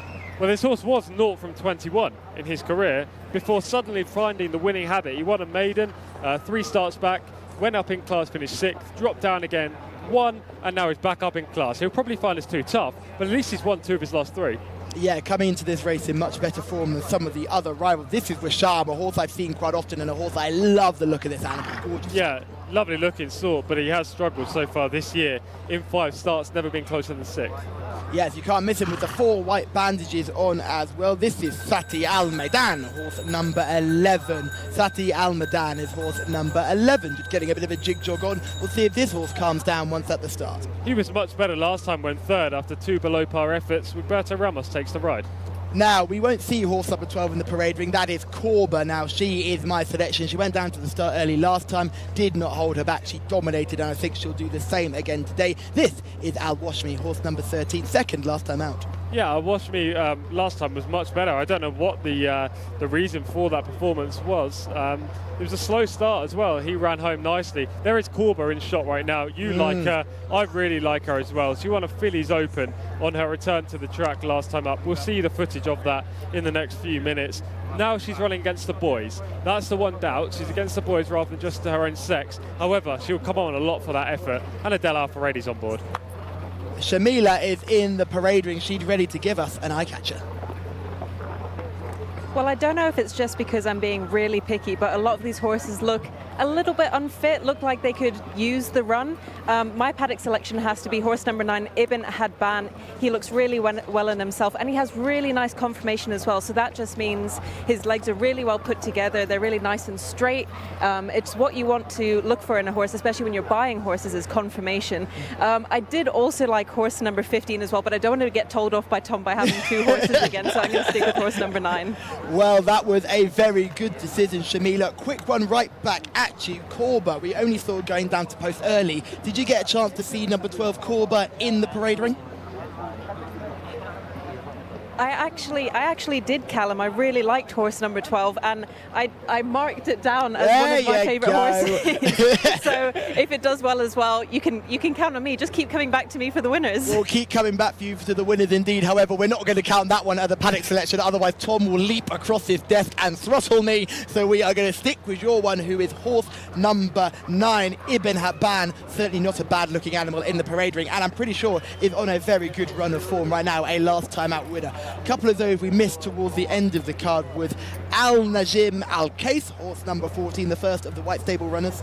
Yeah, I'm surprised Shamila didn't like this one as well. No, No! I'm only joking. I'm only joking. Oh goodness, the shots have been fired. It's just No. I'm only joking. Yeah, this horse is unexposed. He's a 4-year-old. This does look the second string of the King Abdullah bin Abdulaziz and Sons runners, though. Yeah, Edify is probably the first string of those runners. What do you make of this horse? Yeah, Edifar's been off for 6 months. Camilo Ospina takes the ride, finished 4th in an Open back in March. As we just Let's have have a look at Corba here, coming around the outside. Now, this is a really interesting performance. Not only does she win, but the horse she beat in the white stable colours ends up winning next time out. And this jockey interview afterwards, Camilo Ospina said, we were trying to stay away from Corba. I think that's the biggest form line you could get. This horse was first time up here at King Khalid Racecourse and was utterly professional and dominant, won cosily. Not only did she win, not only did she beat a horse who went on to win next time up and is quite clearly talented, not only did the first two draw 5 lengths clear of the remainder, but she went 4 or 5 wide around the bend and continued to sustain the effort all the way in the straight. This is So Al Atlal. You'll just see in 4th place at the moment, trying to squeeze through a gap there, Tom. Yeah, this was ran okay. You like this form more than I do. I think that's for sure. Look at the horse in 5th place in the yellow cap. That's Al Azra, a winner only yesterday. Yeah, exactly. So the form does stack up. He didn't get the ideal trip in this race, so he wasn't able to show his best. And actually, I think he probably would have beaten So Al in this race if he did. Nevertheless, it was an okay run. Second back off the layoff. Could easily play a part. But this is just 8 days later after that effort. Another horse coming off quite a quick turnaround is Al Washmi. This horse is seen finishing 2nd at the end of August. This is a much, much better effort than the previous runs. It was in a lower grade race, and what we didn't see was the really slow start from this horse drawn inside. That can happen to horses drawn in 1, and it did happen to Al Washmi as well. He finished his race okay. I just don't think this is good enough. Yes, this is certainly not the standard of race that this horse is competing in today, but certainly one for the shortlist. And like we've said many times, it's the VT department thinking this horse has a chance. It always does. And they were right about Shakana in the last race. We didn't have any replays of that, and that horse ran no sort of race. We need to start believing in our video production team. Yeah, they do produce all of the good footage, that's for sure. Yes, they certainly do. Now, we've gone through all of these a bit briefly. We missed Bayard, horse number 17. That horse, and we're seeing Al Washmi is going to need a wash down because Al Washmi is very, very warm indeed. But that horse has a habit of doing that. We saw that the last run and we saw it in the parade ring. So again, we'll watch that horse circle at the start and see how that horse gets on once in a calmer environment surrounded by other runners. Bayard, horse number 17. You haven't given it a mention. We must give it a shout out. Yeah, of course. We've got to mention every horse in every race. If we're talking about likely winners, we wouldn't have given this horse a mention.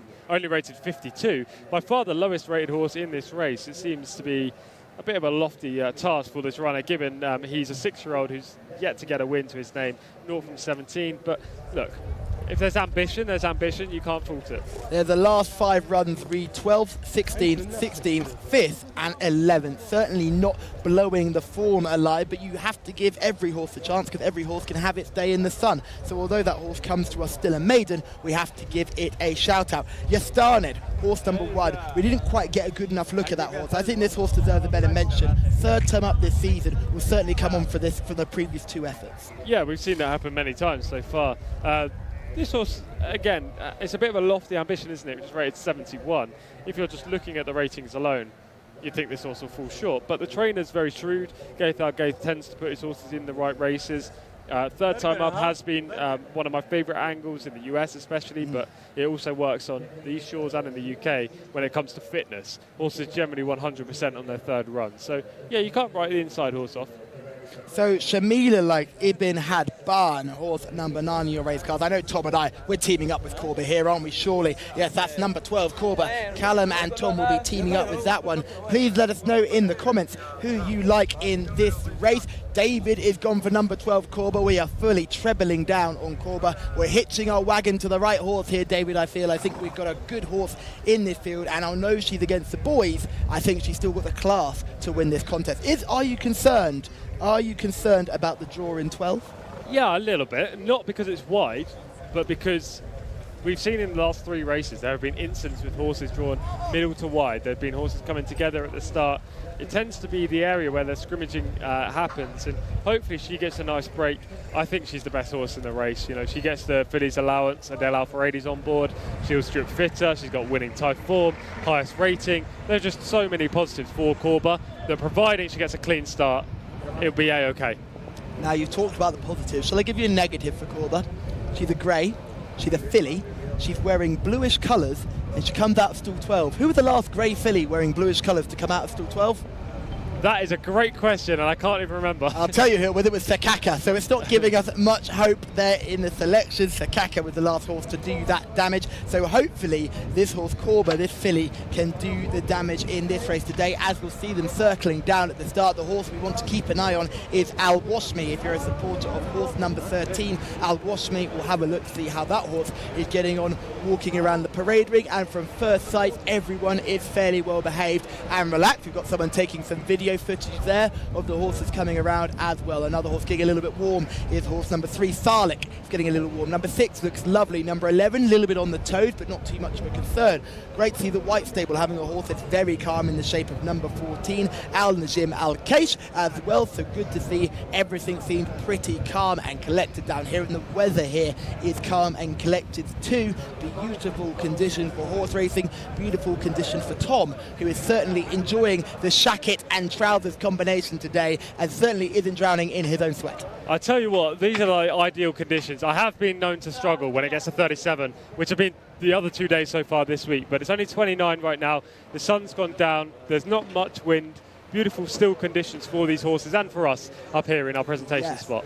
Beautiful still conditions, not battering the wind, we're not battling any of the conditions. Plenty of people down here watching the racing as well. We're here at King Khalid Racecourse, but now it's time to turn your attentions to John Blance. John, who do you like in this?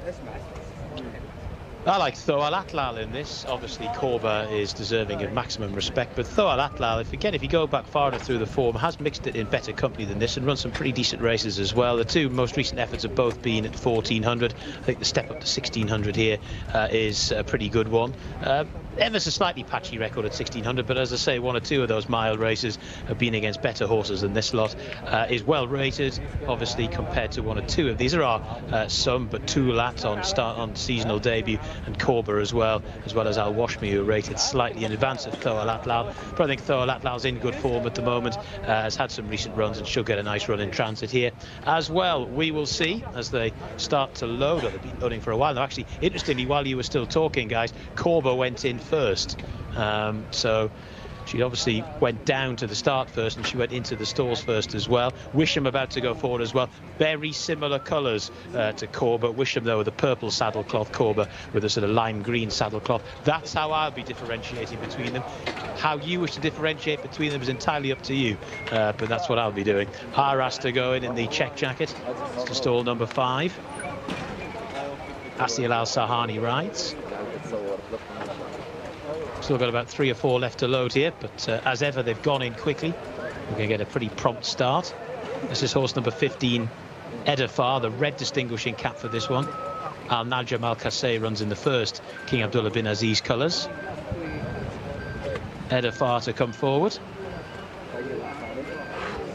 And is in. Horse number 16 is Ala Al Rahman. And the yellow colours of Al Frani, one of the greys in the race. Looks like we've got a full complement here. They're down at the mile start. 1 or 2 shouts inside the stalls, but they're off and racing. They're away for the 6th on the card here at Taif this afternoon. Nice start was made by Ibn Habdan. That is often a horse that likes to go forward and has got into a good early prominent position. Also there is Mostateb in the white and red colours.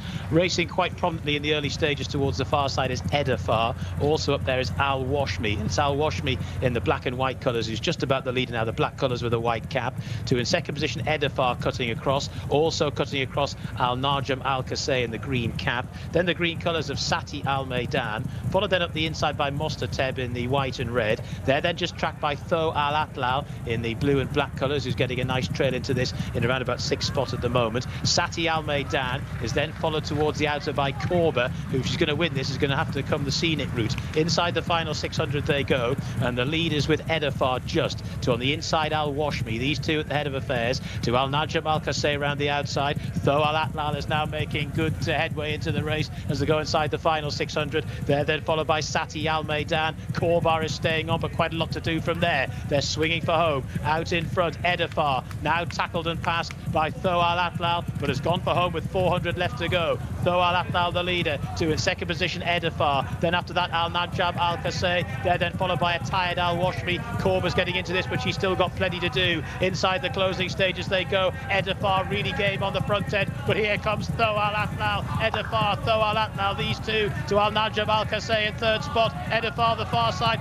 Though Al Athlal slowly but surely is getting on top. Korba continues to stay on strongly, racing up towards the line. Edifar battles back to win and beats Though Al Athlal. Very tight for third there as well. Korba was collared by one who was coming from a different part of the Arabian Peninsula. We'll sort that out shortly. But Edifar has held on from Though Al Athlal, who looked like he was going to go past, but never managed to do so. Edifar in the hands of Camilo Ospina in the red distinguishing cap here.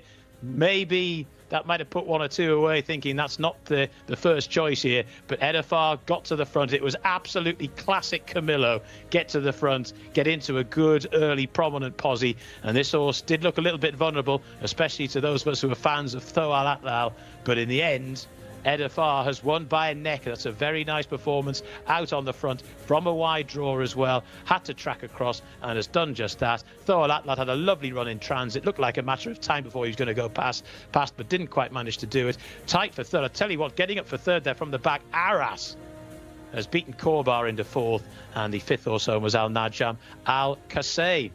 So Edifar, expertly handled by Camilo Ospina. You're never too far away from a Camilo Ospina winner here at Taif. He was in excellent form yesterday, excellent form today as well. The winners keep coming for the Colombian in the saddle there. And Edifar has held them all off, despite the best efforts of Though Athlal et al. They weren't able to catch him.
Khayal Camilo, mashallah.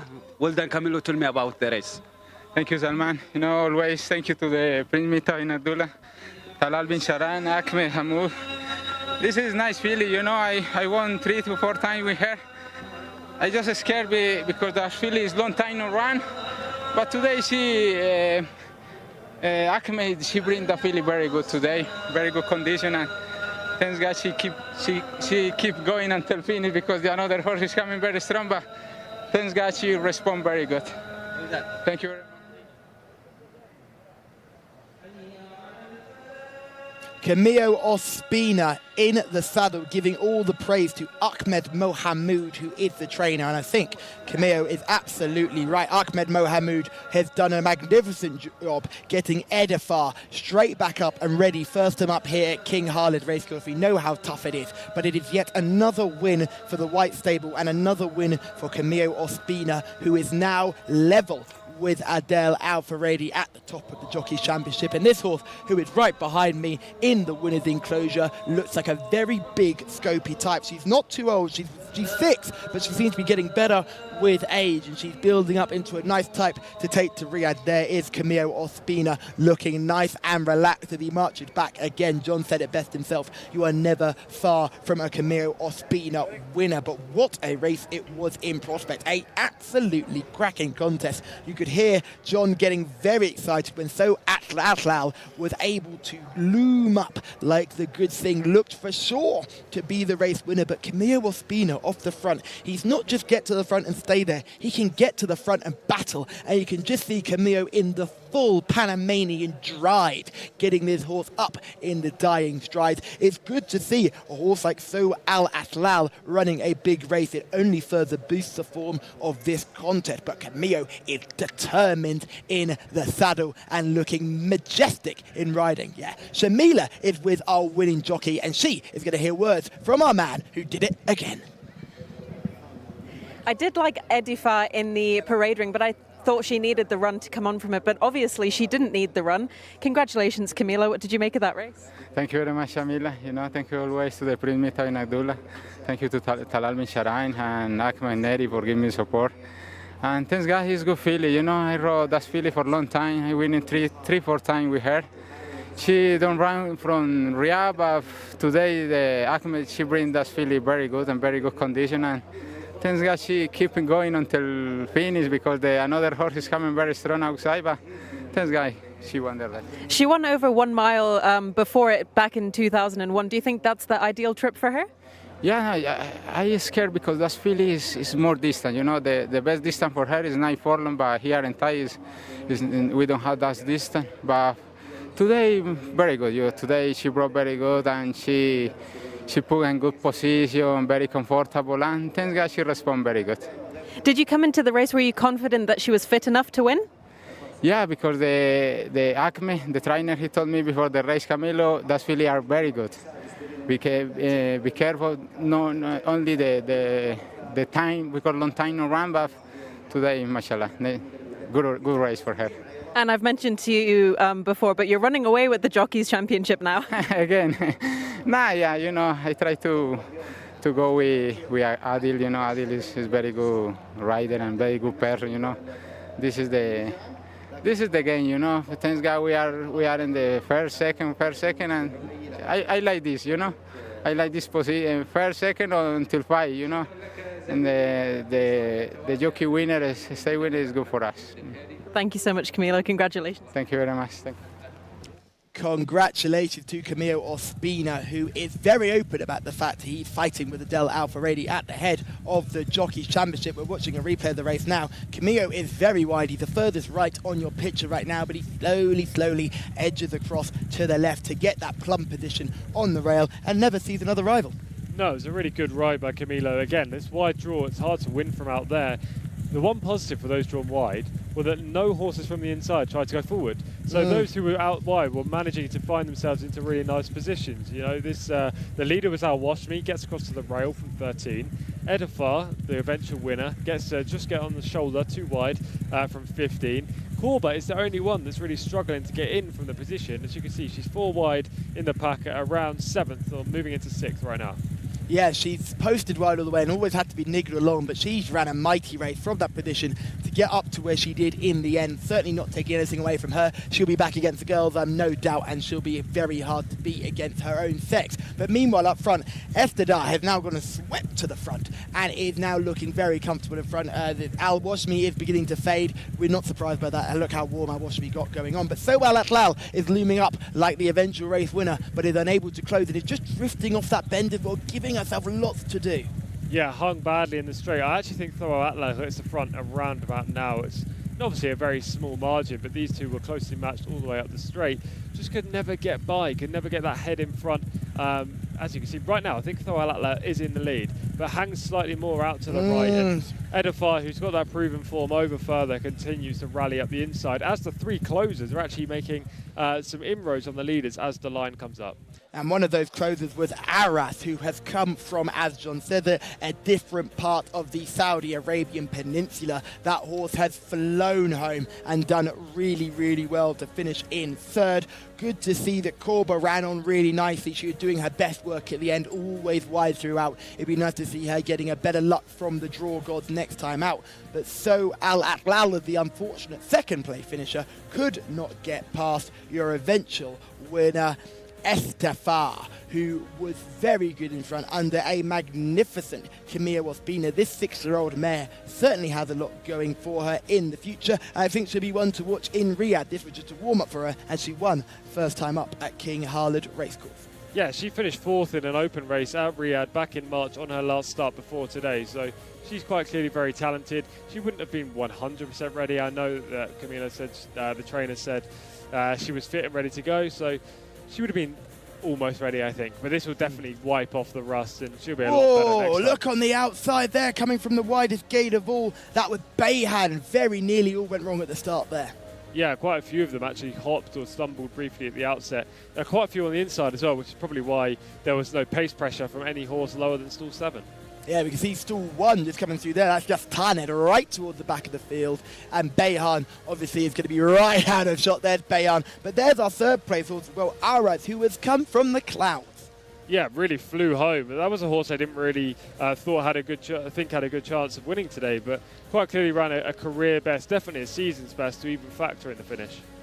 Yes, it was a good effort indeed from all the top 3 in the race, and the top 4 can all think of themselves very proud. Al Washmi will come on from that performance. That was maybe a run too soon, maybe it was a run too much, got far too warm in the early factors of the race and was unable to get the horse home in front. So, as we can see, So Al Atlal making her way around the bend. So Al Atlal making his way around the bend, always going wide here. And Tom, I don't know about you, but I think this horse lost the race rather than the eventual winner winning the contest. Oh, absolutely. Yeah, the best horse finished 2nd on the day. Thor Al Atlal deserved to win. He made the right move.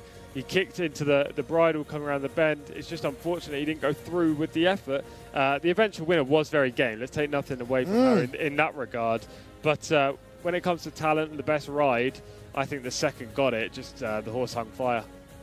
Edify is your race winner. She's a big, strong 6-year-old mare, and she's got plenty to look forward to as we move on to Riyadh. Although we might still see her at King Khalid Racecourse. Rory said that himself best. If you've got a filly who's on form, we'll use mare as an example here, keep them running. They do their best when they've got runs in the tank. Yeah, exactly. It keeps them, firing on all cylinders when you get fillies like they're in form like this. I love how she pricked her ears after the line, by the way. That's a big perk to suggest that there was still plenty more in the tank. But when you do get a filly like this, you have to keep them rolling, because when fillies lose form, it's hard to get it back. But when they're in form, they continue to be in form for a few weeks. So, yeah, now's a good time to strike again with her. She really is a real tank of a mare, isn't she? Look at the size of her. I love it when you get to see big mares running across the racecourse. That person is not so big. That is a very little person. Oh, lots of little people in shot as we move on to our next contest, which is race 7, and we stick to the mile. Tom, what do we make of this? This is a local bred horses open contest. This is very similar conditions to what we saw in the last race, and we do it all over again. Is this a stronger or weaker contest than what we just saw? Weaker, I think, but there are some good horses in here. Yamari, number 11's rated 94, another one for the White Stable, and it's by Premium Tap, and we've seen so much success for that sire here at Taif. You've got a couple of others rated in the 90s, including Jcsa, number 4 in this race, as well as number 13, Motabane as well. It could be the first string for the White Stable. Yes, I think a horse looking to bounce back to form. Someone who never needs to bounce back to form because he's always flying. Had a 2nd so close last time. John, take us through the runners and riders for our next contest. Very kind, Callum, very kind. Yes, the horses are about to come on your screen now on our lovingly prepared graphic for the 7th race on the card, another local bred horses open race. Abo Kalaf in the hands of Fahed Al Furedi is horse number 1. 2 is Strategy, Mohammed Saeed. 3 is Kare Hom, Yasser Al Bakawi. Horse number 4 is Ijabi, interesting horse with Salman Al Rashid aboard, almost certainly can improve on start number 1. Horse number 5 is Monte Keba, Abdullah Al Saadi. Horse number 6 is Shibul Latam, Abdullah Al Fayruz. Horse number 7 is Rams Alpha Kok, Asil Asilhani. Horse number 8 is Saran Al-Khail, Mohammed Al-Shurima. Horse number 9 is Intergene, that's the mount of Naif Al-Anazi. 10 is Al-Tawidi, Mohammed Alami. Horse number 11 is Yemari, Feras Al-Sunatyan. Horse number 12 is Daddy Queen. That's the man of Mohammed Al-Daham. Horse number 13 is Motabane, Rayan Al-Tuaish. Number 14 is Ardal, Mohammed Al-Shamari. Horse number 15 is Helmi, Abdullah Al-Kradis. 16 is Latin, something I was terrible at school. Tariq Al-Mansour is aboard. Horse number 17 is Hoot Al-Karain with the Wigman, Wigberto Ramos riding.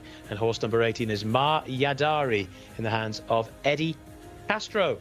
So that's your full set of runners for race number 7 on the card. They're making their way, well, still in the pre-parade ring. High time, though, we got back to Callum, Tom, and then a little bit later on, Shamila.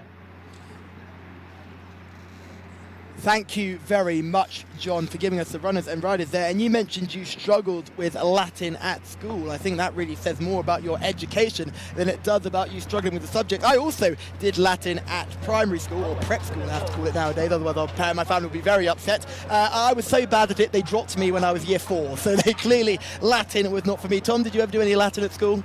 Never did Latin, no. Just German, French, and wasn't good at either. No, neither was I. I just about scraped a C at Jcsa French. The only bit I remember from Latin was a mo, a mat, a mass, and I still have no idea what that means. And porcus and equus, pig and horse. There you go. A little bit of education here on the Jcsa YouTube channel. The latter one is actually relevant, as we have got the horses coming into the paddock right now. Yes, we do have Latin coming into the paddock. What do you make of this horse? 3 wins from the 50 starts. Fourth last time out, would probably up there with the season's best effort. Yeah, it was. It definitely was. Taking a big step forward. But she's a 5-year-old, 3 from 50 in her career. I mean, we're more interested in the name than I think we're going to be about in her performance in the race, because I don't see her featuring here. We've got 2 white stable runners who had a winner in the last race. They bring in Yamari and Motabane. Now, those are 2 horses who have both got decent chances. What do you make of both of those? Yeah, they're rated 94 and 97 respectively. So Yamari and Motabane are both definite players in this race. Now, Camilo Ospina's not on either of them, which is interesting, but he's not got a ride in the race, so I suppose it's not a huge negative. Out of the 2, maybe Motabane is the more solid. Yes, I was more keen on Motabane. Daddy Queen, horse number 12, with a horse that had been running very, very consistently and always in good races, as we see Nath Alanazi leading the jockeys out into the parade ring. And look at the smile on his face. If it doesn't work in racing, modelling is certainly the route that man is going to go down. What a stunner. Yeah, absolutely. It's just a phenomenal beard. I wish I could grow one like that.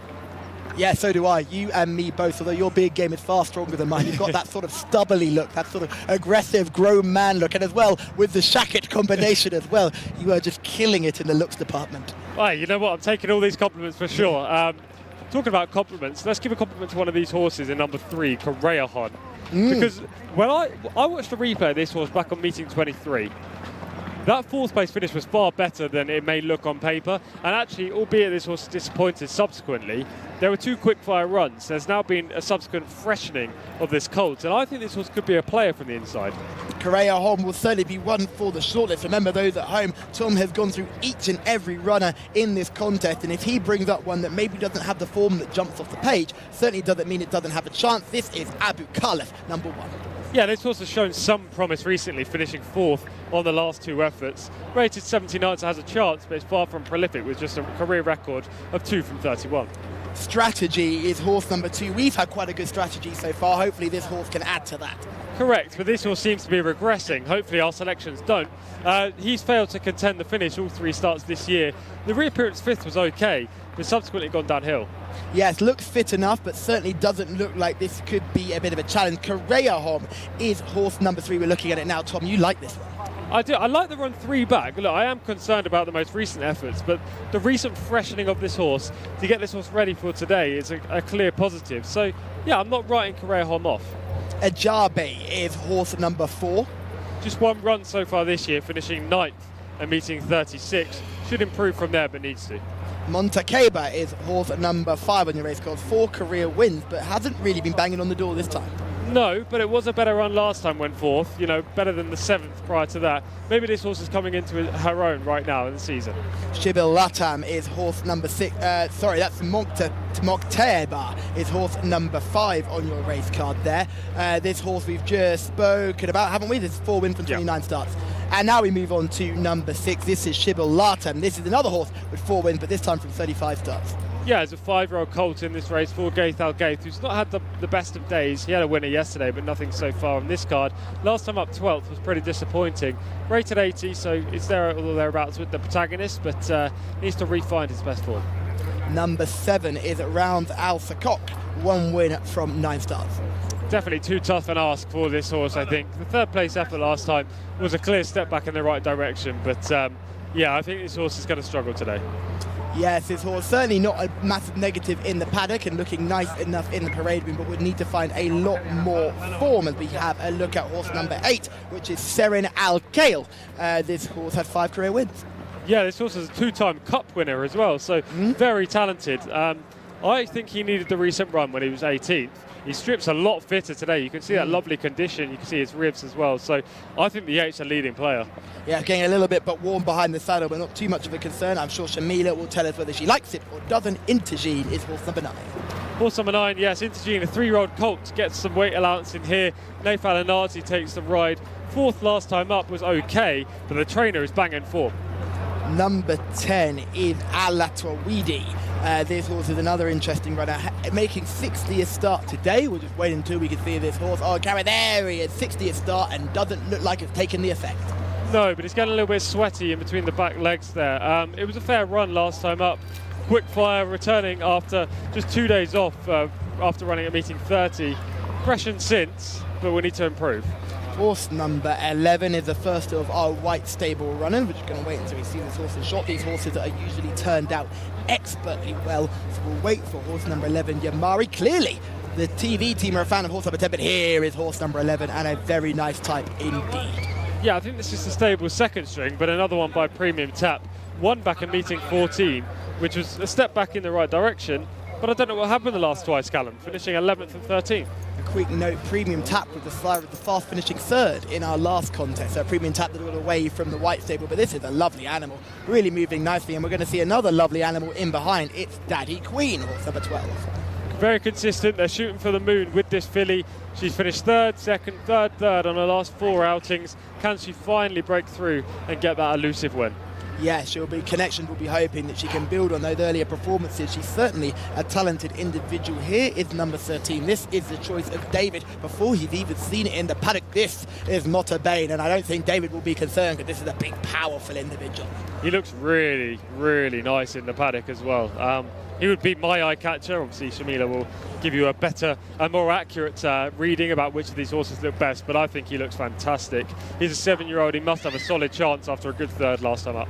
I really want to know the role of the dude who walks on the inside. Now, I always see him. I love to know more about him. He's always with every single horse. If he was like more of a supervisor role, watching over rather than leading the horses directly, as we move on to number 14, Ardal. I really liked this horse last time out, coming off a win, but was really disappointing in meeting 34. I think fitness was an issue that day, coming off quite a long layoff, had 15 meetings off, which equates to around 5 weeks. So fitness would have been a factor as to why this horse only finished 13th. The next horse, number 15, is one of the dark horses in this race. I think Helmi has a massive chance. A really strong traveller, often doesn't find much, but it's certainly a horse that will give the best effort. I've never seen this horse run a bad race. No, he's going to be in the firing line at the end, I'm sure. He's one of the best in the race. The only factor that I have as a slight negative is the draw. Yes, and another horse who's drawn out wide is Latin, a subject that John and myself struggled with at school. Tom, you never did it, but you like this horse, don't you? I think she is okay. You know, she ran 4th last time, meeting 35, 3rd at meeting 26. She's got a chance. I don't like her to win, but I think she'll be in the first 5 or 6. We've got 2 more to view, but Shamila's already found a paddock favourite. So Shamila, who is it? Well, Callum, thankfully I didn't have to take Latin at school because I would have failed miserably, much like I did my French GCSEs. Anyway, horse number 16, Latin, is my paddock pick for today. And I heard you talking about some of the horses getting a little bit sweaty behind the saddle between their back legs. Honestly, at this point, it's concerning for me because it's cooled down considerably. If we were talking yesterday, it would have been a different story. It was much hotter yesterday. Now it's much cooler. If they're getting sweaty, that is not a good sign. Thank you very much, Shamila. And Tom, you did notice a few who got a little bit warm, both behind the saddle and between their legs. And I think it is crucial to mention that those horses should be avoided. Now, this is horse number 18, Mayadari. Now, this horse won back in meeting 22, came back off that win, and was hugely disappointing. Yeah, I don't know what happened last time, meeting 37 when finishing 16th. I am still yet to see Eddie Castro have a winner here. I know he had 3 in the time when I was away. Not one since I've been here. In my previous 2 weeks spell, all this week. Yeah, so we need Eddie Castro to get amongst the winners. I think him and Jimmy Carrion both are going back and forth. Let's talk about Hoot Al Korain, horse number 17 in the race card. 4 wins from 38 starts in Saudi. Yeah, this was the only horse that we didn't cover in the runner by runner. Unfortunately, we didn't see him, as he is a leading player in this race. Rated 96, finished third run back now after a month's layoff when he finished second at meeting 20, came back at meeting 29, didn't run very well. Meeting 36 was okay. I expect him to take a big step forward today. I'm going to take a little shot at Hoot Al Karaim. This horse finished second in one of the Jcsa award contests, where it was in a real humdinger finish with a horse's name I can't remember. Both those horses have subsequently run stinkers in those races, and I'm pretty sure that seventh was behind Akdar, who is a good horse but not a great horse. And as the form of those races tend to be stacking up, those are the horses we can really get into, the Jcsa middle distance races. It would be a concern for me with Hoot Al Karaim that second was really a career best effort, and it's all downhill from here. I could be totally wrong, and the rating of 96 is interesting, and this is a far easier contest. Let's have a look at number 13 going down to post, and number 13 last time out on the 26th of August, where this horse finished in third. Yeah, he ran quite well this day, Motorbane, coming right around the outside, swooping around the field. As you can see, there's no need for headgear on this horse, which is strange because most of the King Abdullah bin Abdulaziz and Sons horses do wear some kind of headgear, whether it be the white blinkers, as you can see from the second string on the inside going backwards here, or whether it be a noseband, for example. But he doesn't have anything. Right now, he seems to be fading late in the day after coming through with a winning run. He runs okay, but he just gets chinned. That is the Jcsa Cup race I was just discussing, and that is the Akdar horse winning. And I think that horse is truly a reflection of what Hoot Al Karaim can do. Moving on, Tom, to the next horse. This is Al Tawedi, who is the other horse we're going to have a look at here, finishing third on August the 19th. Yeah, ran okay that day, yeah, but this horse is far from consistent. You know, he's in and out and in and out. This third place was a big step back in the right direction, but he's had 59 starts for only 4 wins, and he's hanging away here. This is a race that Shamila will know very well. One of her favourite horses, Hapipi Go Lucky, won this contest. It was a hands and heels event, and Hapipi Go Lucky boosted that form by running very well to, I think, finish third or second last time out. Yeah, Hapipi Go Lucky. We were there that day, weren't we? We were indeed. Okay. I'm there every day. You're there every day. Yeah, he used to be trained by Johnny Mercer and was given a good ride as the closers came out on top in that race. Al Tawedi ran okay, but again, was given a good trip, so I'm not too sure.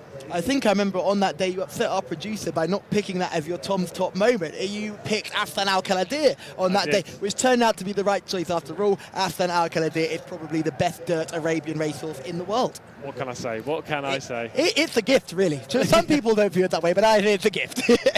I've still yet to pick today's top moment, I have to say, but we will show that during the outro after race 9. Yes, the end of the show, one of my favourite parts of the show, and hopefully we'll get a special guest as well, because unfortunately we didn't get one last time. I think Wigberto's still showering, isn't he? Yeah, he probably still is. That is terrible, Thomas, terrible. Now, out of the two white stable runners, I think you prefer Motorbane. Is that a horse you're going to stick with in this contest? You know what? Right, I'm going to come clean here. Oh. But before you say anything, is this going to get any of us in trouble? Absolutely not. But I'll just talk you through my thought process, because I do all the studying the night before and a little bit in the morning before racing, and then I pick my horse. Mm-hmm. When I see them in the paddock and the prelims, I may say in our little runner-by-runner piece, this horse looks nice, and then I'll give them a little positive, but it never sways me. Oh. But I've been swayed in this race because Motorbane looks the best by a mile to my eye. And I wasn't going to put this horse up. I was actually going to put up Correa Hom as a horse that could finish in the first 3. But I'll go for Motorbane. I think he looks a picture and by far the classiest and best physical specimen we've got in this race.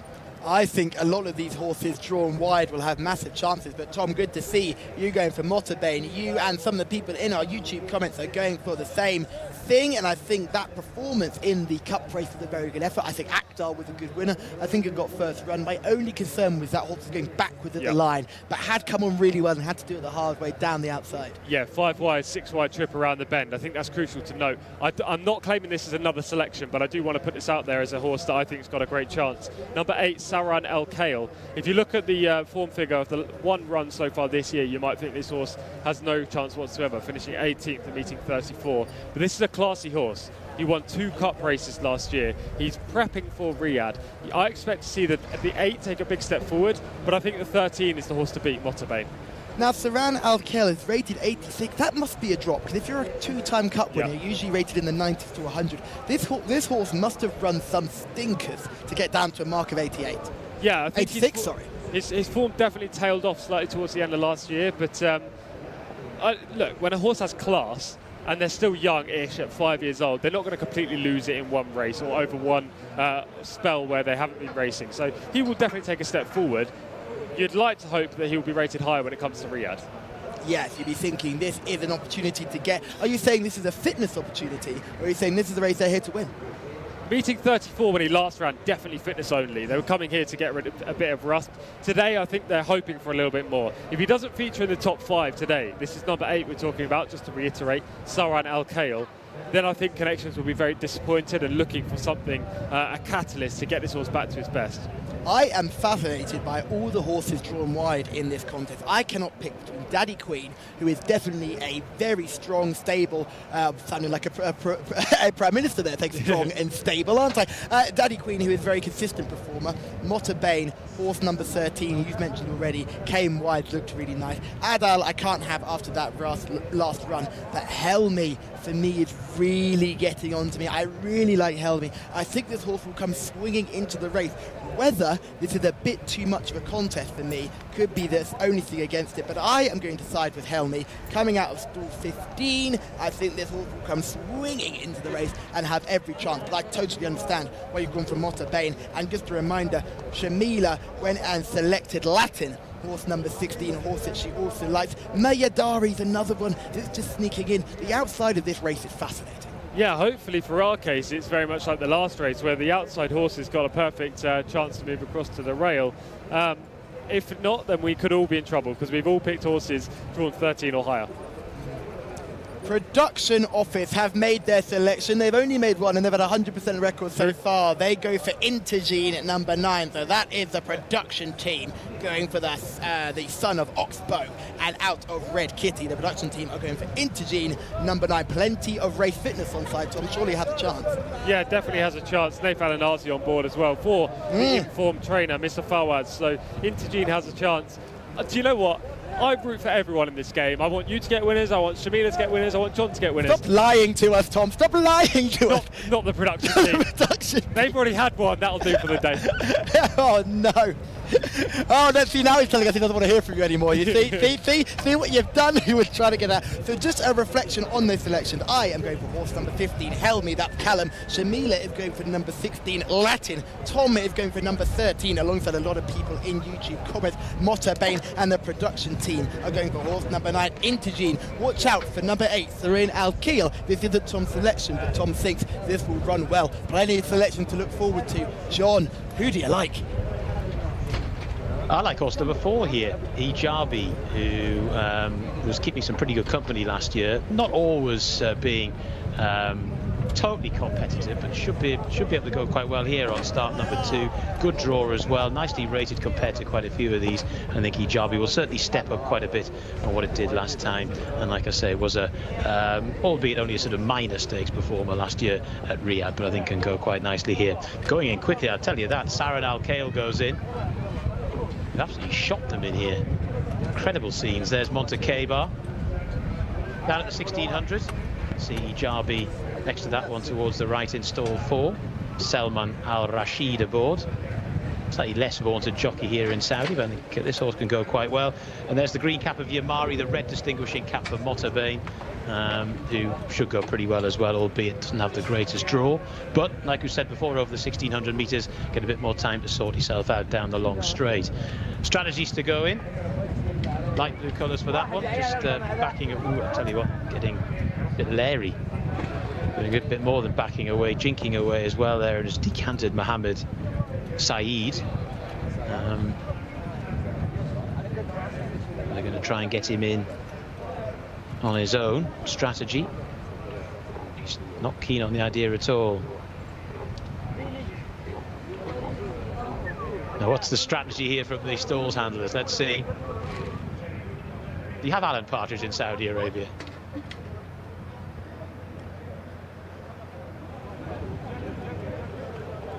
Strategy backing away.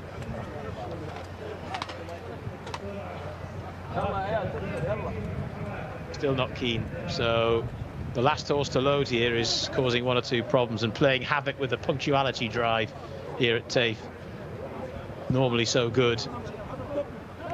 The vast majority of horses, like I said, in this race went in very quickly. Strategy. A large chunk of stalls handlers have got strategy in. Stand by. They're over a mile here. There's Abo Kalaf nearest to us. Strategy's in. They're off and racing for the 7th on the card over the mile. Making their way through the early stages. Yamari, the green cap, the white headgear, has got away very well. Latin is making good headway across from a wide draw to get into a prominent posse as well. Saran Al-Khail is also up for the pace, followed then by the recalcitrant Strategy, who's now got into a good posse in the race itself. Ardal is after that, followed then towards the outside by Hutal Karain, who's tracking across from a wide draw as well. They're then followed by Motorbane, who's racing in around about 7th position at the moment. Then Strategy has just been passed by Motorbane.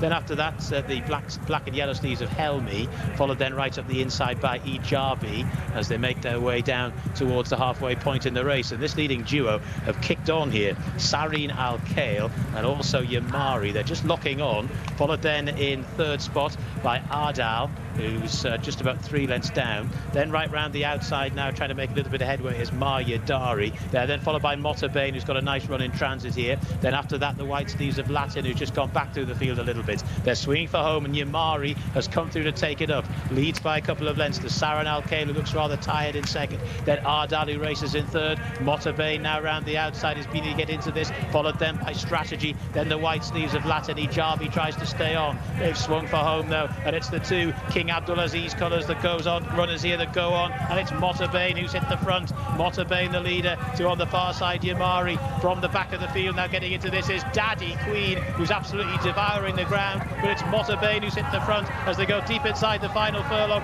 Motorbane, Daddy Queen, lane doors, Daddy Queen tight with Motorbane. What a finish! Goodness me, that was worth the admission price alone. It was tight for the minors as well, but Daddy Queen in the hands of Mohammed Al-Daham, absolutely flying late. Motorbane well, needed the line badly. This is going to be the angle that tells us Daddy Queen devouring the ground in the closing stages. Has Daddy Queen got there? She's come from a long way off the speed. Motorbane's won it. Motorbane has held on in dramatic circumstances here at Taif. Motorbane has held on from Daddy Queen. A flared nostril is all that it's taken for Motorbane to hang on. Daddy Queen was making up ground in spectacular fashion in the closing stages. They pulled on from the rest, but Motorbane has scored. Rayan Altoaish, another one for Tom Collins. Cometh the hour, cometh the man. And Daddy Queen has tried really hard to get there. Again, didn't get a mention until the latter part of the race when she's come from a way back in the race. But Motorbane has finished just ahead. Horse number 11, Yamari, has finished in 3rd, so a good race for the King Abdullah bin Aziz colours. But yeah, after the line, Daddy Queen's in front, but on the line, Motorbane has held on. 143.21, 143.22 for Daddy Queen. 3rd horse home was Yamari, and the 4th horse home there was Helmi, who got going from a long way back.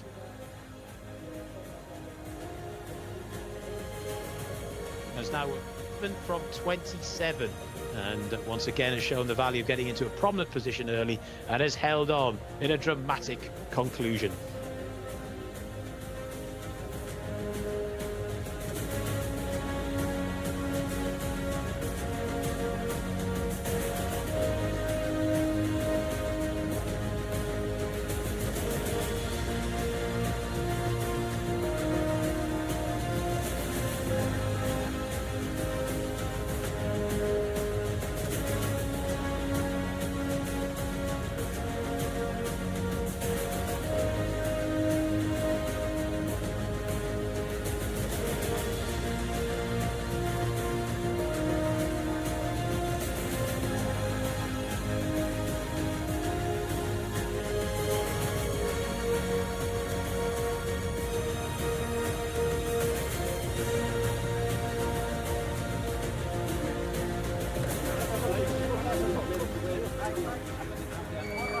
Rayan Al Taraish, another rider on the crest of a wave. He has got this horse home. Motorbane has won by the skin of his teeth.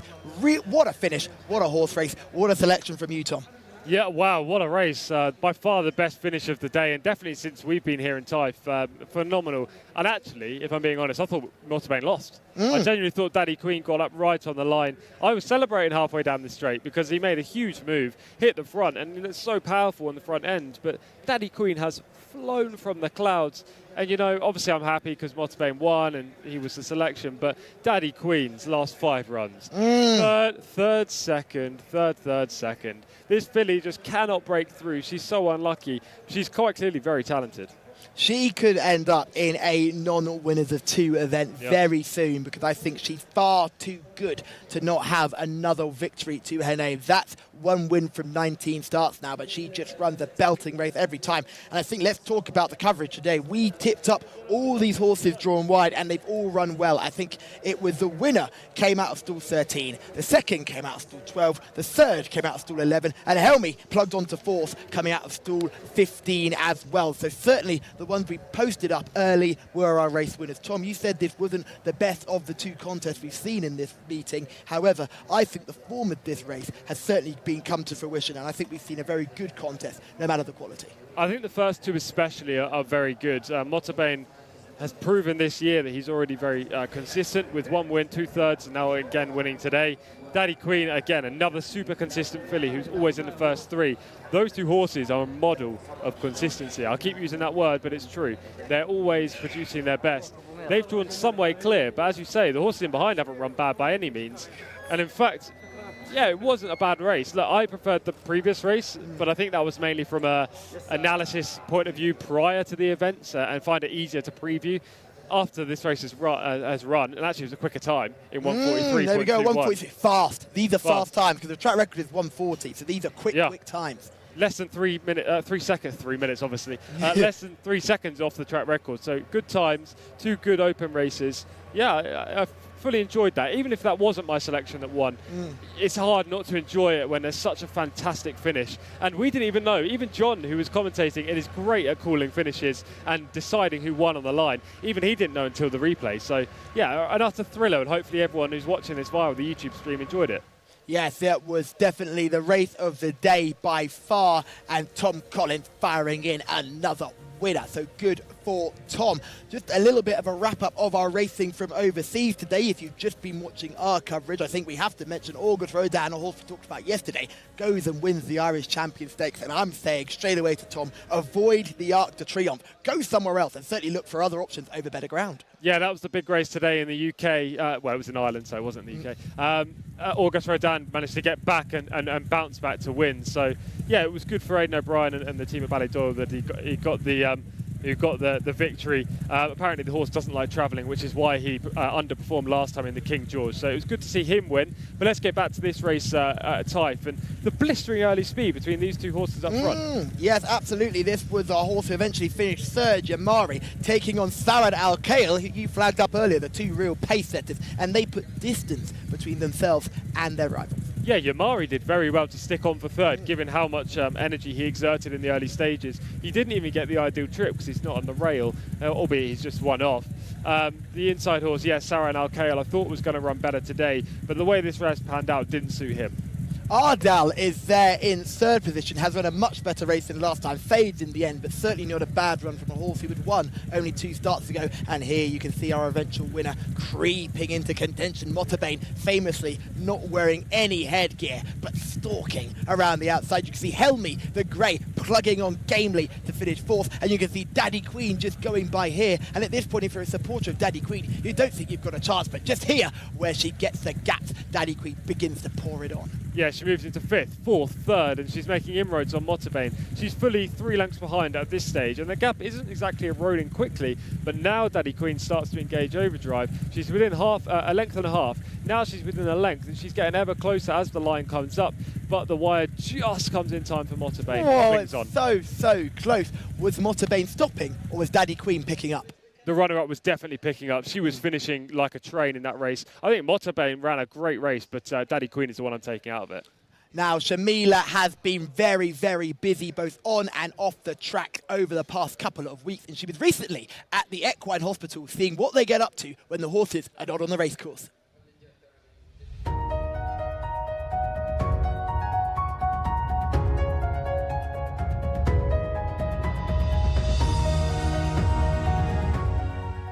Horse welfare is paramount here in the Kingdom of Saudi Arabia. Today, we are lucky enough to visit the Equine Hospital situated at Taif Racecourse, speaking to the staff and vets who dedicate their lives to these extraordinary athletes.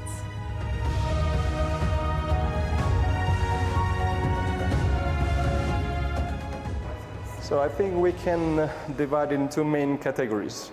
When we are dealing with the young horse, so let's say with the 2 years old, and when we deal with adult horses, like the 4 years old and above. We have good equipment. Our main weapons for the diagnostic imaging are the X-ray machine. We have a direct digital X-ray machine and ultrasound. And we don't have the advanced diagnostic machine tools, but it will come in the future. The Jockey Club is working for that. But these X-ray and ultrasound are enough to make sure we are minimizing the risk. Our goal is to minimize the risk, to keep these beautiful horses sound, and just to avoid any catastrophic injury in the track.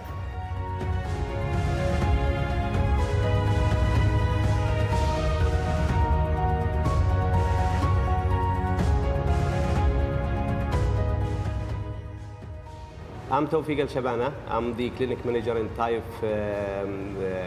city. So usually we start prior to the Taif season. When we move from Riyadh season to Taif season, we usually move with our medical staff to be ready for horses coming to Taif for the racing season. So we need to be prepared all the time.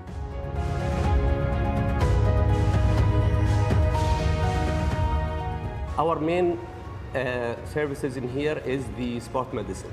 So, and also we need to be prepared for any emergency cases. This year we expanded our services. Even the last year was only one medical team. This year we have the manpower is increased, so we have two medical teams. Each medical team has his own appointments. We schedule appointments, we see horses, we serve them. The vets are examining the horses, they provide the treatment, and we are ready 24/7 for emergencies, to receive any type of medical services can be done.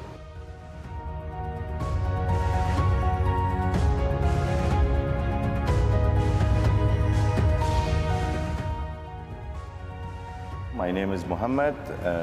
I've been here in Equine Hospital 2 years with the internship program. Now I'm a vet here, general vet. So we are receiving some emergencies all over the hour, 24 hour, all the week. Actually, it was a busy time since the beginning. As you know, the horses arrived here a lot from over all the kingdom. We are enjoying these times, and we are doing the best, hopefully.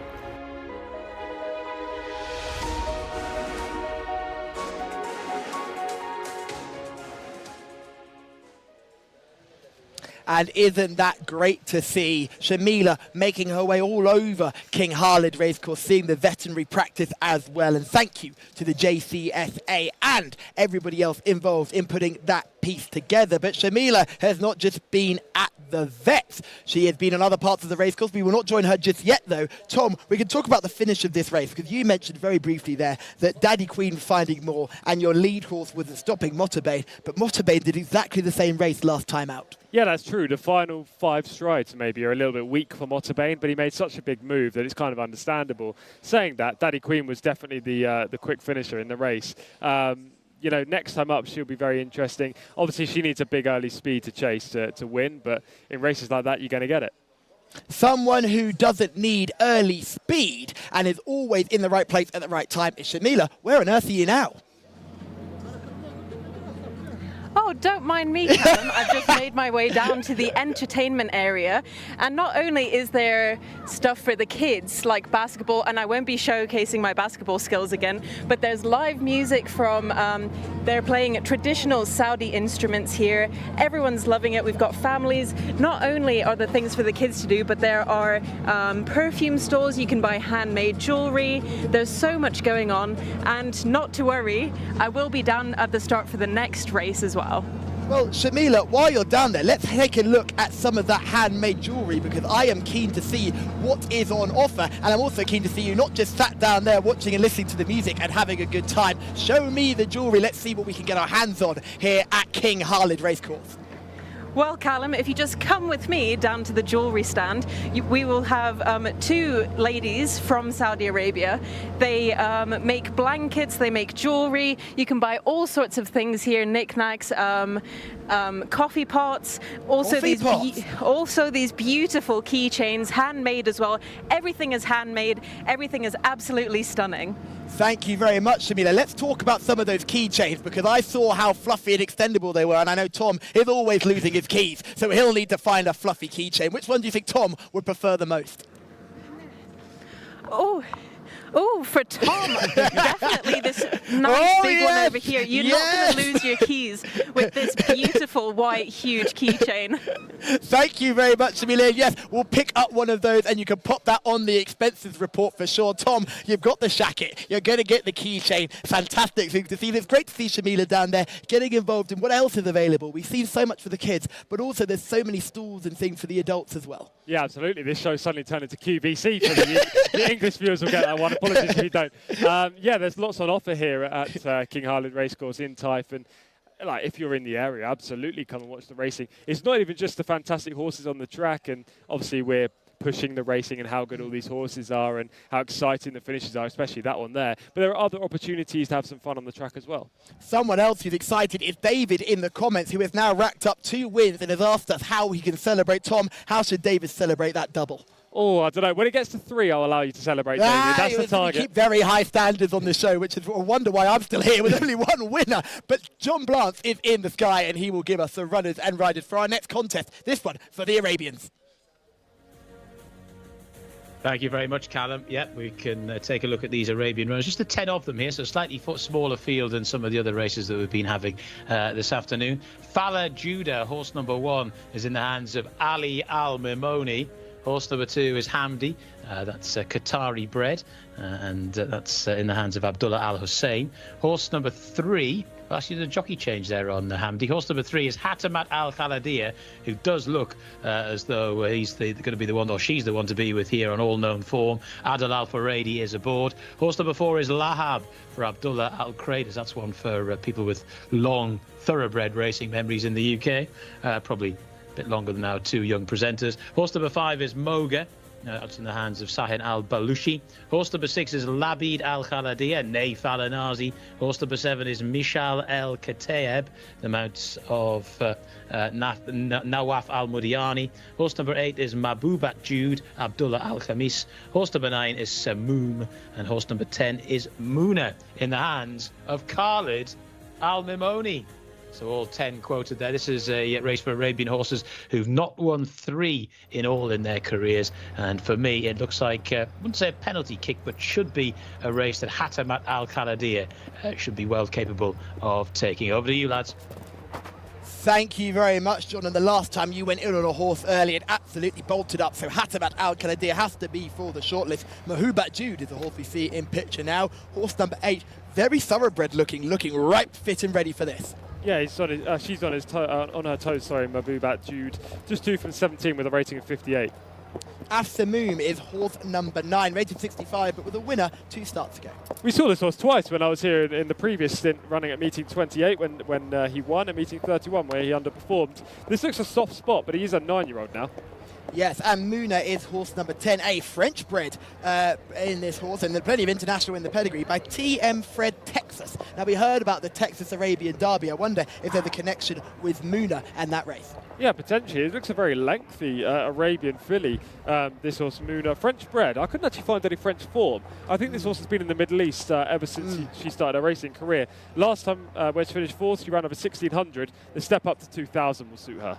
Yes, I think she'll enjoy this step up in trip. Some of the other horses we haven't had a chance to look at are Fala Judah, horse number 1, rated 72. Yeah, winning form at this track, back at meeting 20, rated 72, so has to be one of the leading players in this race. But there is a couple of other standouts in here. Hamdi is a Qatari bred, rated 60, will need to improve dramatically on the last 4 runs. Absolutely, yeah. The 4 runs this year hasn't really factored, but you've always got to play a little bit of confidence with these Qatari breds. We've already seen one win at this meeting since we've been in Taif. Now, Hatmat Al-Kaladir is clearly John's selection. John went earlier yesterday and found a winner. Are you with him or against him? Very much with him. Yeah, I think this is the clear standout in the race. As I say, the last race, albeit ended up picking the winner, it was wide open. You could make a case for plenty. This race, Hatmat Al-Kaladir is on a pedestal. She's by far the best from what we've seen. She's a 95 rated filly. She's just 2 from 17, but 4 runs this year. Been 3rd, 4th, 4th, 3rd.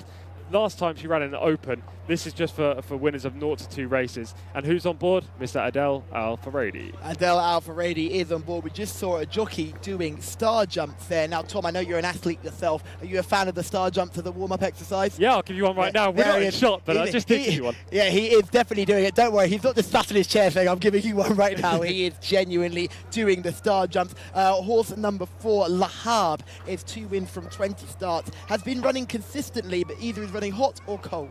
Yeah, ran 3rd at meeting 22, then ran 14th at meeting 27, and then right back in the right direction with a 5th at meeting 34. This horse is very hard to predict, but it's only rated 58. I think this might be another down-the-field performance today. Moga is a horse that intrigues me. Number 5 on your race cards. Only had the 1 run here, 3rd in meeting 37. I think that horse can build on that performance, but if I'm getting my brain in order correctly, I think Moga was coming from a different parish to win that race. I could be totally wrong, but I think Moga was coming from well off the pace. Stayed nicely from off the speed, and you said 1 run here. 1 run in the career. In fact, I had a look back at the record of this filly. She's never run before, so she was a 5-year-old debutant when she finished 3rd. She'll come on for that, but she's yet to get a mark. I don't really know how good she is. Labib Al-Kaladir is horse number 6, rated 78. First run of the season here. What do you make of this horse?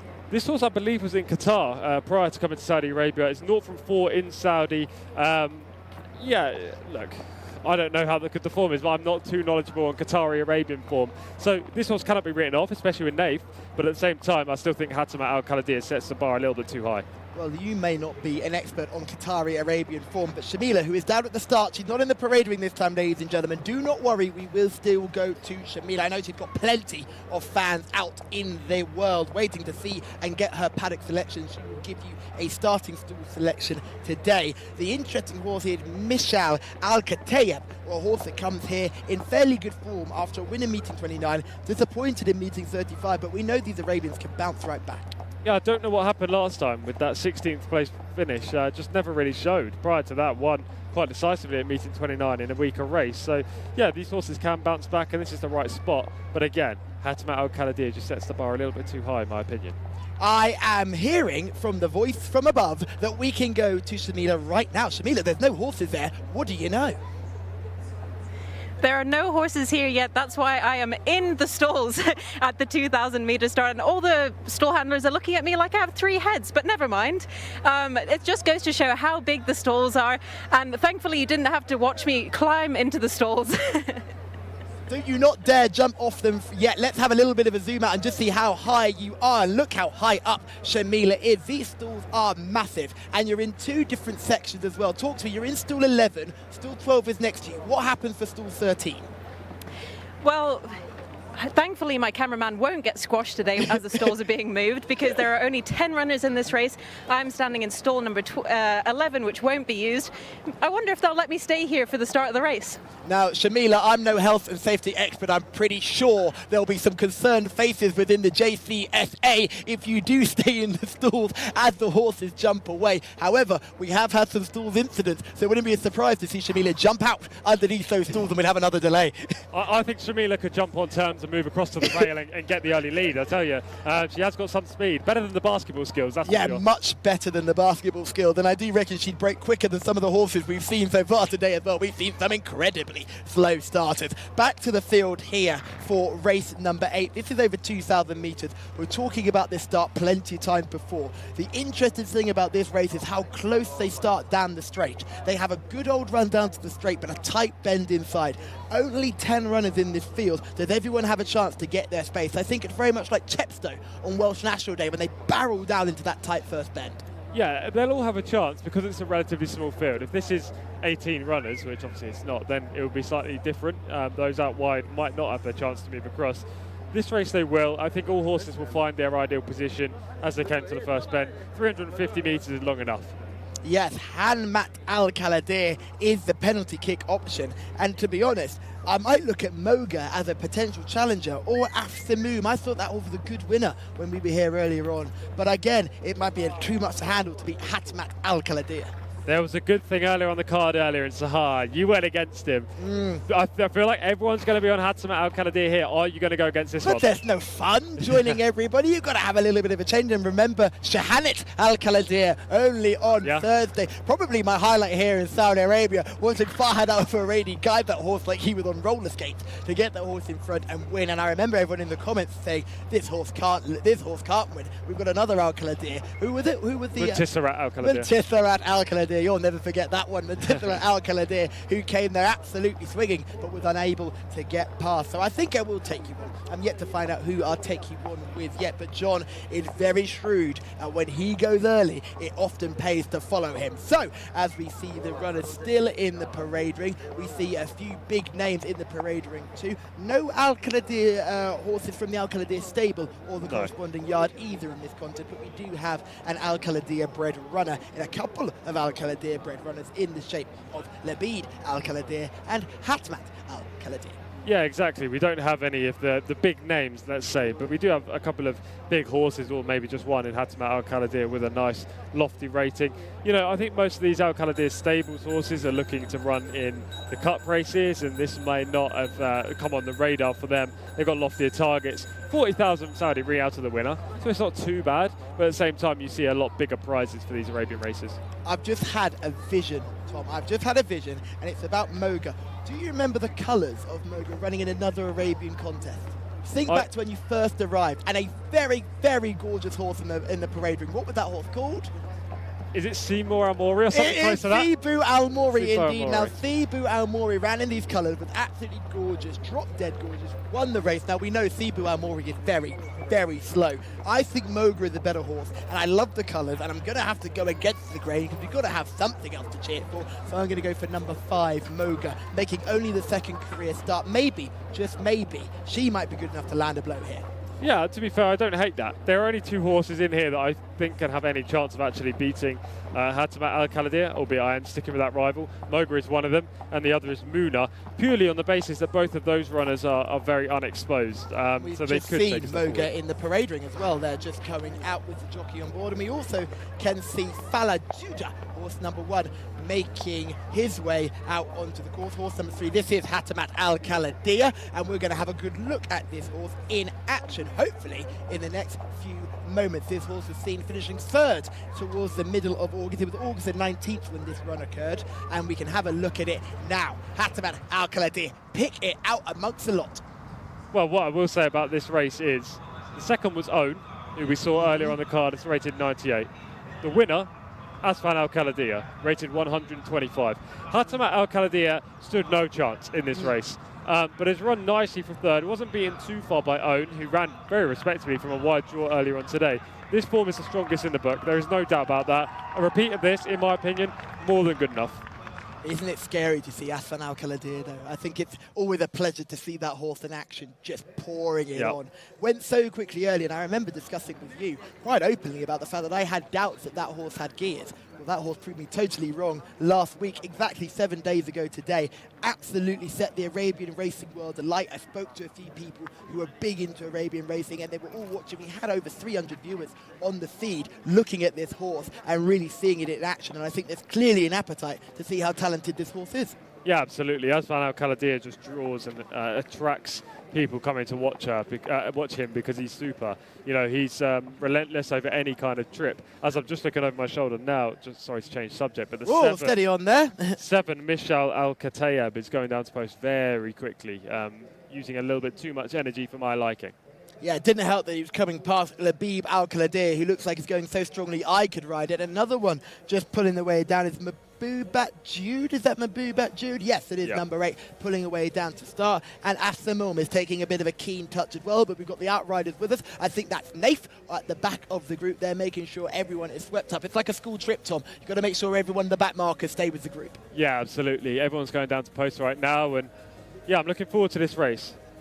Yes, so let's have a talk about just one more thing. Are you saying Moga is the main challenger, or are you sticking with Hatumat Al-Khaladiya? I'm sticking with Hatumat Al-Khaladiya. I think Moga and Muna are the two that could win, but I don't think they will. I think Hatumat Al-Khaladiya is the best in the race. Shamila is down at the start, and hopefully she's not still in the starting stalls, because, Shamila, we've got some horses. Who do you like?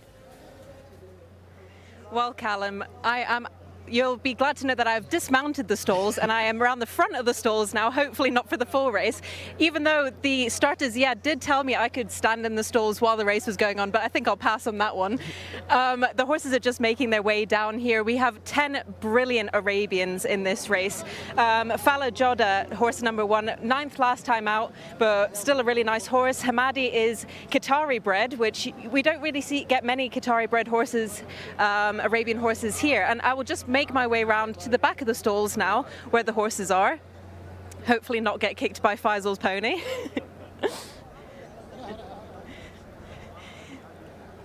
And now we're around the back of the stalls. Horse that stood out to me initially is horse number 3, Hamad Al-Khaladiya.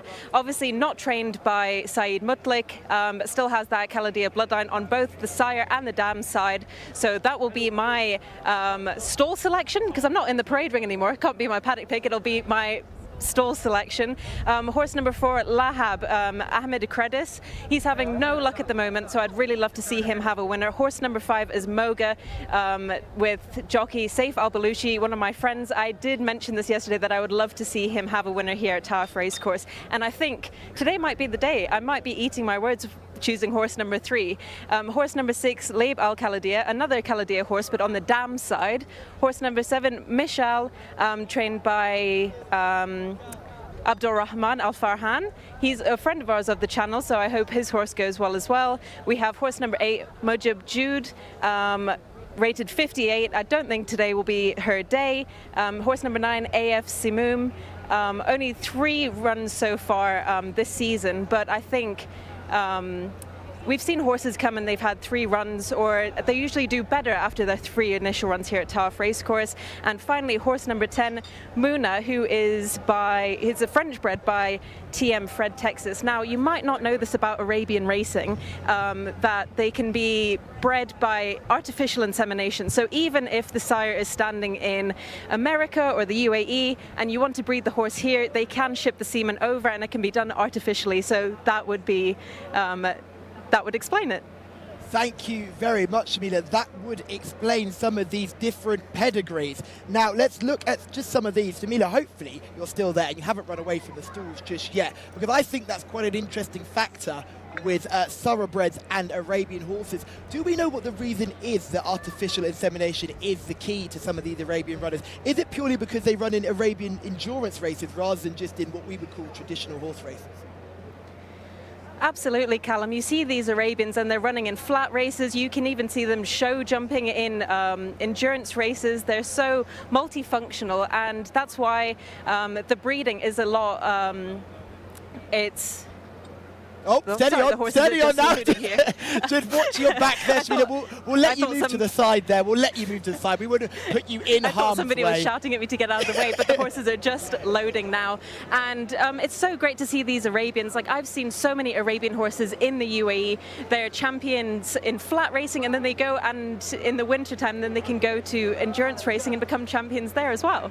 Well, thank you very much, Shamila. That is a cracking effort down there. The horses are loading up. I know John, Tom, and everybody else on the planet is on Hatamat Al-Khaladiya, including Shamila. I'm taking you all on with Moga. Best of luck to everyone's selection. Over to you, John.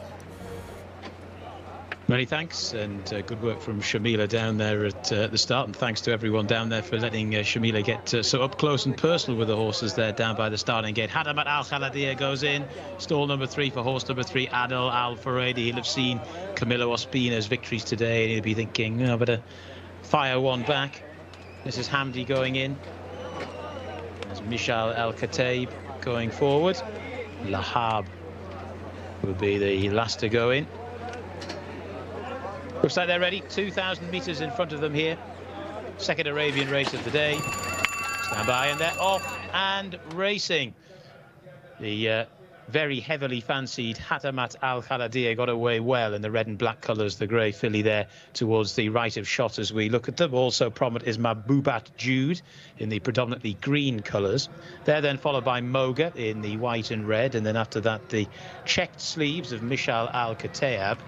They're then followed rather wide by Muna, who's going to take the turn 3 horses wide.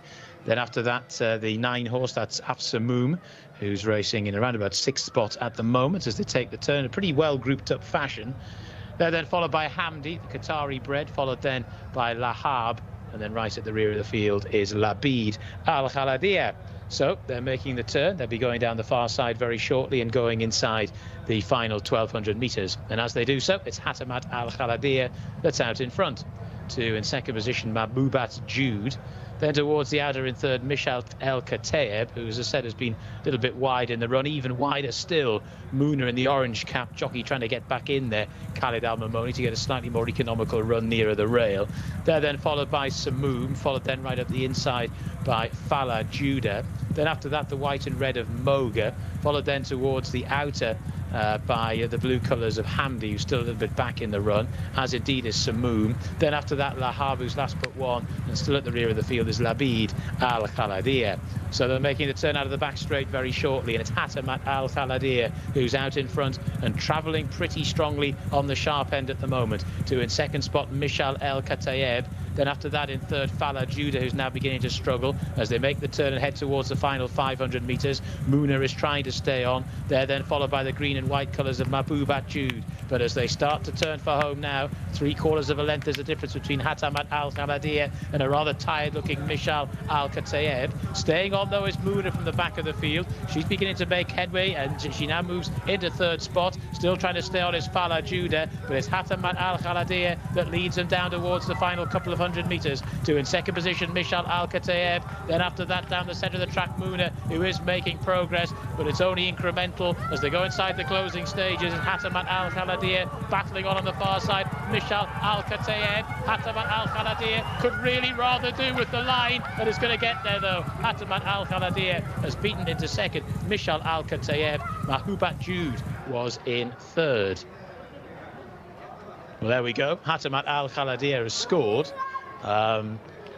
If you were cheering this one on, you'd have had a slight moment or two of heart palpitation, shall we say, as they got to the latter part of the race, because she seemed to do everything that was required, but was then in the closing stages slightly vulnerable to the rallying Mishal El Kataib. I've seen this quite a bit in Arabian races. You think a race is done and a horse has got to the front done enough, and in this particular instance, well, Hatamat Al Khaladia, maybe whether she thought the job was done, whether she's coming to the end of her tether, I don't know, but she has won. She's won by half a length to Mishal El Kataib, who's finished in second and run a pretty good race as well in the hands of Nawaf Al Mudiani, and will confirm the third and fourth as and when. The one was third. It was Fala Judah who stayed on for third there in the end, not Mabubat Judah. I do apologise for that. And the fourth also was Muna, who ran a pretty good race considering she was wide most of the way, and she battled on pretty nicely. So another winner for Adel Al Faredi, our champion jockey, of course, here in Saudi Arabia, involved in this pitched battle with Camilo Ospina at the top of the table, and these two high-quality riders battling it out. One or two good ones not too far away either. But on this particular occasion, it was Hatamat Al Khaladia who looked like the obvious choice on paper in the hands of the champion Saudi Arabian jockey, who has just, by the skin of her teeth, got the job done.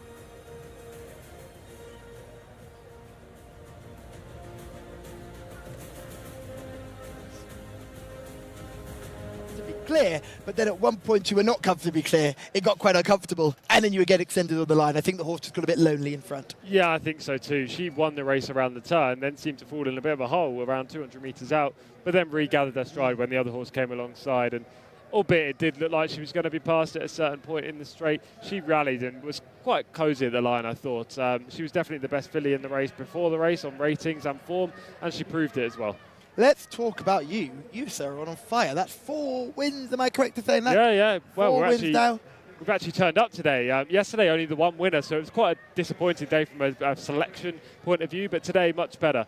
Still got one race, and we'll go for the 5-timer. I don't think anyone's got 5 in the day. Yeah, I'm about to say, let's steady on there. I don't think anyone's got the 5-timer. I've got evidence. I got tickets for the 5-timer. Not when I was here. Not when you were here. No, I'll give you the kudos. I'll give you the kudos. Clearly, Rory is my lucky charm. Yeah, and the quicker we get rid of you, the better, to be honest. No, please stay. You're great. We love having you here on the show. Let's talk about the author finish second. Mikhail El-Khatayeb, massive bounce back to form there. 16th last time out. This was more like it. Yeah, it was right near the speed. I think that definitely helped with this horse. You know, any horse too far back in this race just didn't play a factor. But Mikhail El-Khatayeb was always up there and ran all the way to the line, despite being passed. Eroded that deficit actually back with Hatamat Al-Kaladia. It was a creditable effort, just not good enough. And it is clear to see that the Al-Faradi household is having a very nice day today. Farhad with a winner early in the card, Adel Al-Faradi with a winner later on in the card. Great to see those two jockeys going right back at it. And again, the Jockeys Championship, it's getting tight at the top. It really is. Adel Al-Faradi is just stamping his mark on the back end of this week with this win in the 8th race. You know, he's got a good chance in the last as well, albeit on a horse who hasn't run for a long time. Camille Ospina has another good chance in that race. So if one of those can muster a winner in our final race, coming up in around half an hour's time, that will really send them into Sunday and the start of next week on a good note. And let's remember, Adel Al-Faradi had a hat-trick on Thursday, so he is in fine form. I think, did he have the double or just one winner yesterday? He had one yesterday. Camilo had the double. And one today, so it's 5 wins for him over the week. Camilo is rattling through the cards too. He's on 4 winners this week as well, and he's got a very good chance in our lucky last and our feature, a race I'm very much looking forward to. I'm also looking forward to eventually getting Shamila in the starting stalls for a contest there. I think that'll be so exciting to have that view from the horse's point of view as they break out beside us. So very exciting times ahead. But unfortunately, the horse is shot right here. Mikhail El-Khatayeb is just about to not be able to overhaul our eventual race winner with Hatamat Al-Kaladia. For John, Shamila and Tom, well done with your selections, and well done if you're on Hatamat Al-Kaladia at home. Just a few of those in behind that we should touch on. We'll see the full replay, I'm sure. But Muna ran a great race, the French bred. She actually looked like she could have been the one to challenge Hatamat Al-Kaladia as they came into the straight. She just faded a little bit late on and finished 4th. She's a very small type compared to the winner in the second, so maybe she didn't relish this distance. What happened to Moga? I didn't actually see. Well, I'll tell you what happened to Moga. We were sitting in a nice, lovely position. You could just see us there in the red and white colours, broke out nicely, sat in about 3rd place, following the selection of most of you guys here today. We got into a rhythm. As we come around this first bend, all is looking very positive. At this point, so I'm thinking, hang on a minute, wait a second, we've got another Shahanat Al-Kaladia moment around the corner. But unfortunately, it's at this moment things start to go wrong. We start to drift backwards, we get one little bit of second wind, but we're not able to close on the front 3, and then ends up having a nice gentle ride around for the finish. Good run in behind by Fala Judah as well, who was allowed to sit behind early on, actually sitting right behind Moga at this moment, but gets the rail and clings to it and never leaves that rail for the rest of the contest. No, and the rail is the place to be. So although this horse has run well to finish 3rd, I think was probably flattered. You know, even the winner, who's been on the rail throughout and only won by half a length, could have been flattered by the fact that she had the golden highway throughout. You know, you want to be against the inside. Not only is it because you cover more ground and waste too much energy if you go wide on the bends, but also the inside just seems to be faster. One horse who was constantly going wide was Muna. You just see him behind here, was battling to just get across here. And this is when I knew my chance had gone on Moga, as Muna swung past us and we didn't make any impression and we kept going backwards. Meanwhile, your selection up front within a 3-way go. Try and make that a 4-way go as Fala Judah tries to sneak up the rail, scraping the paint, but is unable to do it. Mahubat Jude begins to wave the white flag. That horse isn't going anywhere. And we also see Mikhail El-Khatayeb, who eventually finishes 2nd. On the other side of the track, there's a definite switch going on here as the two horses battle it out down the back straight. Absolutely. For home. Absolutely, and right now we just see the move from fourth from Muna. At this stage, she's what, 5 lengths off the lead, maybe 6 lengths off the lead. She does start to erode the deficit quickly, and it looks like she could be the main challenger, as the second horse right now in the image in the blue, Michel Al-Khatib, seems to be going backwards. However, Muna somehow then comes to a stop in the straight, despite moving into third here, eventually finishes fourth. And the runner-up, who seems to be going into fourth at the moment, Michel Al-Khatib, runs home nicely and only gets beaten by around a long neck or half a length. You can just see the jockey on Michel Al-Khatib. It's like, I'm getting to that rail and I don't care who is near me. I must get to the rail. And then as soon as this horse has the rail, he finds more and more and more. It gets close, but again, I think our race winner is just getting a little bit lonely out in front. The ears are going 10 to the dozen, and then watch this horse pick up again at the line. Yeah, exactly that. Starts to fight again when she sees Michel Al-Khatib on the inside. She won decisively. It was cosy, but at the same time, there were a few heart palpitations close to home from myself, I tell you. Let's talk about the style of Adel Al-Faredi, because when he's on Arabian horses, look how high up the horse he's sitting. His knees are basically resting on the withers. His hands are behind the horse's ears. He's not letting this horse put the head directly in the sky. We're looking to stay streamlined to get all the way home from the line, and this horse does just that and wins, although it's tight across the line, and the form will say only a neck, certainly a more comfortable win than that. Yeah, definitely. Adele was trying to lift this horse home, basically. She showed lots of early speed in the opening stages, but yeah, in the final 50 metres, she was floundering. Fortunately, she manages to get the job done. Someone else who's floundering right now is Tom, who is just attacked by a bug as big as his hand. It is all good, though. It's made its way to the fake flower bed. So you're okay, Tom. No need to panic. That race was worth 80,000 Saudi Riyal. Our next race is worth a whopping 150,000 Saudi Riyal, and that is our lucky last. The stalls have been moved. We drop right back in trip to 1,200 metres, and Adel Al-Faredi is on a horse here. He's on Al Muyaya, who is a horse with a very good rating at 80, but comes here off a very, very long break. Yeah, this is a cracking race. I mean, when you see a sprint cup worth this amount of money, you think there should be better horses in it. There's no doubt about that, but it's super competitive. Well, let's talk about what we've seen earlier this week. On yesterday, we saw race 2, which was a sprint race for horses who had won 1 to 4. And the non-winners of 4 contest, I should apologise for that. But we saw there a packed field and a very classy field. And I said it to you on that day, Tom, I imagine that's race picking, and they said, we want to stay away from the cup race and try and give ourselves a win. And it was a Lazara that came out on top on that day. Now, if a Lazara is in this race, not fancy for me. No, however, there is one reason. I completely agree with what you're saying. There's one reason why that horse wouldn't be in here. It's because it's for 3-year-olds only. Ah, there we go. See, you reading your race cards more than me. But even then, there's surely some better 3-year-olds around at the moment. The highest rated horse in this race is 93 in Jcsa. But saying that, I'm not trying to put a downer on the race. It's super competitive. It's going to be a great race for the neutral, and it'll be super entertaining as well. And don't forget, we had the Taif Cup for 3-year-olds as well last week. Yeah, so it would have been a very quick turnaround for some of those high-class horses, although those are horses going over between a mile and 7 furlongs. So again, maybe not for the sprinters. So I'm certainly not trying to come up with any excuses for the not-so-great field. I think there's a horse in here who's an absolute rocket ship. It was one of the best 2-year-olds last season. And it's Wash Al Mohammedia, horse number 4 on your race cards. Ignore the last run. It was an absolute disaster from the start. Got very warm before going into the gate, sprinted out early. It was over 1,400 metres. This is a drop back to the 1,200 metres. I think this horse is far too fast. She's one of the best fillies in the race, judging by official ratings. My question is, both of her wins have come over 1,400. She's by Noble Mission, who was related to Frankel, and wanted a bit of a trip. You say she's fast. Do you think she's fast enough for 6 furlongs? I think she shows so much speed early. They were going nearly 67 clicks the last time she ran. It was absolutely ridiculous speed they were travelling, and she just fell into a hole around the bend. She was already beaten around the bend, but I hope that Wash Al Mohammedia runs a great race. As we can see, this great race that we've just seen for the Arabian horses, and I think something you and I can comfortably take from racing here at King Khalid Racecourse, is the quality of the finishes in the Arabian race. It really isn't over till it's over, because just like we saw then, horses can look like they're fading and find plenty. Horses can look like they're winning comfortably and fall into a hole, and then you get a horse that I had who was never really involved whatsoever. Yeah, exactly. They tend to be thrilling finishes. The only exception to that is whenever Razvan Al-Khalidi is running. But otherwise, these Arabian races are fantastic and rather unpredictable. I know that one was, but there was a clear standout. Whenever Razvan Al-Khalidi runs, there's a clear standout. But generally, these races are quite unpredictable. Some of the Arabian horses don't always perform to their best. Some of them just randomly produce huge career bests. So these races are great. I've loved them ever since I've been here, and I'm looking forward to getting stuck into the Arabian action next week. Unfortunately, that one, obviously, the race we've just seen there, was the final Arabian race of this week. Yes, and remember, when we get to Riyadh, we're going to see Arabian races on the turf, which will be a whole new ball game altogether. 12 race cars. Are you ready for those? Absolutely. Plenty of studying to be done, and hopefully I can remember what the conditions are for each of these races, because just realised this race is for 3-year-olds only, so they're certainly got to make sure I keep up to date with my own homework.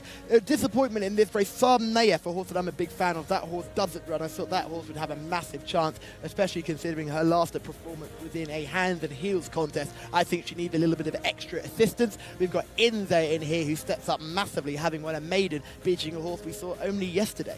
Yeah, it would have been nice to see Sam Nayef, because Sultan Al Mamoni would have taken the ride, and I personally haven't seen Sultan ride a winner here. Obviously, he went to Deauville and won. I don't know if he had a winner in the 2 weeks I was away, but yeah, the 16 can't run. Inza represents Eddie Castro, and it's a very similar story there. I need to see Eddie ride a winner. I looked up to him for a long period of time early in my racing career. Oh, we're calling it. I just call it youth.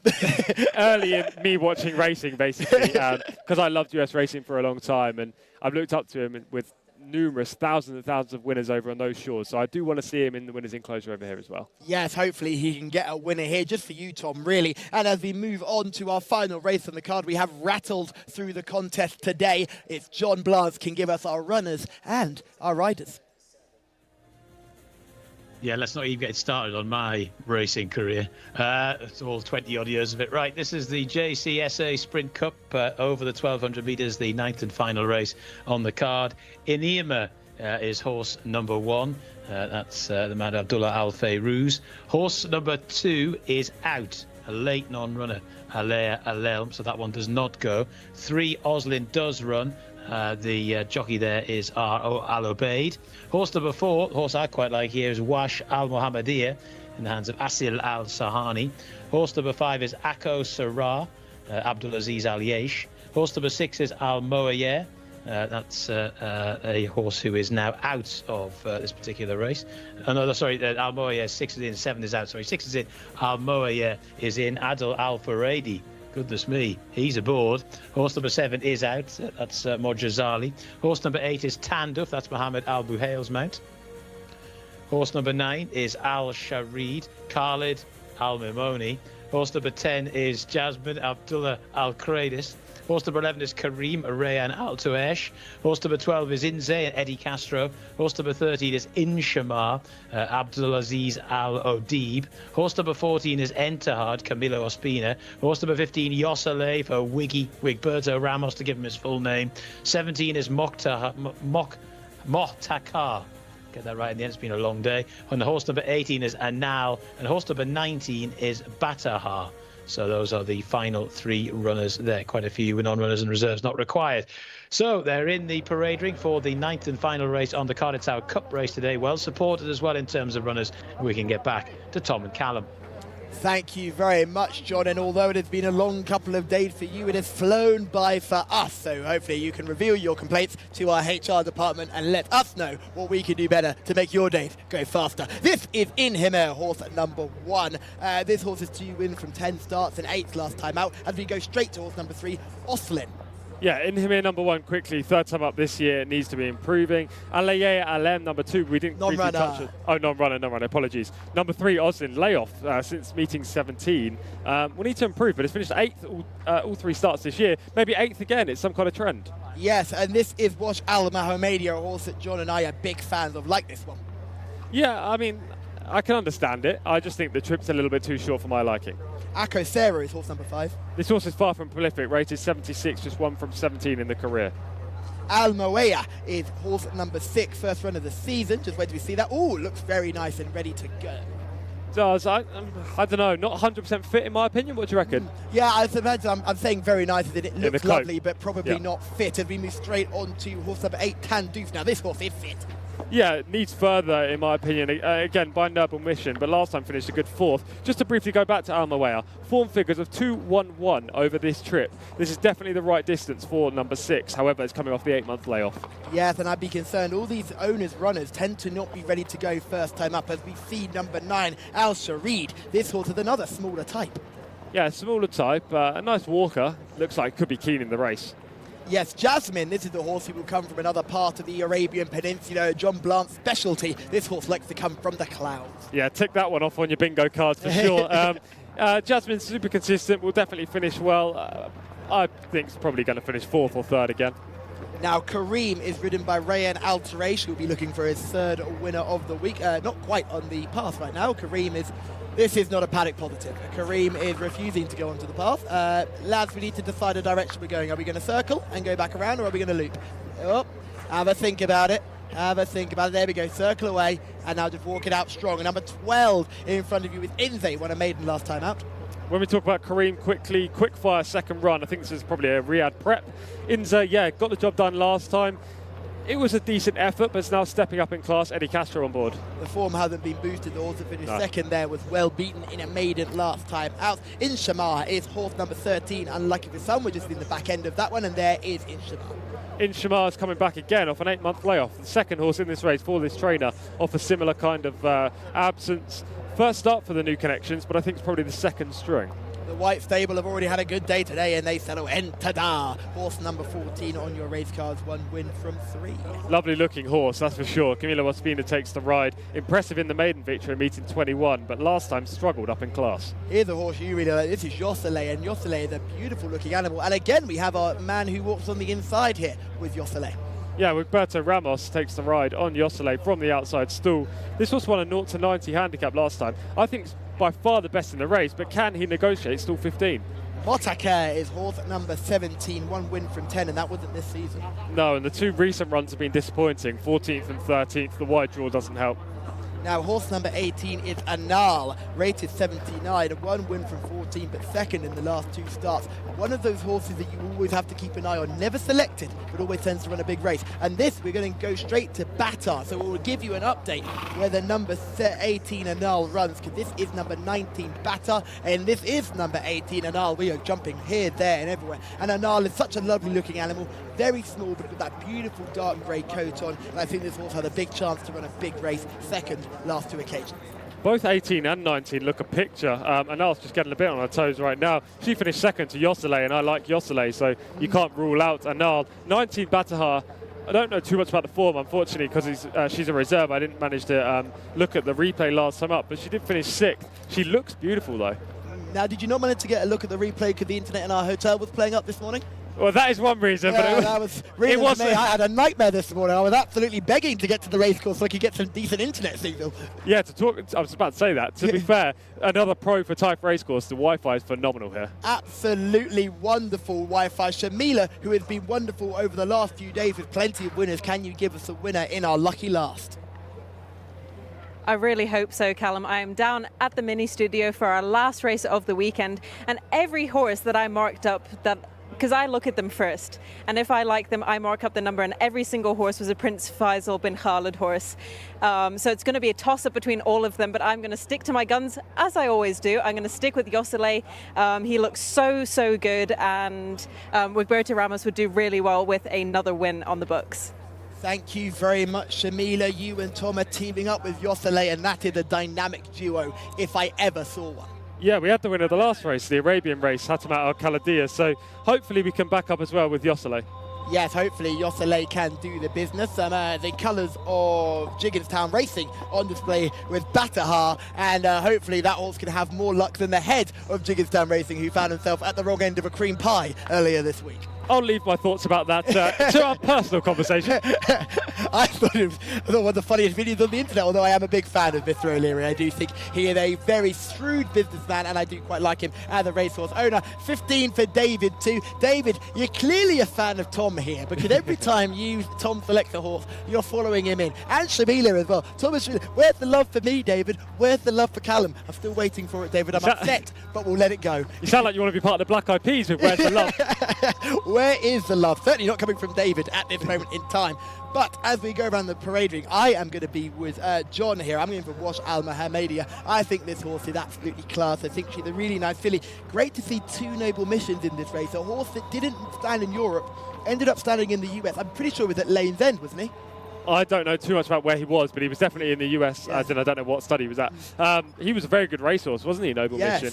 I remember being at Ascot, and I cannot remember what race he won. Was it the Champion Stakes or not? It was an end of season Group 1, and I'm pretty sure it was the Champion Stakes because it would have been the only race over that trip that he was able to win. This is the moment when our brilliant production team would be doing scrawls of research and telling us what race that horse won, but I'm hearing deathly silence in my ears. Absolutely. It was definitely over further than a mile, maybe a mile 2 or a mile 4. I remember being on track and he was fantastic in the race. His progeny generally want a mile at the bare minimum, so that is a concern. But Wash Al Mohammedia Mohammedia, I mean, I said once a mile, but it's already a 2-time winner over 7, so has some speed. And I think she doesn't stay the 7 furlong. She uses her speed in the 7 furlong. Would you agree with me on that? Yeah. The way she won those races? Her main asset is early pace for sure. Yes, and she showed far too much early pace last time. She is one to watch at the draw. We have seen a little copy of the Jcsa Sprint Cup. They're a lovely little award. I want to take one of them home myself. It's not quite the King Faisal Cup that we saw last week, which was bigger than Shamila. I can't believe it. It was one of the biggest trophies I've ever seen. It made the Champions League trophy look rather small as we see the jockeys jump aboard and walk around. This is Tandoof, horse number 8 on your race card. I think this horse is one of the consistent runners in the field. He is. He's very consistent. And Mohamed Al Hubayl has had some success today, albeit not as much as probably he would have liked, insofar as no winners. But he's had a couple of places. And yeah, this horse is definitely a player. She's a 3-year-old filly in this race, taking on the boys. Again, she's by Noble Mission, so I've got written down here needs further. But with Wash Al Mohammedia, maybe she doesn't. Let's have a look at some form here for our final race. Jcsa and Enal will be the first horse we look at. These are finishing first and second at the back end of August, and that was Jcsa in shot. And this for the hands and heels contest, and we can see Sam Nayef not quite getting home, but Enal is on the outside in the white sleeves, and Jcsa is the horse that comes flashing home late and comes up and wins very nicely. So to win a hands and heels race from that far off the pace, you must be by far the best horse. This horse quite clearly responds without needing maximum urgings. So you can see the jockey's just amending the reins in the right hands as they come to the straight. And he's won cosily. You know, he's miles the best in here. Bearing in mind he was 7 or 8 lengths behind at the turn. Today, when Roberto's able to use the crop, maybe he'll get even more quicker in the straight. This is Inze winning a maiden, but unfortunately the form of this maiden hasn't worked out because the horse in second did not do much better in the next contest we saw yesterday. So this is Inze winning, not a bad performance though. It wasn't a bad performance. Pounced just at the right time, this gelding, and was strong all the way to the line. The runner-up was Gloria Flashes, who ran yesterday. She got a dream trip in this race where she scooted around the inside. Yesterday she didn't. But at the same time, she was disappointed nonetheless. Yeah, she'd already had a run recently in a avoided race. We can't take too much away from that. In the middle of the pack in the red blinkers is Kareem. This is a strong effort in the early September, so it's quite a quick turnaround. And this for the 5th place effort, so they'll be hoping to go 4 places better today. And I'm pretty sure that might be a Lazra just in behind in shot. Yeah, absolutely. It was a good effort in 5th, but a bit weak in the closing stages. You know, I think this is still a Riyadh prep. Now, this is a horse that you might have seen the horse drifting out the back of shot. That was Wash Al Mohammedia, who was drifting out the back of shot in that day, just crossing the line. Now, that horse went off far too fast. They need to find a way to keep a lid on her because she is super talented, but is a little bit crazy. But hopefully she runs a good race today. We should be able to have a look at Al Moaya as well in this contest. We might be able to see that horse, and we might not be able to see that horse because we may not be able to see that horse. Oh, God, I'm having a night. Thought John was having a hard day at the office. I'm having an even worse one. This is Kareem in shot here. One thing we can say about Kareem is a very good-looking animal. The jockey just got dismounted. Not a negative. They're just getting the tack readjusted if Kareem allows. Just got to be a little bit careful there. Kareem doesn't go up. There you go. That is typical what Kareem would do. Talk to me about your selection here, Tom. Are you still on the Jcsa train? Yeah, Jcsa, look, I don't know the draw. I just want to put that out there. But at the same time, I think this is the best horse in the race. Won a 0 to 90 last time. He's well capable of running well in a cup. Wigberto just needs to get him across. And Jcsa came from out wide last time as well, Yeah. so hopefully coming out wide will not be an issue today. So you and Shamila will go for Jcsa, but myself and John will take you on with Wash Al Mohammedia. So we're both on two separate teams. So are you team Tom and Shamila? Are you team John or Callum? Are you team someone else? We know David is looking for the treble with number 15, Jcsa. So best of luck to everyone involved. I hope you guys come second. Yeah, one more race to go, and looking forward to it. The horse is down at the start. Our thanks to everyone today. It's been a long but enjoyable afternoon. Tom and Callum in great form. Shamila roving everywhere as well. She's had a really informative day, as the horses are down at the start. There in shot is Al Sharid in the green and yellow colours with a yellow bridle. It's a mount of Khalid Al Mimoni.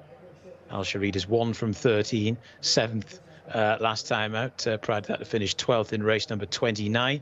And there's Karim, the horse that Callum was saying was looking so well in the preliminaries. There's Tandouf as well. Mohammed Al Hubail aboard that one. 2 wins from 6 starts. 5th start for this season, so has had plenty of action already. And there's horse number 1, Inamir. And again, there's no handicaps today, so all the races have corresponded in terms of saddle cloths and draw. And just to tell you as well about the caps, Jcsa, the yellow cap, Inshamar, the white cap, and Al Moayer in the first colours there of Prince Faisal bin Khalid bin Aziz. So there are 3 runners in those red silks.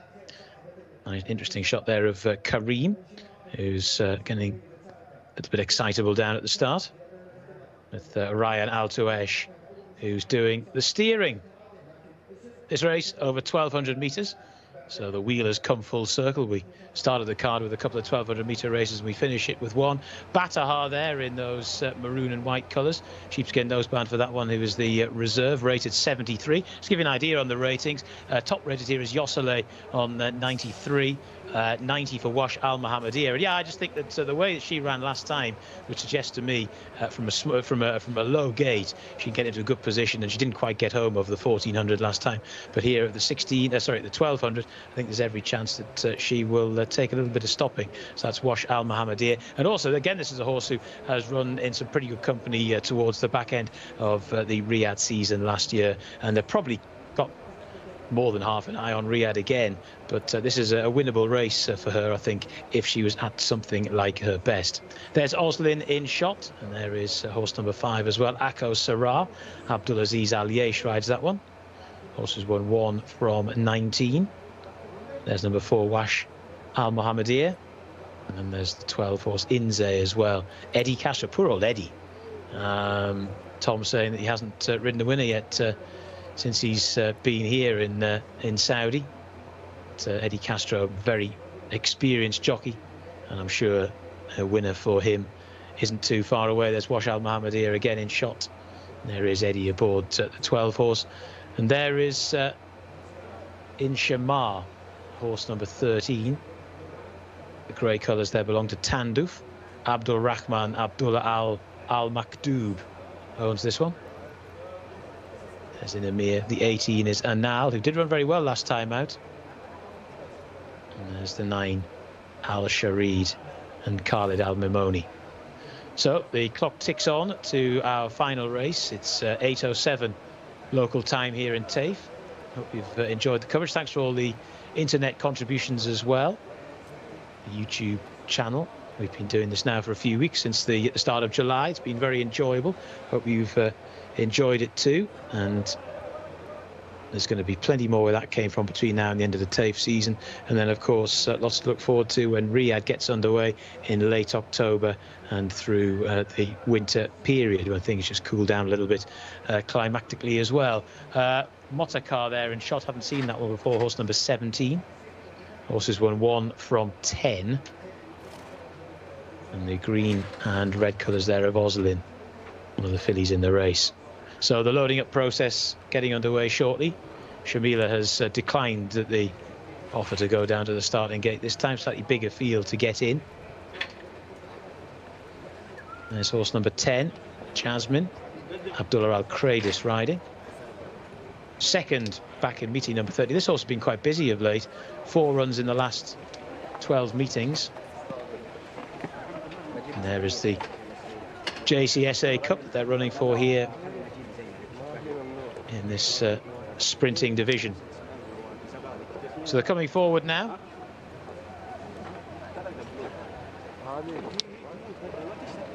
In goes Al-Moaya alongside Ako Sarah.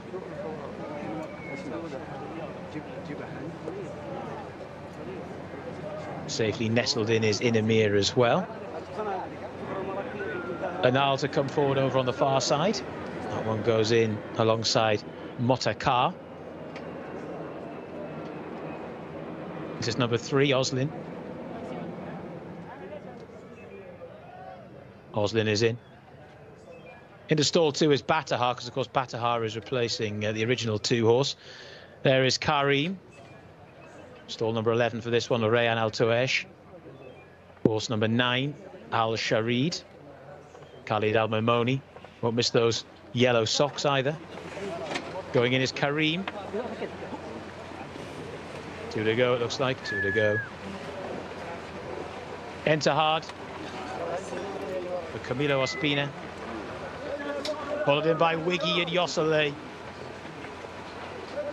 They're ready. 1,200 metres, present and correct for the lucky last.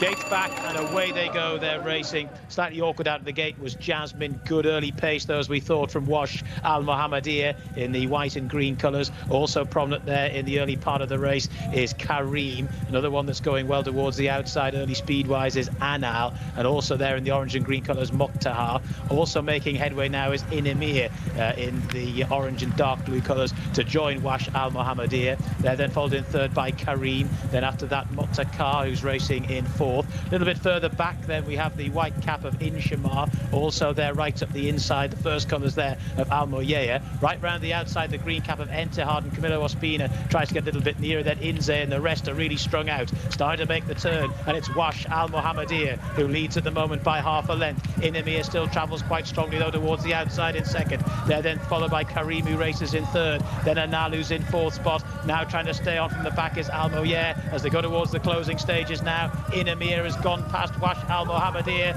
but down the centre of the track, Karim could well be the danger. One that's also finished off extremely strongly is Tandouf from the back, but it's Inamir that leads at the moment to Karim in second. Tandouf continues to absolutely fly as they race up towards the line. Inamir, Tandouf, Inamir. Fitz Tandouf, Karim finished in third. Fourth horse home, Al Moyea. Inamir, the winner, and took full advantage of the inside draw. We've talked about how many rail skimming horses have done well in this last 3 meetings here at Taif, and Inamir in the hands of Abdullah Al Fayrouz was hanging on a little bit but has got the job done. Karim has finished there in third spot. Tandouf, there's been 2 or 3 incredibly deep closers this afternoon, and you can add Tandouf's name to that, but she hasn't closed quite quickly enough to get there and catch Inamir. The 11 was third. Karim has done a really good race. 3/4 of a length, the winning margin. Tandouf in second, Karim in third. Bit of a gap back. We'll confirm the fourth. That was indeed number 6, Al Moyea. And then after that, the 9, Al Sharid. Wash Al Mohammedia has once again done a party piece. She got off really quickly, but in the end couldn't sustain it to the line. Jasmine was there as well, and then after that coming in was Ako Sarah, and then we had the yellow cap of Yossele. No luck for Wiggy there from that wide draw this time round.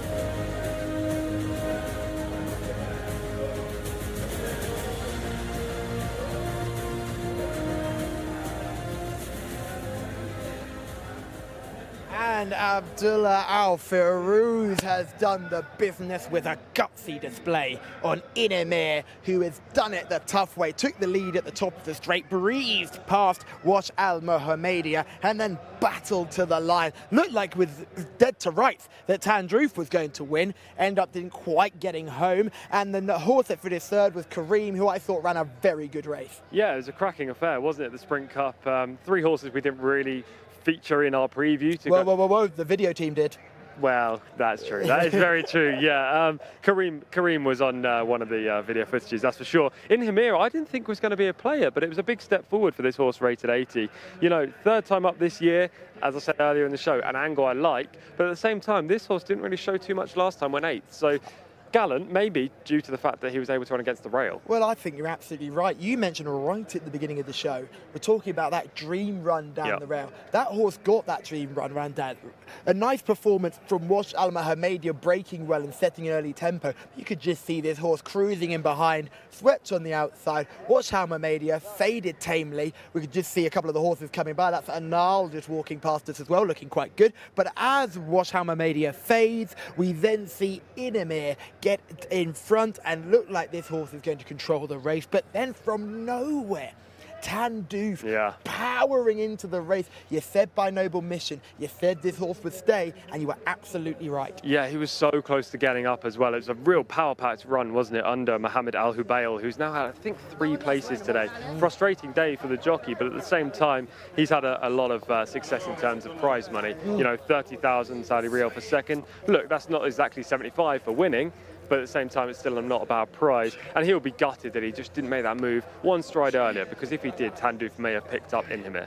Now, yesterday, I did ask you what you would do with 75,000 Saudi Riyal, and you openly said you would get a big dinner. Absolutely. Now, clearly, you've had that big dinner yesterday. You had a very dirty burger yesterday. Now, you've eaten, you're full. What are you spending 75,000 Riyal on now? Tonight's dinner. Absolutely, yeah. I'm definitely not full, so I would spend it on that, albeit that's a good price. You know what? I would buy a horse out here, an Arabian horse. Yes, because I got a new love. I was thinking exactly the same thing. Yeah. An Arabian purchase. We've got Saudi National Day just around the corner. There's some very valuable Arabian races there, and I'm sure Shamila will be bang up there. Unfortunately, I don't think you're around. No, I'm not, unfortunately. I wish I was, because I've got a love for these Arabian races. But talking about this race, obviously it wasn't for the Arabians, it was for the local breds. And these are the horses that, obviously we're both English and we watch English racing, and that's what we've grown up with. We're used to lots and lots of English, British-bred horses, Irish-bred horses, and it's become some sort of a normality to both of us. Before I came out here, if I'm being honest, I didn't know any Saudi breds. Now I feel like I know these horses like the back of my hand after just 3 weeks. They've definitely got a lot of ability, and we spoke to a few people over the time that we've been here. Shamila's done a couple of interviews with people from Goffs as well, and we're talking about how they want to bring horses over while also improving the Saudi breds, and they're definitely doing that, you know. Some of these horses are very talented, and when we can finally get some of these Saudi breds running on the international stage as well, and obviously propelled to the top of the running order on Saudi Cup Day, people will start to realise that these local bred horses are very much like the local breds in England, for example. Well, I think you've hit the nail on the head. We spoke earlier in our production meeting that maybe there are too many local bred contests, and they're not ones that you jump off your feet about. But I think building the strength in the local bred is the key thing for racing to work out here. There are plenty of racing jurisdictions who have got lots of money, who have been pouring it into the sport and trying to just bring outsiders into the sport. I think of Bahrain off the top of my head. But let's talk about supporting the local bred horses, the locally bred, not just locally trained, locally bred. And Najdad does a magnificent job. The Al Khaladir breeding operation is just phenomenal. Although it's in Arabian racing, still needs to be credited. That is just pure power. They're the Coolmore of the Arabian racing, and clearly they're a threat all over the world. Well, exactly that. You know, Coolmore won a Group 1 today over in Ireland, and the Al Khaladir stables will win numerous Group 1s in inverted commas as we go towards Saudi Cup night, because they've just got strength in depth and a wealth of huge. That's not to say they've got pure domination. They do have some kind of domination in the Arabian races, but you know, there are a load of other fantastic horses from other farms and other stables that are contesting these cup races, for example, winning big prizes. And we can see now the Jcsa Sprint Cup in all its glory as it's about to be handed out to winning connections. And congratulations to everyone involved for winning the Jcsa Sprint Cup for 3-year-olds. And it's a fascinating contest, and it was won by a tough, gutsy animal. Yeah, it really was. It's a big prize, and full credit to the winning connections. Just a little bit of fallout from this race right now. They're just trotting up Jasmine in the winners enclosure at the moment, just to double check that she is A-OK after that run. Now, Jasmine is a horse who's been very highly tried, so it's no surprise that they're going to have a look at her. She's just been passed by the vet. She's actually just jogging her way out of there, so that's good to see that she's all A-OK. But again, a point that Shamila made earlier on was the fact that some of these horses will be immediately checked, and those who've been pulled up by the vets will have to trot up, jog up, and walk around and ensure that everything is OK. We've seen a couple of race winners who have struggled as well today, who finished a little bit stiff. Yep. So it's great to see that everyone is A-OK. What a race we've seen. Yeah, fantastic race. I'm really excited by that. And there were numerous great races on this card today. Yes, let's see some more of those. Tom, can you give me a moment that you really enjoyed today? What was your top moment? I mean, it's a great question. It's been a good day from a personal level in terms of tipping, but I think the top moment has to be that thrilling finish. Not from a personal level, but from just a horse racing fan. Motabane was gallant in success. I thought he was beaten on the inside. He made a huge move around the bend, and he was almost picked up late in the day. It was one of the best races I've ever seen, especially in Saudi Arabia. Definitely the best in Saudi Arabia. Yes. But generally, two horses were going gung-ho all the way to the line, and only a nose separated them. And I think what's crazy about this race is when we watch from the replay, the horses cutting out the early running are the one horse is not involved in the finish, one horse is absolutely bang involved in the finish. The second string of the white stable is cutting out that running, but we're just about to see the other horses come pouring on by. And what's really fascinating is Daddy Queen is not even in shot. Where does Daddy Queen come from? Exactly, yeah. Yamari went straight to the front with Saran Al-Khail. Those two paid for going so hard early, albeit Yamari clung on for third. Motabane took over the running with about 300 metres to run, and then Daddy Queen flew home down the outside, and in one more stride she'd have got up and won the race, but Motabane ended up getting the job done, and it was a fantastic success in a wide open and competitive affair. You may have heard some shuffling going on off screen, because we have been joined by the man, the myth and the legend, Wigberto Ramos. We won't talk to you just yet, Wigberto. We'll just go through this thrilling finish in the race we're seeing on screen. And Tom, as you were seeing Daddy Queen come from the clouds, you must have been very concerned. No, I really was. Daddy Queen was flying, and we were only about 20 yards from the line where we stood in our presentation spot earlier on. And to me, it looked like Daddy Queen got the job done. But no, it wasn't the case, and Motabane did just cling on up the inside. Motabane gets up in the diatribe, but we are joined by the man, Wigberto Ramos. Firstly, congratulations for your winner today, and how are you getting on? Thank you. I appreciate what you guys, the job that you've been doing, very professional. In my country, people start to they call me, now they get better in understand the racing because you get the show very clear. Thank you very much. We really appreciate. Tom, you've just recently seen Wigberto Ramos ride a winner once you've returned. You're clearly a lucky man for him. What did you make of this man's riding so far? Yeah, well, I've seen two winners for Wigberto this week. Yesterday, Felfel, and today, Sihar. We both selected Sihar, Shamila. Was Sihar impressive for you earlier on today? Yeah, I want to talk about the last 2 weeks. They have been very little tough for me because but the horses have been giving me the best races, the best effort. But I got a lot of experience. I know this thing happening, especially in this business. So I take it easy, and then in the beginning of this week, I fall on Thursday very bad. I flew very high and very far. I still have a little pain. But and then Friday I get a nice 2-year-old. He get the job done, and today another one. I expect this one run very well, but this time too many horses make him very hard. What's it like riding in 18 runner races? Very, very difficult. From the beginning, when I was riding in the auto track, that was very difficult because the track also is more small than this one in the turn. They have a very sharp turns, and we was running at that time with 18 field. The best thing when you got this field full of horses 18, you wish you can be behind the speed. Yeah. Coming from behind, you gotta get lucky to go through. But what I do when I see so many horses, I go out because to me horses, when they go from behind, they make it wrong. It's better to have a clear and then they have a check. Not many horses come back and do better effort if you don't go clear or when they got to stop. Absolutely. And one other question about this track. What's the kickback like? Okay, about this track, the Taif? Yeah.